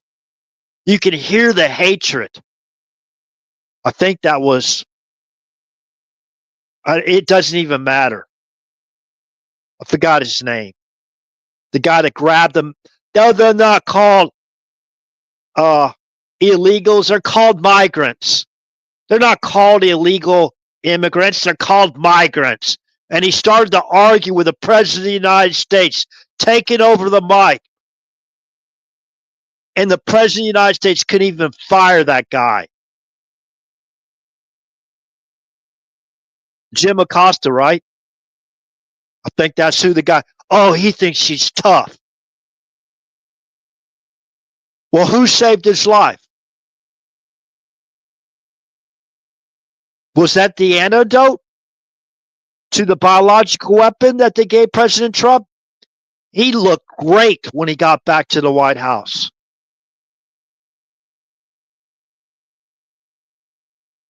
It's like Superman.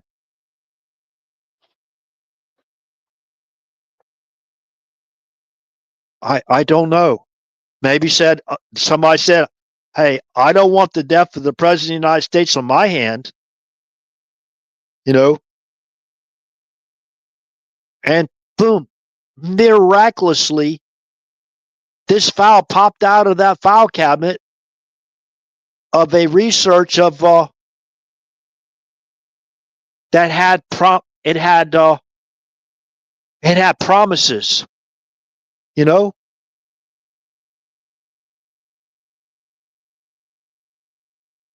So President Trump probably had to sign a disclosure, right? Yeah. If you think it's going to help, and I'll tell you what. Okay, so there's a couple. I forgot I was going to do this. Far as the continent, the frozen continent.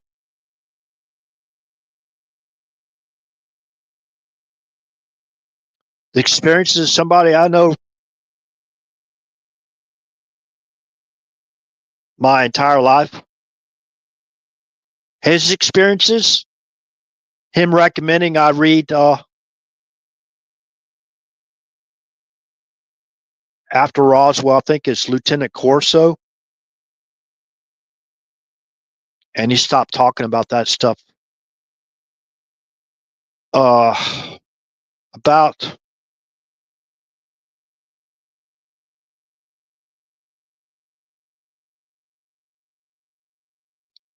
the book is called, I think, Roswell, 1947. I can't remember. I did read the book.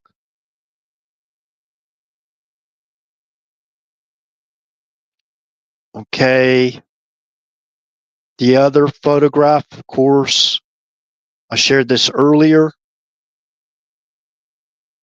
me go back to the, see if we're still even live here.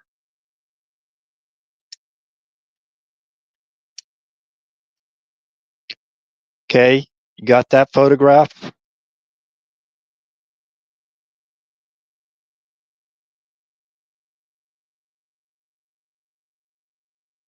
This photograph?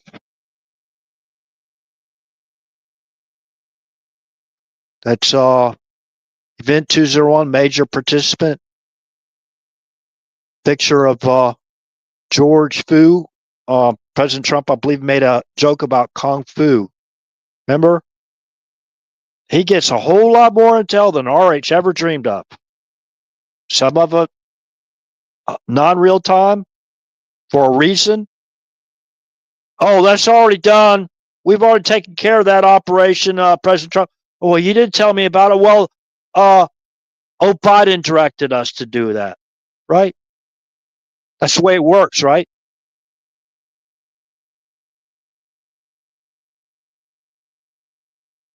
This avatar photograph.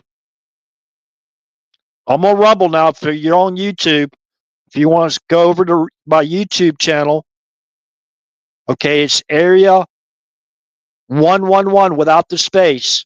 When you go into the channel search or the search, you type in capital A, lowercase r, lowercase e, lowercase a, the numbers 111, hit enter.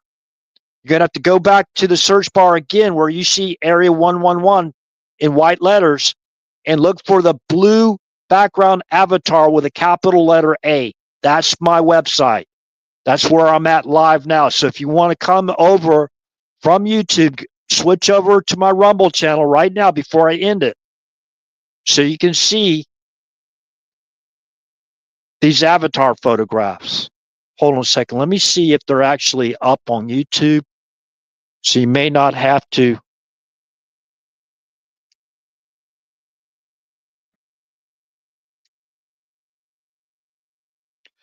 And by the way, if somebody on Trump's cabinet or whatever, or Trump himself talks to me or gets a message to me, hey, RH, listen, we got this stuff under.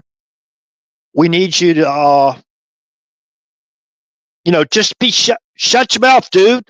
Okay, I don't got skin thin. Okay, you want me to shut my mouth about something that might be an ongoing investigation, whatever. I will shut my mouth. I will comply. I still consider, even though I'm a veteran, retired from active duty for 24 years, retired, going on 24 years now, I'll still follow the orders of the our commander in chief, who is President Donald Trump. So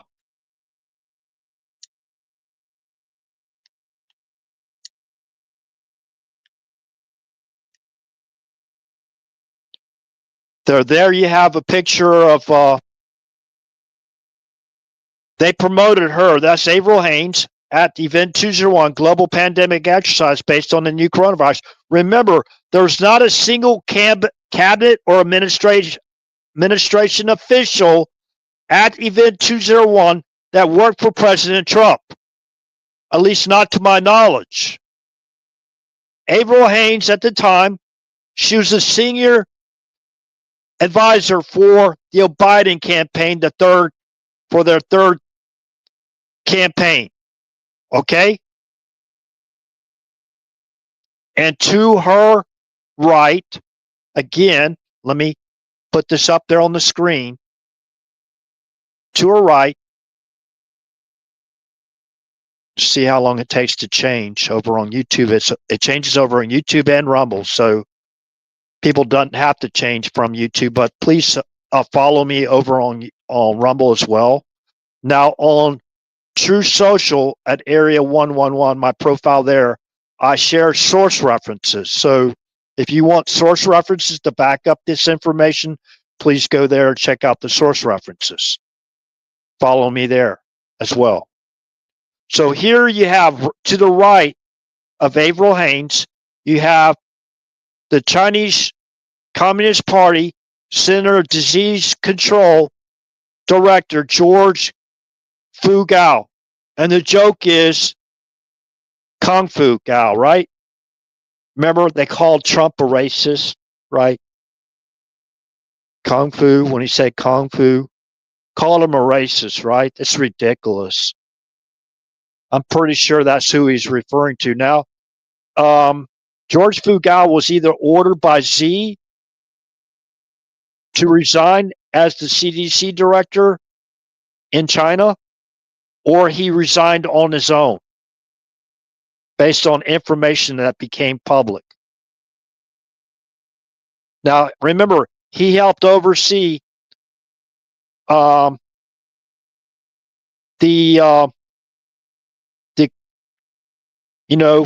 those samples being collected and taken to the lab. Okay, so another one.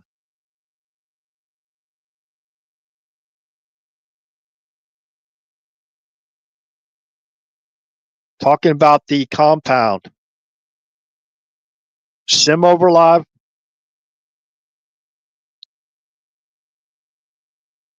That's Pakistan that they claim. Remember, we had a compound, a CIA mock compound in North Carolina of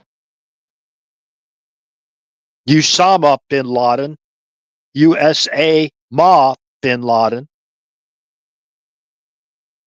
Which compound was it? We're talking about Operation Neptune Spear.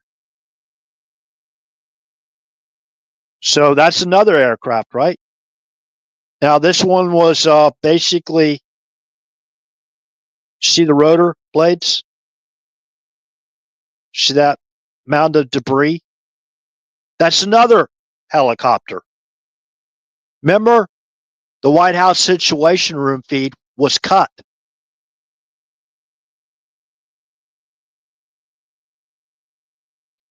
Okay, this photograph.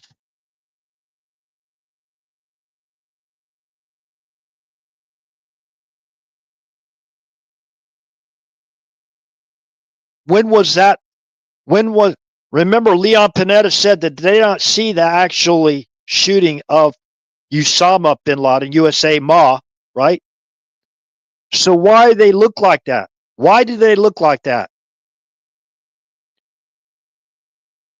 Now you go to the actual situation room, 9/11 situation room, get the full picture, because you get Joe Biden is cut out in this frame because it's a circular frame, right? Joe Biden, look at his face. Look at all those people there. They had something to gain or lose if that mission failed. That's why they had to have a no fail mission. What is RH? So they would not have another Eagle Claw type operation failure. Remember what that did to Jimmy Carter? That basically ensured Ronald Reagan was elected. Okay.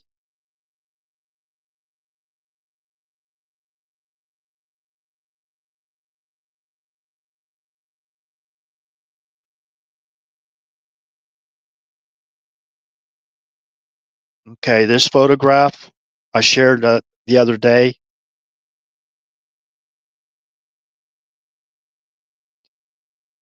That was over a sea in Turkey. Could that be one of ours? I think that sighting was in 2008, if I'm not mistaken. Or maybe later. I'm not sure. Okay, now this. Let me go to this first again.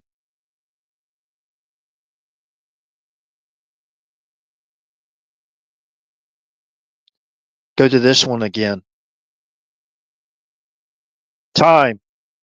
Go find that article. Time magazine. That's a replication in kind of like a cartoon format of the tree of the knowledge of good and evil and the DNA of the serpent seed. They're talking about genetic modification. Okay.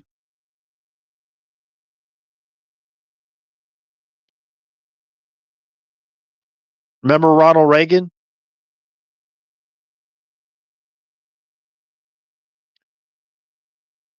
Where's John Hinckley Jr.?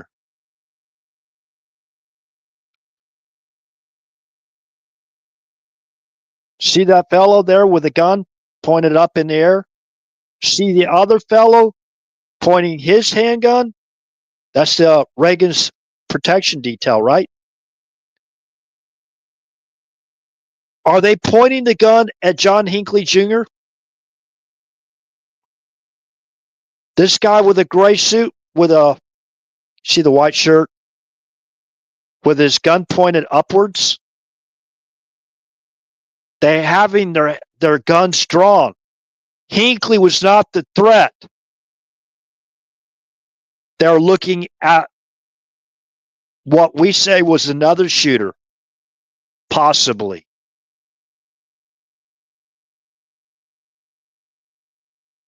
The disc, whatever. I researched all that too as well. Who was next in line of succession? Only 70 days into his presidency. Who was going to be in the line of succession?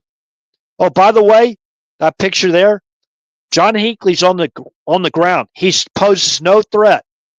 He already shot off his blanks or whatever he did. They already confiscated the weapon, whatever. Tidy operation.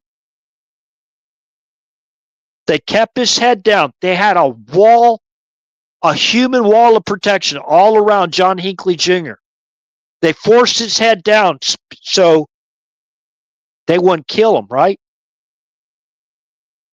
And they took him into a police car. They had more protection around Hinckley than they did Ronald Reagan. They put Ronald Reagan in a kill box when proper Secret Service protocol is to have the presidential limousine outside the exit of that hotel they were in. No, what did they do? They parked that limousine where Ronald Reagan had to walk into kill box with his center mass exposed to the professional sniper there, right? And he got hit. They shoved him into a car and they took off with him. In the meanwhile, John Hinckley Jr. was tackled on the ground, right? With his gun already taken from him and those blank cartridges, whatever cartridges he had shot off. They say 6, but I think that was part of the cover up. That's just my opinion. So they had when they got Hinckley on his feet, they forced his head down. They had their hand on top of Hinckley's head, forcing it down where he had to look at the ground until they walked him into the back of that car and threw him into that back of that police car, and they whisked him off. The former CIA director, the guy that led the disgruntled anti-Castro people, right? Remember the failed Bay of Pigs, right? Remember that?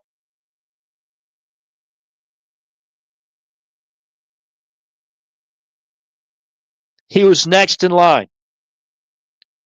President George Herbert Walker Bush. And after that, President Reagan, because he lost so much blood, he got dementia, right?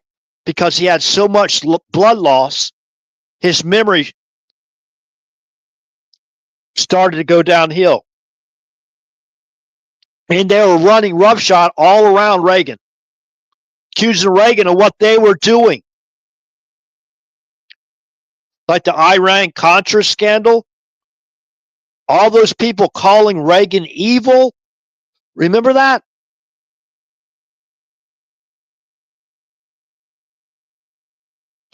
And what did they do immediately after they whisked away John Hinckley Jr., the great family friend of the Bushes, by the way? They immediately declared John Hinckley Jr. innocent on the grounds of insanity, right? Innocent on the grounds of insanity.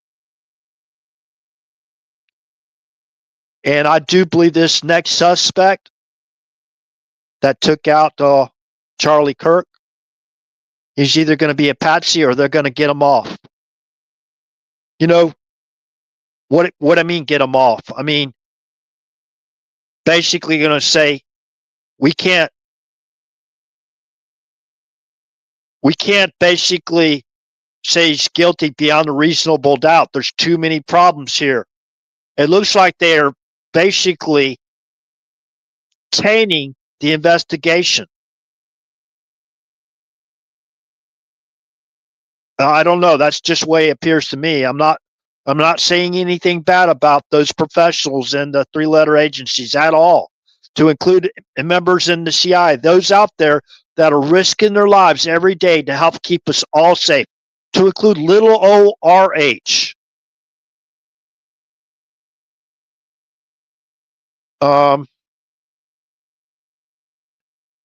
So what else? Is there anything else?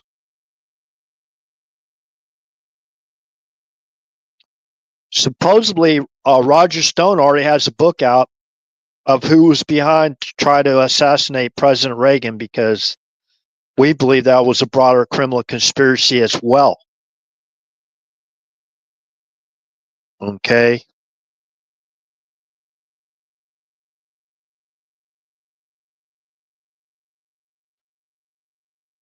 What about this one?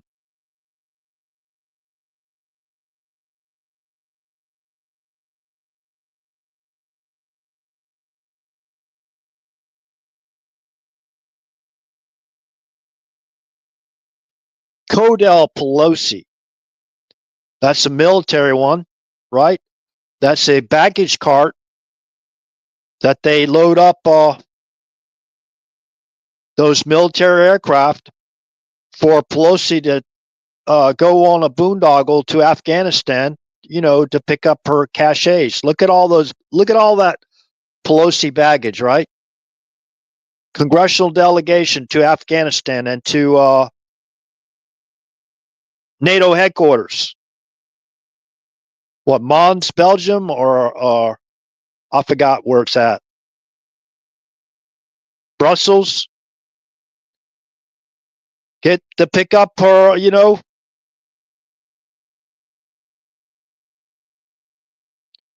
Remember Afghanistan? Remember all the money sitting over there in those caches? I don't know.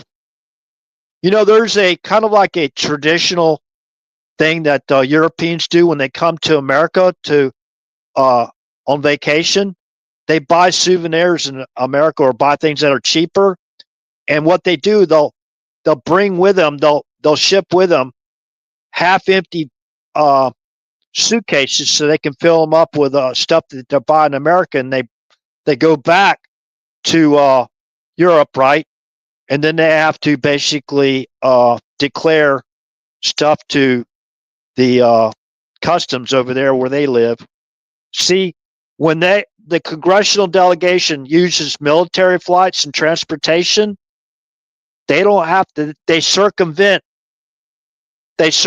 customs. So this is why they do it. This is and in my opinion, this is just an allegation, a conspiracy theory from little old RH. Okay, that's how they launder money, or gold, or jewelry, whatever they, gemstones, diamonds, whatever, bonds, you name it, treasury certificates, foreign currency, whatever. That's, in my opinion, how they do it. Part of how they do it. Off the record. No customs. And see, they got her baggage. And what were they gonna do? Hop on. Remember, this is during a government shutdown when they're criminally obstructing President Trump of securing our border and blocking the funding for securing the border. They're going to hop on the U.S. Air Force bus, take them to a military plane where they would be flown to Afghanistan, all on the taxpayer dime. To do what?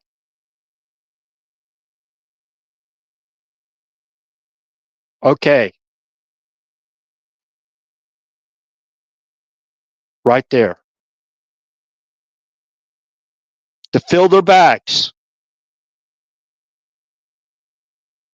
Probably money that we sent over there for funding, for NATO funding or whatever. Remember, oh, they're going into Afghanistan. That's not a very, very safe place, right? What heroes they were that go visit our troops in uniform, protecting Poppy, right?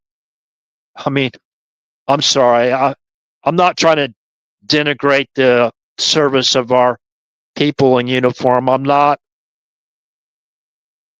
It might be a bad joke. So let's go back to this one again. So I hope this is clear. Go back to this one again.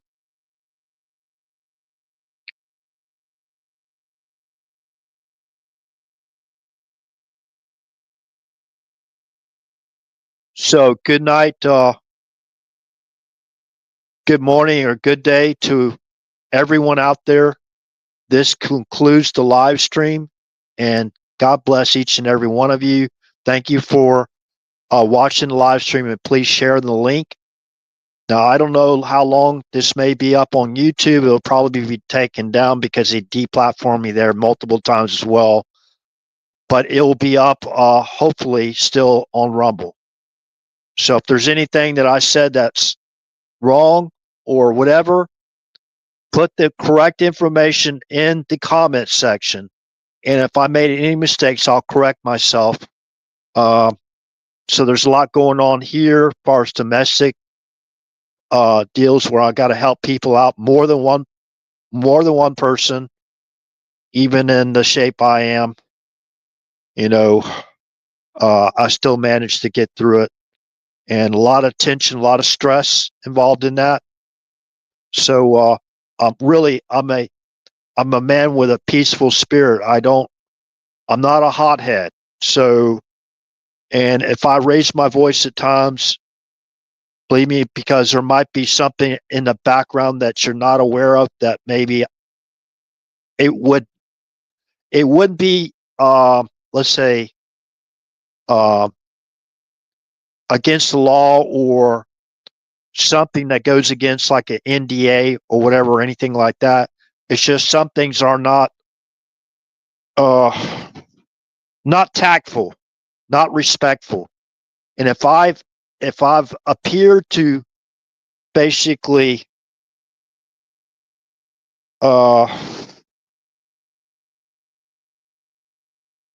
if I said anything that appears that I don't support the men and women in uniform, or the memory of Charlie Kirk or anybody in the three-letter agencies. That's not true. I support everyone out there that's doing their job, that are honest, that are not following unlawful orders and murdering innocent people out there.